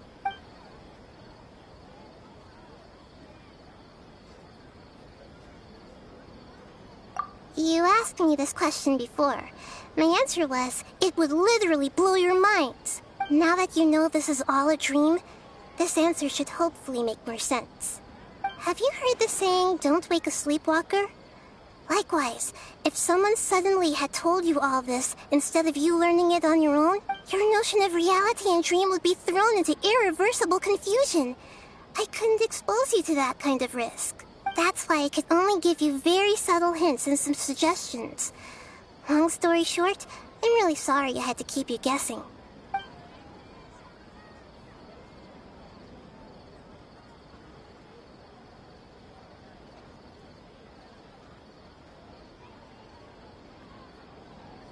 Firstly, this dream we're in is completely based on reality.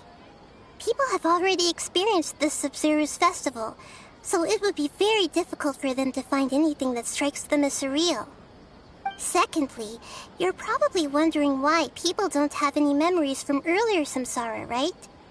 That's because people don't remember their dreams most of the time anyway. And in any case, their actual dreams are being taken away from them by the Akasha. So whenever they wake up in this dream of the Sub-Zero's festival, they don't remember anything from their previous identical dream. That reminds Paimon. Traveler had a dream when we were in the Avidia Forest, but couldn't see what it was about after waking up. Is that an example of what you mean? Yes. Only after receiving the blessing of Dendril can a person gain the Dendril element's dream-enhancing power. That explains the feelings of déjà vu. Meanwhile, everyone else has no idea that they are in the Sub-Zero's festival samsara, while their dreams are stolen from them over and over again.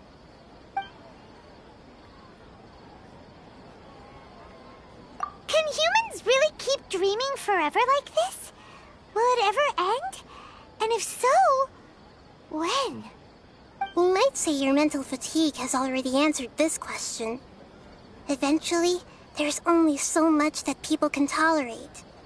Especially those whose health is compromised to begin with, like Dunyarzad. This relentless exploitation takes an even harder toll on them. People's lives are at stake here, and nobody knows a thing! We've got to put a stop to this!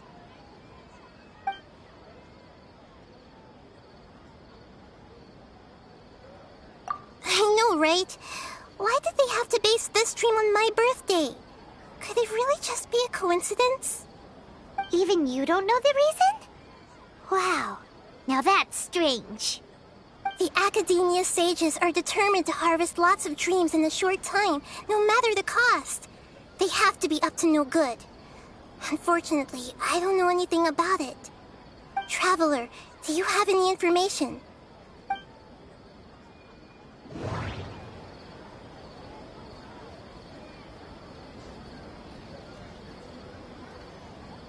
Those spaces remind me of dreams, like the one I had in the Avidia Forest. Okay, Nahida said, the Akasha relies on the power... Grand Sage said... Celebrate the birth of that god? Could it mean...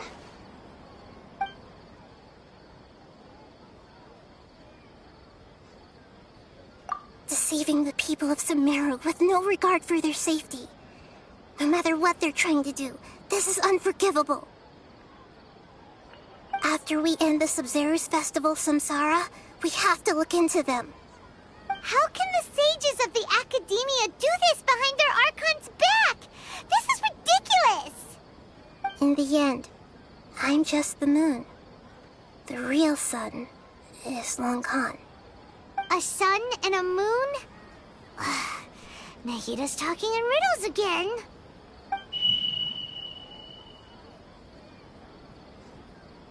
Oh, we're out of time today. I'll tell you how to break free of the samsara tomorrow. See you then.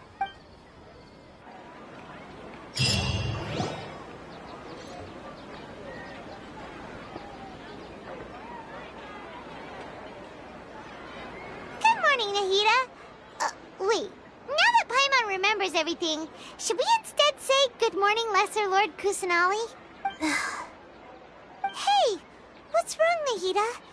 You don't look too good. I'm afraid that what you're thinking right now is correct. Did Dunyarzad already disappear? No way. Are we too late? The real Dunyarzad's consciousness has indeed disappeared. It can no longer endure the constant dream harvesting. Paimon can't believe it. Wait, so what about that other Dunyarzad? Just what is she? Is she also going to disappear? She's actually something like a puppet, but not completely. The real Dunyarzad's consciousness could no longer keep playing her role in this dream, so another Dunyarzad appeared to replace her in the dream. Just like the grass and the trees, that Dunyarzad is just a building block of the dream that helps to keep it going. But personality-wise, she's nothing like the... Puppets are stiff, and can't copy a living person's vitality. After all, they're just there as filler. You know, speaking of which, the old Dunyarzad might not have been too different from a puppet. Dunyarzad truly believed that she met you within her consciousness, and it was you who inspired her. So you do remember her after all. Yes. Back then, her family was overly protective of her. No one cared about her personality or thoughts. It was as if she only lived to stall her Elazar. I just gave her a little wisdom so she could look at life in a new way. So that she could be her own person. But even so, she's still far from it. I'm still a long way off from being a real Archon. I couldn't even save her. If I were a competent Archon, I wouldn't have let my most faithful follower die at the Sabzeruz festival with so many regrets. Please don't beat yourself up over it, Nahida. It's the sage's fault, and theirs alone. I'm not beating myself up. All I did was to rationally observe the distance between myself and a real Archon. Don't be like that, Nahida. Even real Archons are still allowed to be sad.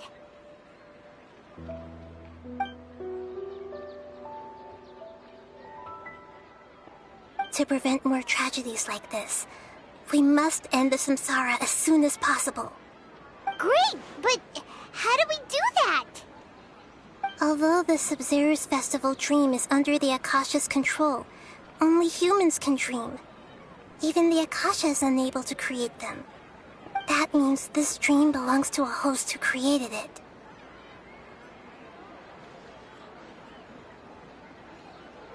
Huh? So, how should we find that person? Well, if this is someone's dream, then everything here must come from deep within their consciousness. Which means, with the power of imagination, they can change anything in this dream. Imagination? What do you mean by that? Imagination means breaking through what you perceive as normal. Like when a server at a tavern brings a plate to you, you'd naturally assume that food is on it. However, if you're the dream's host and you become aware that you're dreaming, when you imagine gold and more on the plate, the dream will respond in kind, and the server really will bring you gold and mora. But right now, our host is unaware that this is a dream. No matter how many times they're served, it will always be food. Find some way to make that person realize that they're dreaming. Usually, once that happens, the person will wake up and the dream samsara will be broken. How are we going to find them, though? If it could be anyone, it'd be like looking for a needle in a haystack.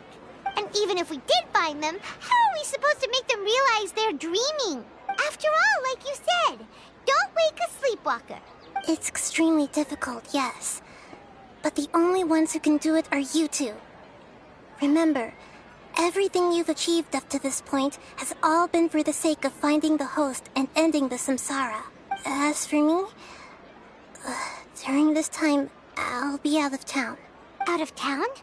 Are you going to that place full of dreams where the traveler went? Yes. I want to try something. There must still be a small wisp of possibility. Hurry and go.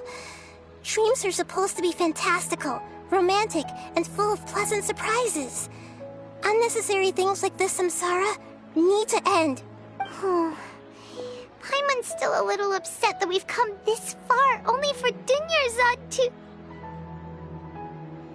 She was such a good person, with such a simple wish. But fate was against her. Yeah, saving Dunyarzad is what kept us going this whole time. But we mustn't lose hope, Traveler. Dunyarzad would definitely want to see us save everyone else. So let's break the samsara for her sake. Paimon's wondering, do you think the sages would get one of their own to be the host of this dream? Feels like it would be easier to control it that way, no?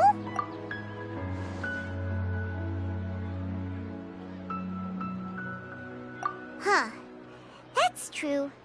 Plus, the sages probably weren't counting on there being other factors beyond their control, like Nahida and us. So, who do you think the host of the dream is? Oh, that would make sense. Ferris, the Knight of Flowers, is a symbol of the whole Sub-Zeru's festival, right? Pretty core character. Let's go ask him some questions.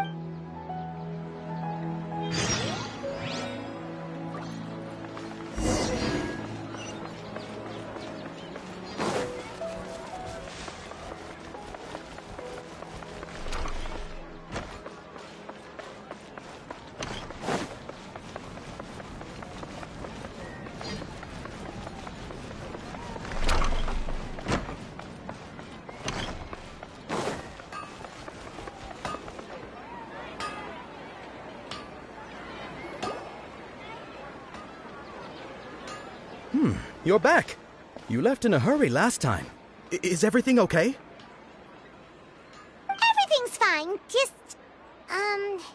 it's a little hard to explain. Would you mind taking part in a little experiment with us? An experiment? That came out of nowhere. I'm listening, though. What do you need me to do? Could you make a wish? You want me to make a wish? Is that a new Sub-Zeru's festival tradition or something? Less questions, more wishing! Okay. My wish. Okay. I'm a little nervous saying this out loud, but I want Miss Dunyarzad to be happy. Oh. I noticed earlier that she looked a bit down, and she wasn't really talking to anyone. She just doesn't seem like herself. She's always so gentle and kind, and all the kids love her. I've also wondered if the reason she asked me to be Ferris Knight of Flowers is because I'm special to her, or something. So, you have a crush on Dunyarzad? Oh, is it that obvious? After what I just said, I guess it is. When she placed the hat of the Knight of Flowers onto my head, she said to me, I want everyone to have a happy Sub-Zeru's festival. What she didn't realize was that I'm not that interested in how everyone else feels. In that moment, I just wanted to be her Knight of Flowers for the rest of my life. 50 years, 100 years, I'll serve her till the end of time. Okay, yeah, that was a bit much. Felt like the right moment to get it off my chest, but that was pretty embarrassing. Okay. I'm ready to make my wish. I would like Miss Dunyarzad to appear in front of me right now with a smile on her face. Here goes. Please come true. I'm gonna open my eyes. Oh! You... What? Faki? Sorry, but only one portion of Yalda candies per person. Back home you go. Nice try, you two. Guess he isn't the host of this dream after all. Should have expected it wouldn't be this easy.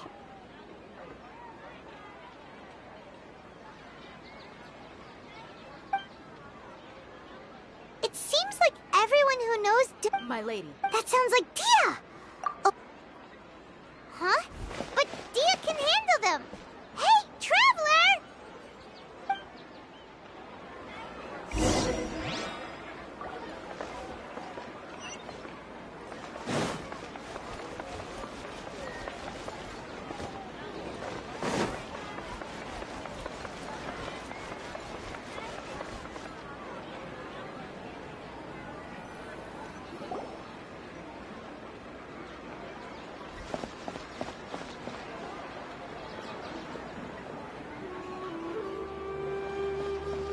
Oh, it's you. Great timing.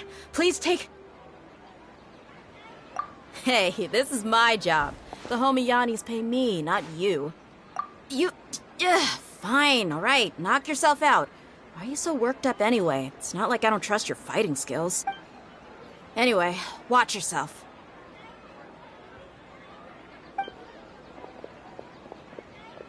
So you got yourself some backup. Suit yourself. You're going down! That's close enough. Come on,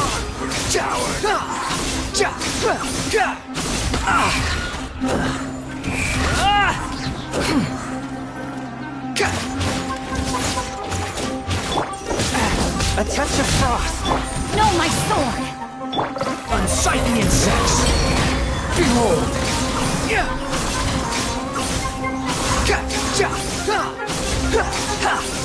Where do you think you're... How amusing. That's far enough.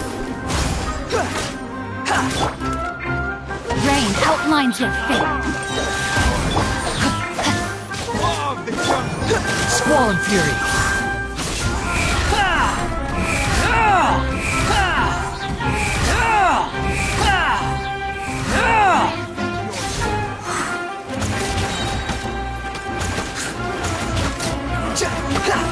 Behold!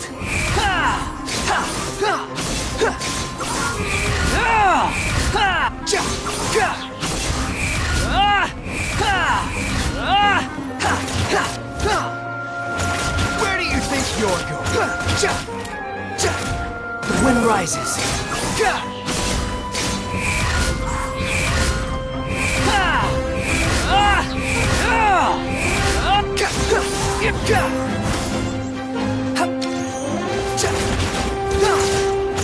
One with my blade.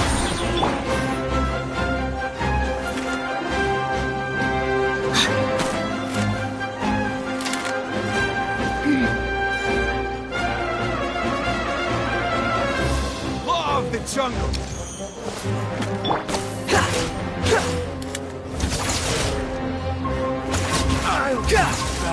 Following orders. Swift and merciful. Let me read you a verse. Behold.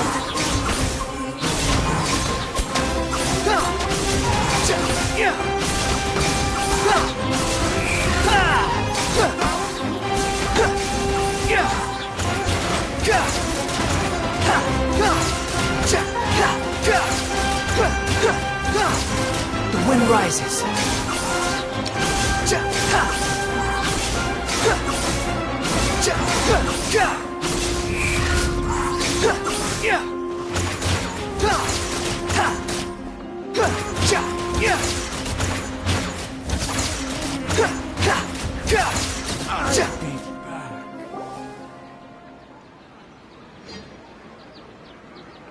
Traveler, were you just taking your anger out on those guys? You and Nahida both. Dunyarzad wouldn't want to see you two like this. Oh, and speaking of her, Paimon just remembered something. Remember how during the first Sub-Zero's festival, before the Samsara started, we came here with Dunyarzad because she wanted to pick something up? She said it was because she had forgotten something. Okay, so Paimon's memory is working so far.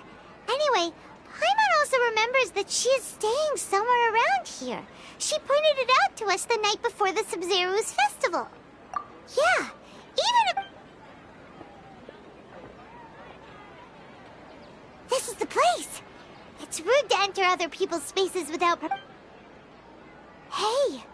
The windows are unlocked! Okay, Paimon's gonna take a peek inside.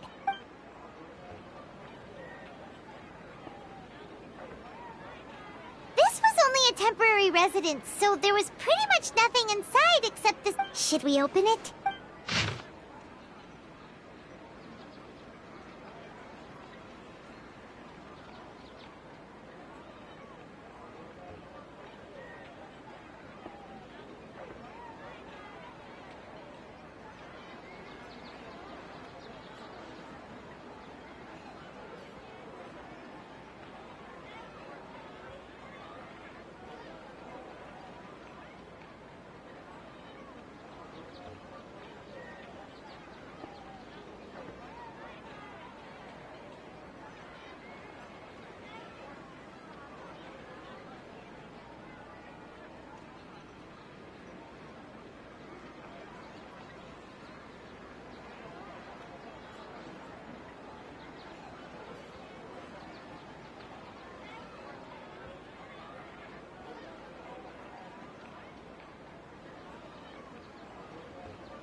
Dunyarzad wrote all of this.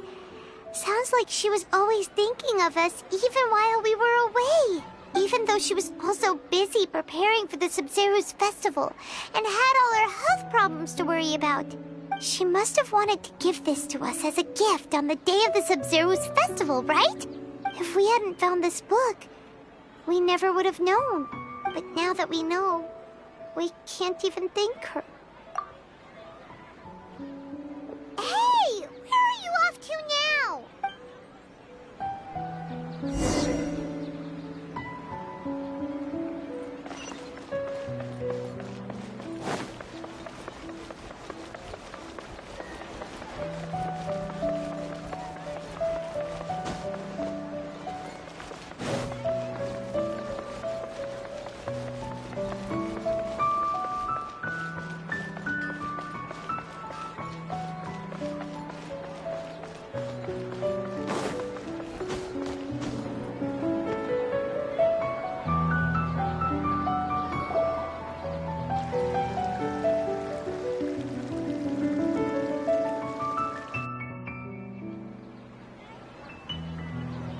It's Dunyarzad's puppet.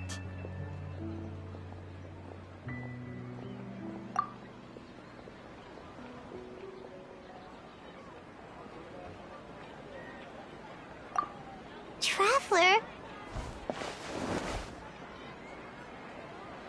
You must be exhausted.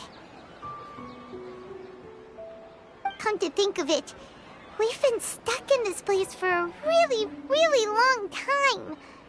Heck, even the last time we were chatting happily with Dunyarzad feels like an eternity ago.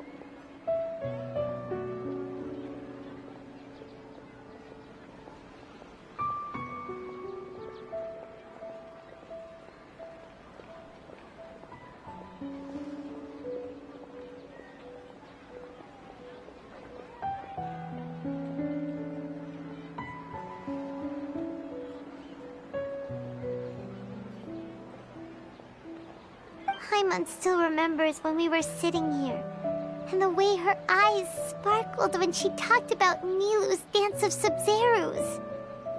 There will always be frustrations in life, but I know that the point of living is not to leave behind any regrets.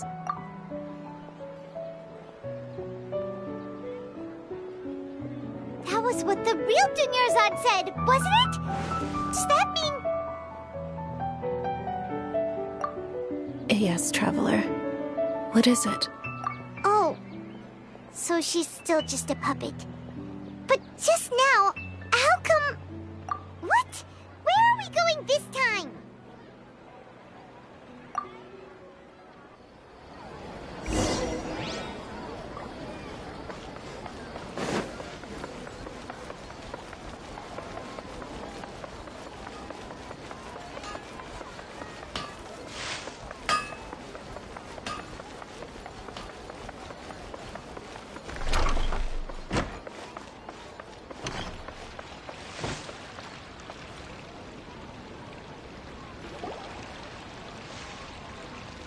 If you continue to resist, we will have... The Grand Sage has already granted you much lenience. How did things turn out like this?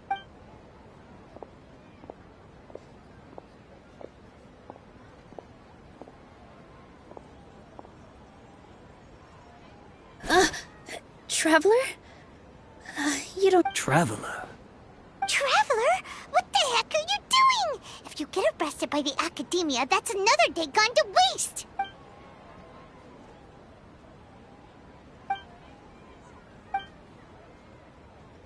Wait, they're not reacting. Have they been scared stiff? Oh, of course! If this is the Sage's plan, they wouldn't put themselves through this. So they're just substitutes. What is this? What happened to the Grand Sage and his entourage?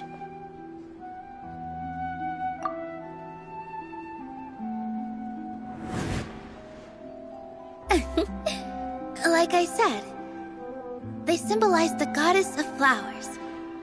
It's just a shame that all the real Bodhisattvas went extinct after her death. Yes. The Greater Lord brought forth new Padisaras in memory of the goddess of flowers, but she ultimately could never truly replicate that beautiful shade of purple.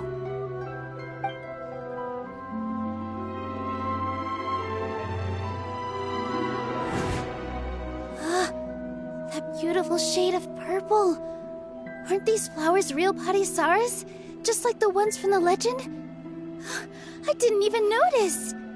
Dunyarzad, did you find these? But didn't you just say all the real flowers went extinct after the goddess of flowers passed away? So, Al? Yeah. What's going on? Huh? You guys are acting weird. But okay, I'll try.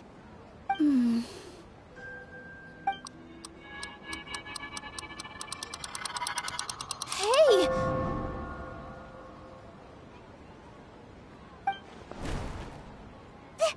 They disappeared! So Nilu's the host! What a surprise! Purple Padisaras don't exist in the real world anymore. But in Nilu's subconscious, they can appear as decorations on the stage. It's just like the example Nahida told us.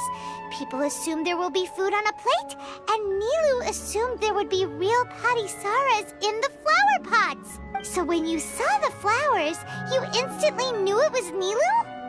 But if we want to end the samsara, we need the host to become aware that... How should we make Nilu realize that? Am I dreaming? Huh?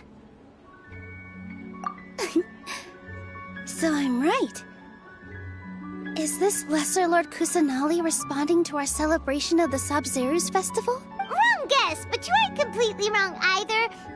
The point is, what made you think this is a dream? As far as you know, people in Sumeru don't dream, right? Yeah, but have you heard the tale of the first sage? To prevent a calamity, he went on a journey to find the Dendro Archon. Ooh, sounds familiar. Dunyarzad told us a story like that when we first arrived in Sumeru City. So it was about the first sage, huh? Yep, but in the part you heard, he hadn't become the first sage yet. There's more to the story. His piety and wisdom were acknowledged by the Dendro Archon, and she finally gave her blessing to him. All kinds of spectacular scenes appeared in front of the first sage, as if all the knowledge in the world was being painted onto a canvas right before him. He was captivated. After who knows how long, he mastered all the knowledge he could comprehend. Afterward, he said to the Dendro Archon, "I miss my parents, my wife, and my children. I've been away from home for far too long. They must be worried." The Dendro Archon smiled. The next second, the sage found himself lying in his bed, as if he had just woken up from a dream. His wife, lying next to him, said, "You're off to search for the Dendro Archon today, aren't you? Have a safe journey, my love." In the end, the first sage took care of many disasters in Sumeru City and founded the Academia. What a happy ending. So, the first sage was dreaming ever since the beginning of the story? He never went on his journey? Yes. But his faith and determination were conveyed to the Dendro Archon, so she blessed him in the form of a dream. Paimon understands where you're coming from now. That's a really... I see. Well, it just so happens that today's Sabzeruz festival is almost over too.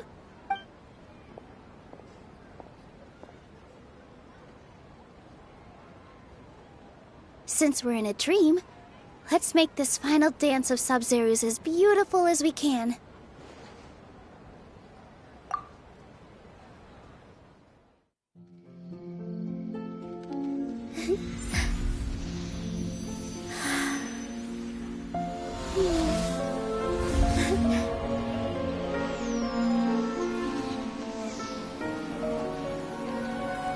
The wait is over, everyone. I dedicate this to our god, the dance of Sabzeruz.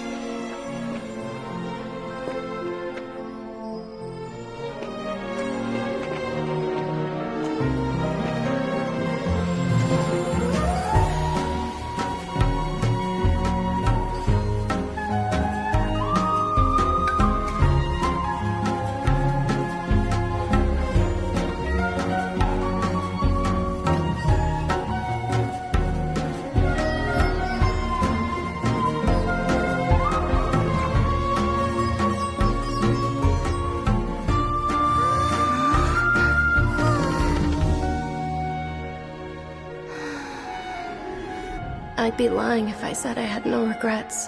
I would have loved to see Nilou's dance.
There's no need to.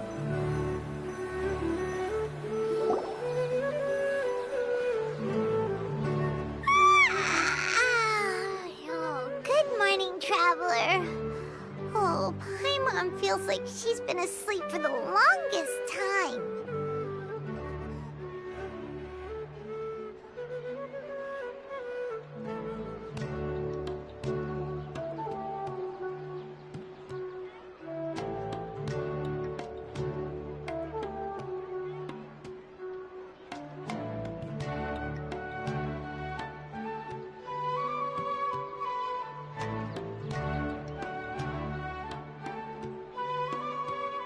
Paimon's head feels super heavy. Did we oversleep? Do you even remember going to sleep last night? Paimon thinks it was after the Sub-Zero's festival. The Sub-Zero's festival! Have we finally escaped from the Sub-Zero samsara? Quick! Take off your Akasha terminal!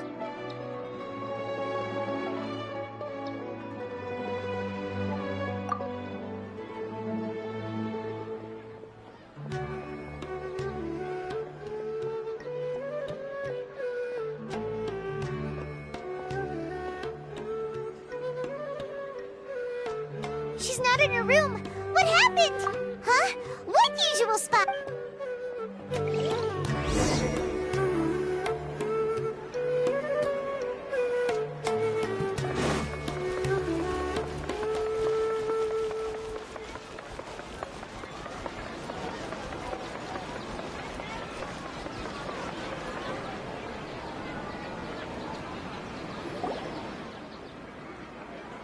Well done, Traveler and Paimon. And thank you, Dunyarzad, for organizing the Sub-Zero's... I'm sorry, who are... Dunyarzad! You're okay! Oh, Traveler Paimon. I have something amazing to tell you.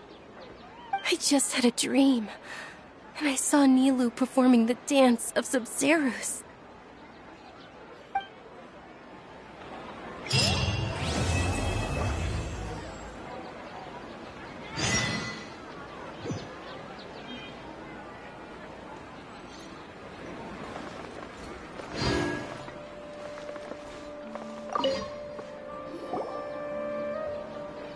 You're actually Nahida, aren't you?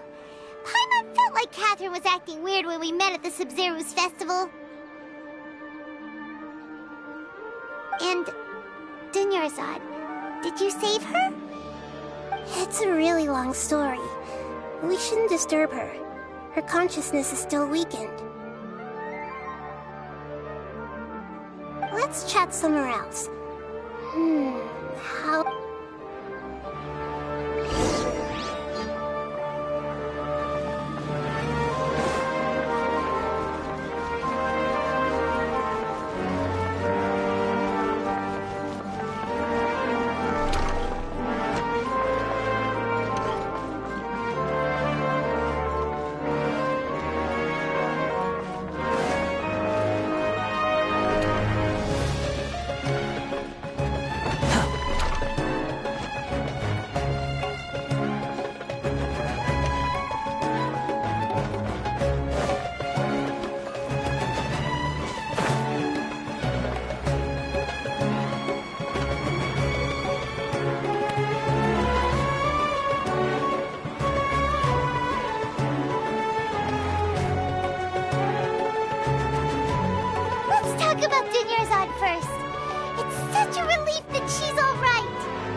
After we parted on the last day of the Sub-Zero's festival, I left the city and saw what the traveler had described.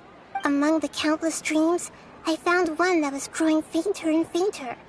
This proved my suspicion. Once Dunyarzad could no longer bear the Akasha harvesting her dreams, her consciousness began to dissipate. But this also meant it escaped the Akasha's control. Such a small fragment of consciousness can't last for very long, though. It will return to its original dream, where both will gradually fade until they completely disappear. I used all the power I had to keep her dying dream alive as long as possible, but it still wouldn't have lasted for much longer if it hadn't been for you two breaking the samsara. So it looks like we did manage to save Dunyarzad in the end. Not a moment... Huh? Why are you two smiling so happily? I thought you'd be so moved that you'd start crying. I need to spend more time observing human emotions. Both are fine. Everyone reacts differently. All right. You two must have a lot of other questions for me, right? After all, you saved my faithful believer. As your reward, I will answer any and all questions. At the Avidia forest, there was this incense that made the traveler fall unconscious and dream of a huge tree and a red sky. You also heard someone's voice, right? It said world and forget me. Yeah, so you do know! We've been wanting to ask you what that was about, and if the red sky was related to Conria. It seems like the traveler established a connection to Irminsul. That was a message left by Greater Lord Rukkhadevata's residual consciousness in Irminsul. Perhaps her last memory before she died. As you two probably know, Greater Lord Rukkhadevata disappeared after the disaster in Conria. The timings of these events do line up, so your suspicions are reasonable.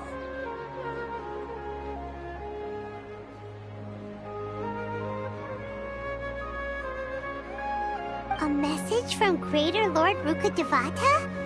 We thought it was from King Deshret. King Deshret? That god who died even longer ago? Some present-day desert dwellers still worship him. You probably just heard some of their conspiracies. Okay, so what does the message mean? I still haven't managed to decipher it. Even the Akasha isn't currently capable of doing that. Greater Lord Rukkhadevata's residual consciousness in Irminsul seems to be contaminated with something that has a very dangerous aura to it. Many devoted scholars go mad as soon as they connect their consciousness. I've warned the Academia about this many times, but people still keep falling victim to it. But I believe this is the key to saving Irminsul. That's why I've kept trying to decipher it. So the tree in the vision was Irminsul? Oh, Tainari also said that Irminsul is sick! Is it because of the contaminated consciousness? But even if you can't figure out what that vision was all about, it seems like our search for you was all in vain. The Traveler wasn't affected after coming in contact with that consciousness. I've never seen anyone like that. With you here, we may have a chance at deciphering it. No, we must decipher its secrets. I've already eliminated all other factors that might affect Irminsul. This is the only one left. This puzzle has life and death at stake. It could determine Irminsul's fate, as well as Tevat's. To be accurate, I'm using the Akasha as a medium to occupy Catherine's consciousness. How did you do that? Poor Catherine. Does this mean you can also occupy other people's consciousnesses? Theoretically, I can enter anyone's mind as long as they're wearing their Akasha terminal. The Akasha is the legacy of Greater Lord Rukkhadevata. As Lesser Lord Kusanali and the first Akasha terminal, my consciousness has always been linked to the Akasha. I've always respected my people's free will, so I've never actually occupied their consciousness. When necessary, I just borrow this bionic Snezhnayan puppet. Hold on. Did we just learn some deep, dark secret? So Catherine is...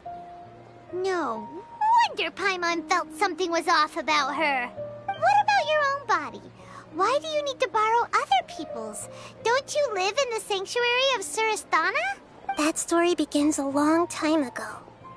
After Greater Lord Rukkhadevata disappeared, the sages found my newly born self and took me back to Sumeru. At that time, I was young and weak. The sages kept me in the sanctuary of Surasthana, ostensibly for the sake of protecting me. But I've hardly heard from them since. However, I do understand that they had hoped to find Greater Lord Rukkhadevata instead of me, a symbol of her passing. So, the sages basically put their new archon under house arrest? How dare they! Why don't you teach them a lesson, Nahida? In some ways, they aren't wrong. Greater Lord Rukkhadevata was omniscient and omnipotent. Even after her death, the Akasha is still empowering this nation. And I'm still really far away from being able to call myself the God of Wisdom. Moreover, the Academia is also more proficient at governing this country. My existence has little meaning. Yeah, you got a lot of believers. Just look at the Sub-Zero's festival. Everyone who showed up truly loves you. Thank you for the kind words. But I honestly don't need physical freedom as long as I can connect my consciousness to the Akasha. Trying to find a way to save Irminsul is my life's mission and top priority. I will work on that, and try to live up to being a deity in the meantime. Every once in a while, I will also take up the duties of the God of Wisdom and enlighten a lost soul here and there. Doing all that, there has never been any big problems with the Academia's governance of Sumeru. This is the first time I've seen them step out of line. I wonder what caused them to go down this path, and what they hope to achieve. Even though the city's residents haven't noticed anything strange, if the Traveler hadn't broken the Sub-Zero Samsara, the situation could have become dire. I tried to do some investigating in the Akasha, but I couldn't find anything suspicious. And all the people of interest seem to purposely avoid wearing their Akasha terminals. I think they're deliberately trying to hide something. Oh, that reminds Paimon. In Gandharvaville, there was a sage who had invited Kainari to join some kind of project. Could it be related?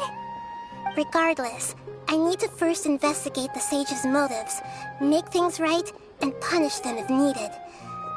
But I'll have to be discreet, or they'll see me coming. You mean how the Akasha stops you from having dreams? Yeah, it's been such a long time. No one's noticed something's up?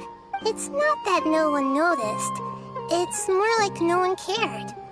Ultimately, it's all rooted in the sage's misdirection. Misdirection?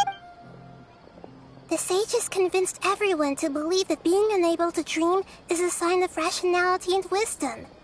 Not dreaming is a badge of honor in Sumeru, even if the truth is that their dreams are being reaped by the Akasha. With their propaganda in place, the sages can maximize their use of the Akasha to facilitate their research. Besides, Greater Lord Rukkhadevata must have created the Akasha in the hopes that it could be used to its full potential.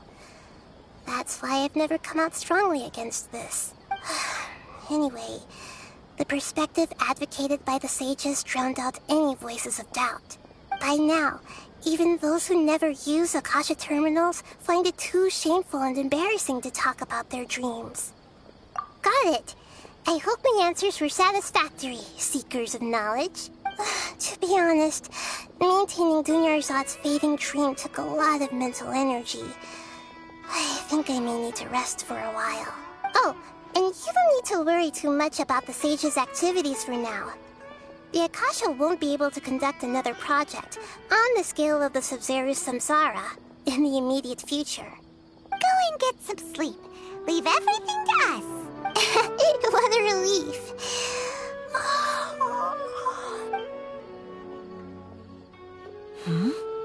Traveler?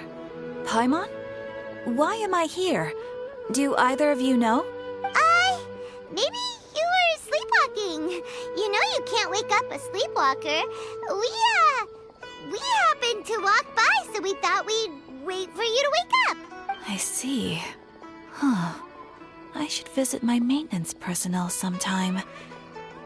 Oh, I'm fine. I better go. Thank you. We've spent quite some time in Sumeru City, but ever since we last said goodbye to Lesser Lord Kusanali, we haven't heard anything from her. Oh, we can't just keep waiting around like this. Let's go find Catherine and pick up some work so we can at least keep ourselves busy. Smol and Fury.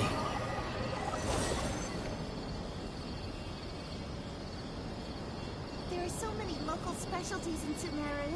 I want to buy more.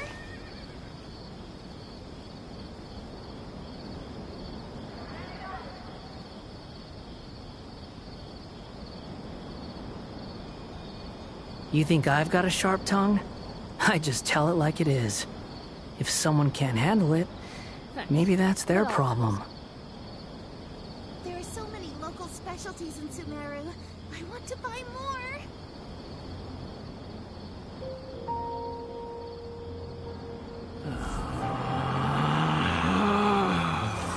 Relax.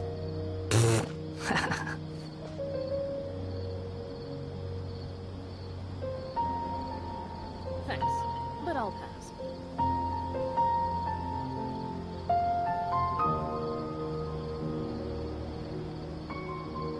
There are so many local specialties. There's no such thing as pure freedom in this world. Even the wind cannot blow on forever.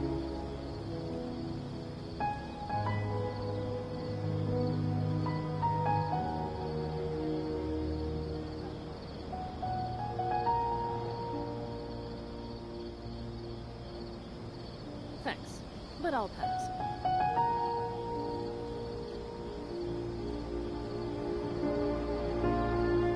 There are so many local specialties in Sumeru. I want to buy more. There's no need to exchange pleasantries. It's rather pathetic to force a conversation just to occupy silence.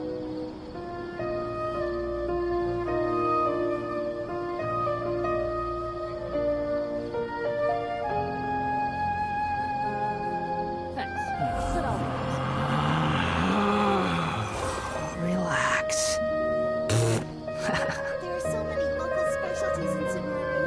I want to buy more.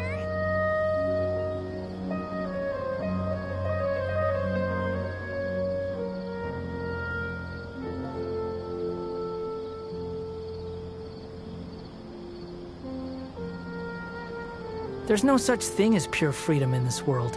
Thanks, Even the wind but I'll cannot pass. blow on forever.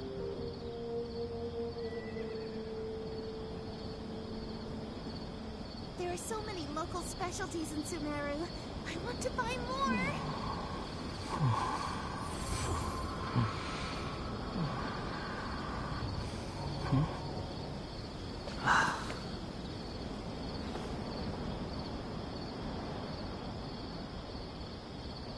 Thanks, but I'll pass.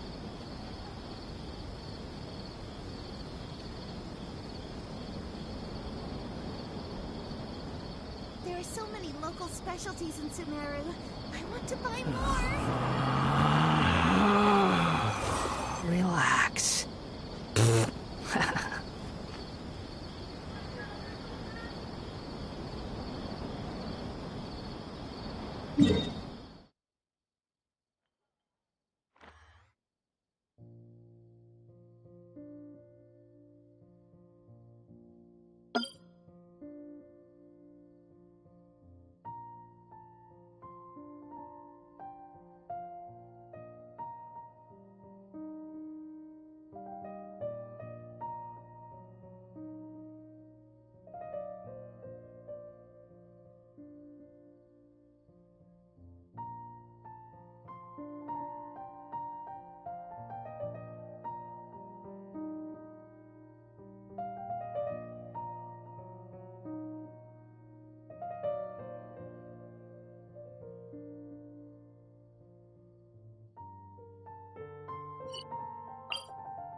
You think I've got a sharp tongue?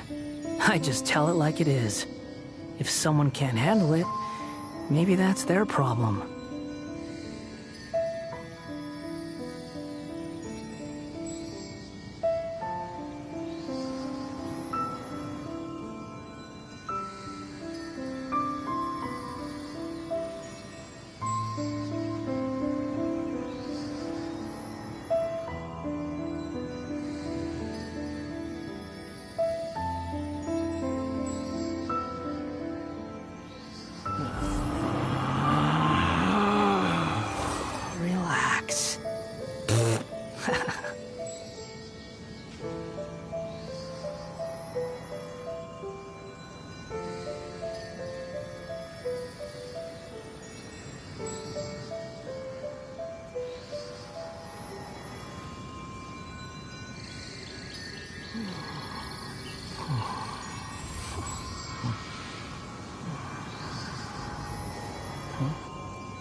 Relax. Relax.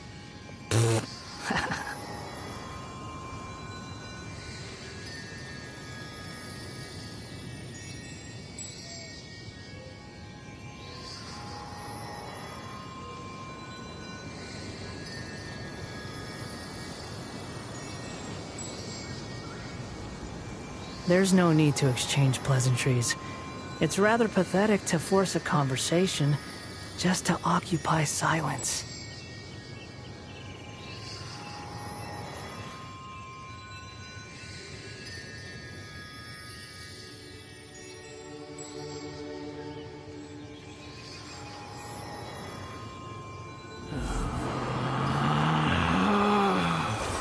Relax.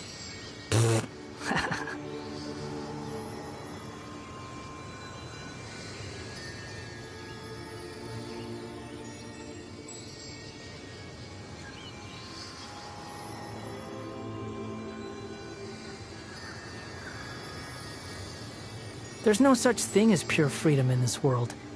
Even the wind cannot blow on forever.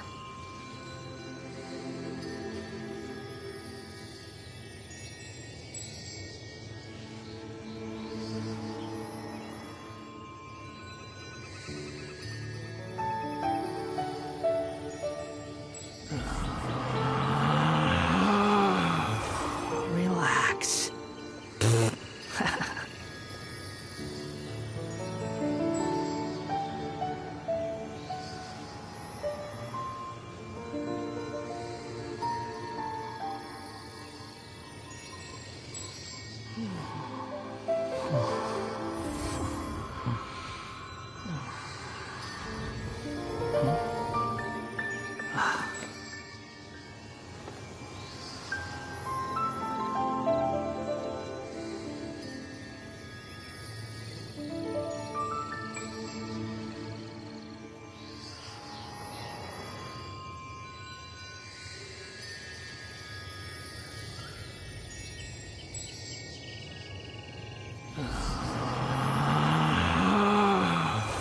Relax.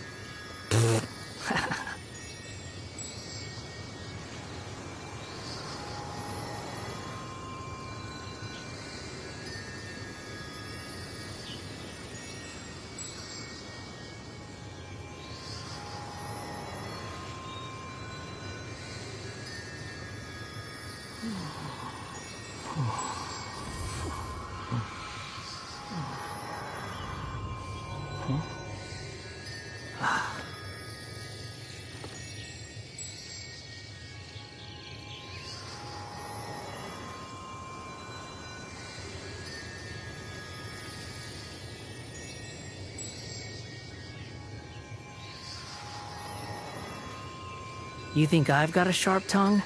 I just tell it like it is. If someone can't handle it, maybe that's their problem.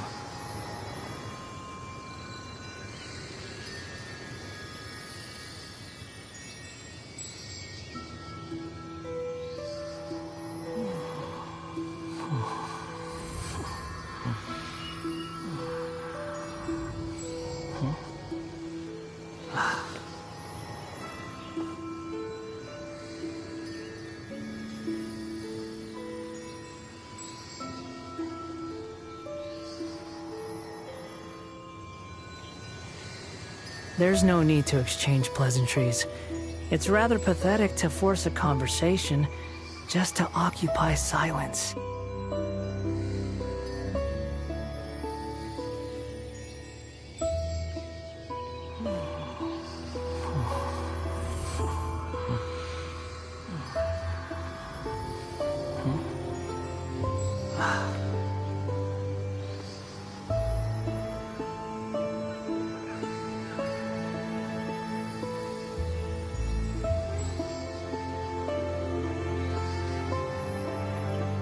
There's no such thing as pure freedom in this world. Even the wind cannot blow on forever.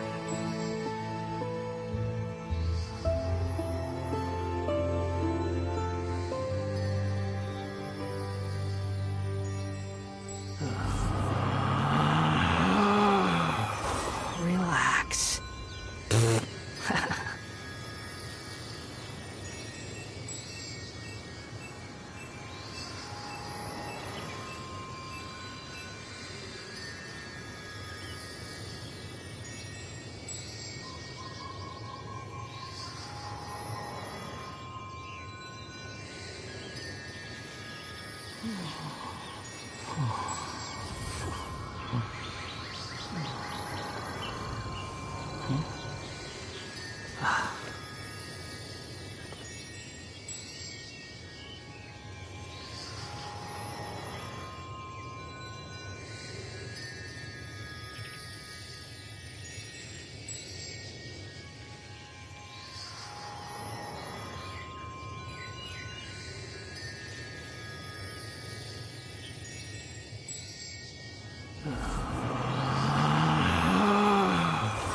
Relax.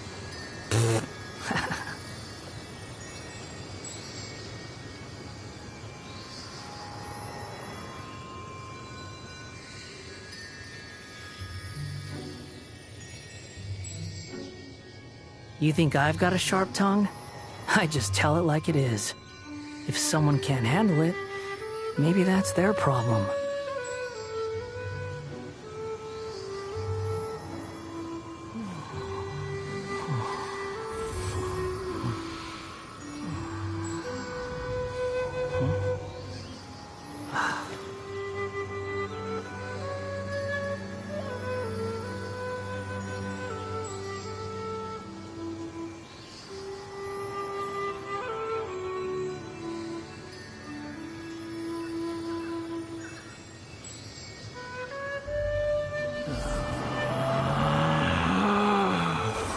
Relax.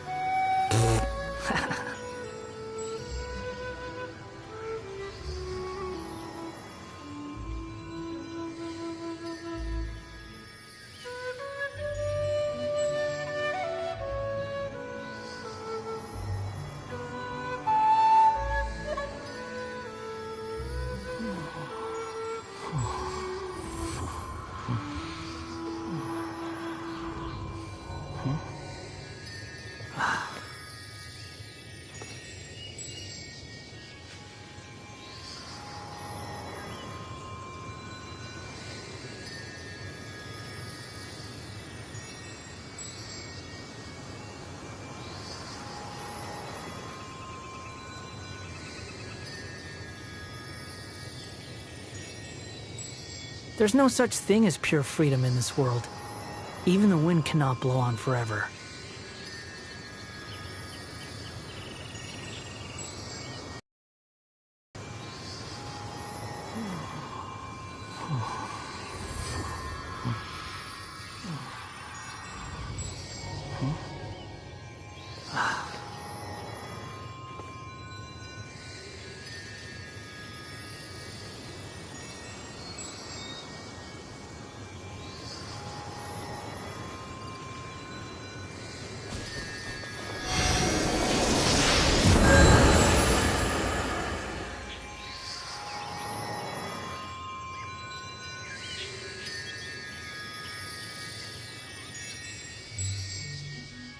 There's no need to exchange pleasantries. It's rather pathetic to force a conversation just to occupy silence.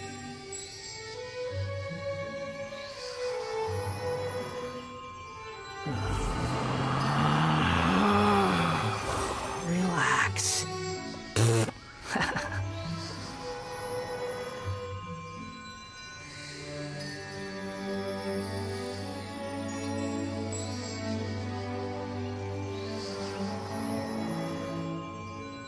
You think I've got a sharp tongue?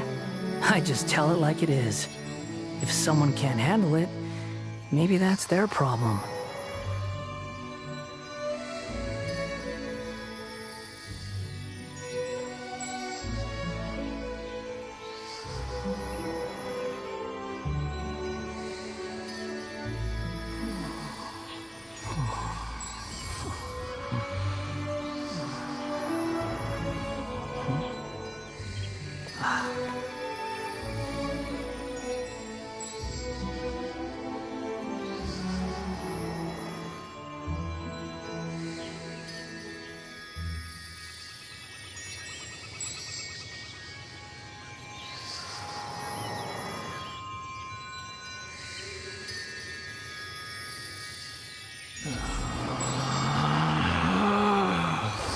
Relax.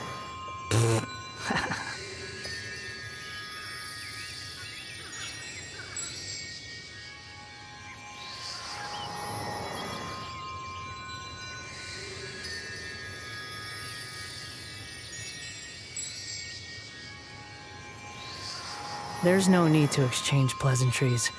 It's rather pathetic to force a conversation just to occupy silence.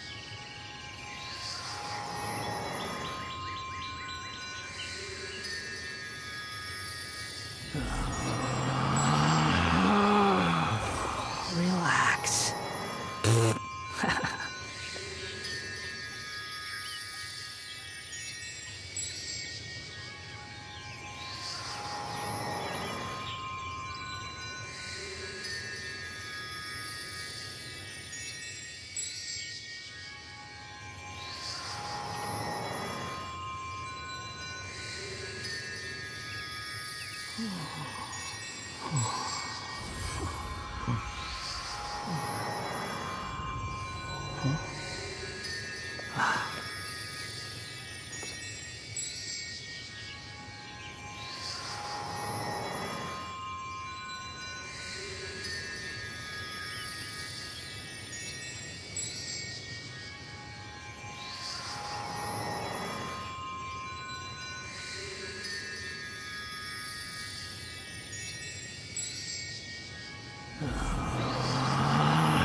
Relax.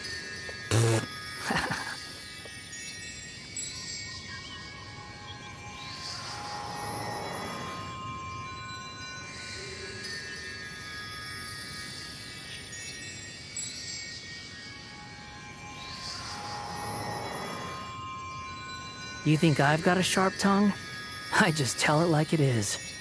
If someone can't handle it, maybe that's their problem.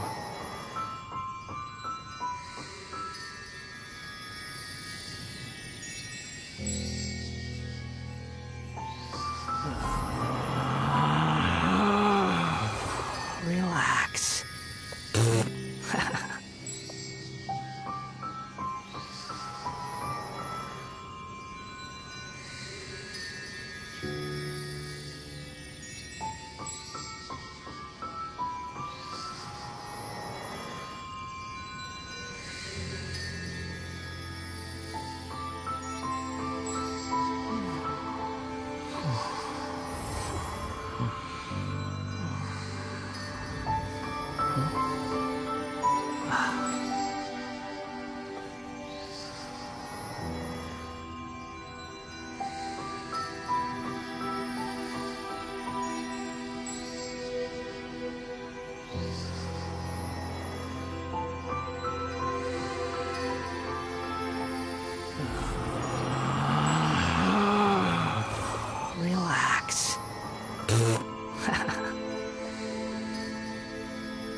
There's no need to exchange pleasantries. It's rather pathetic to force a conversation just to occupy silence.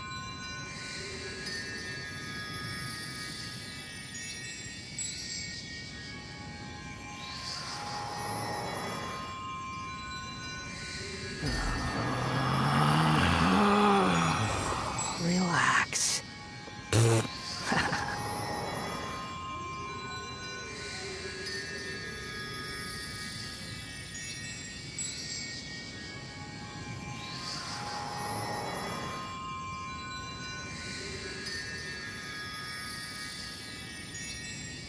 You think I've got a sharp tongue?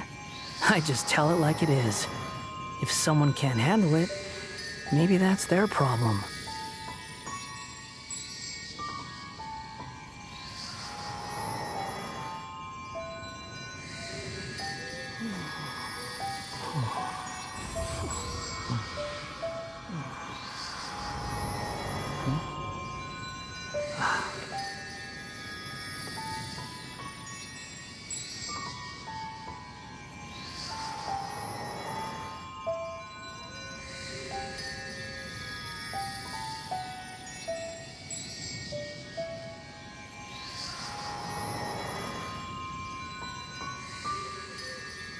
There's no need to exchange pleasantries.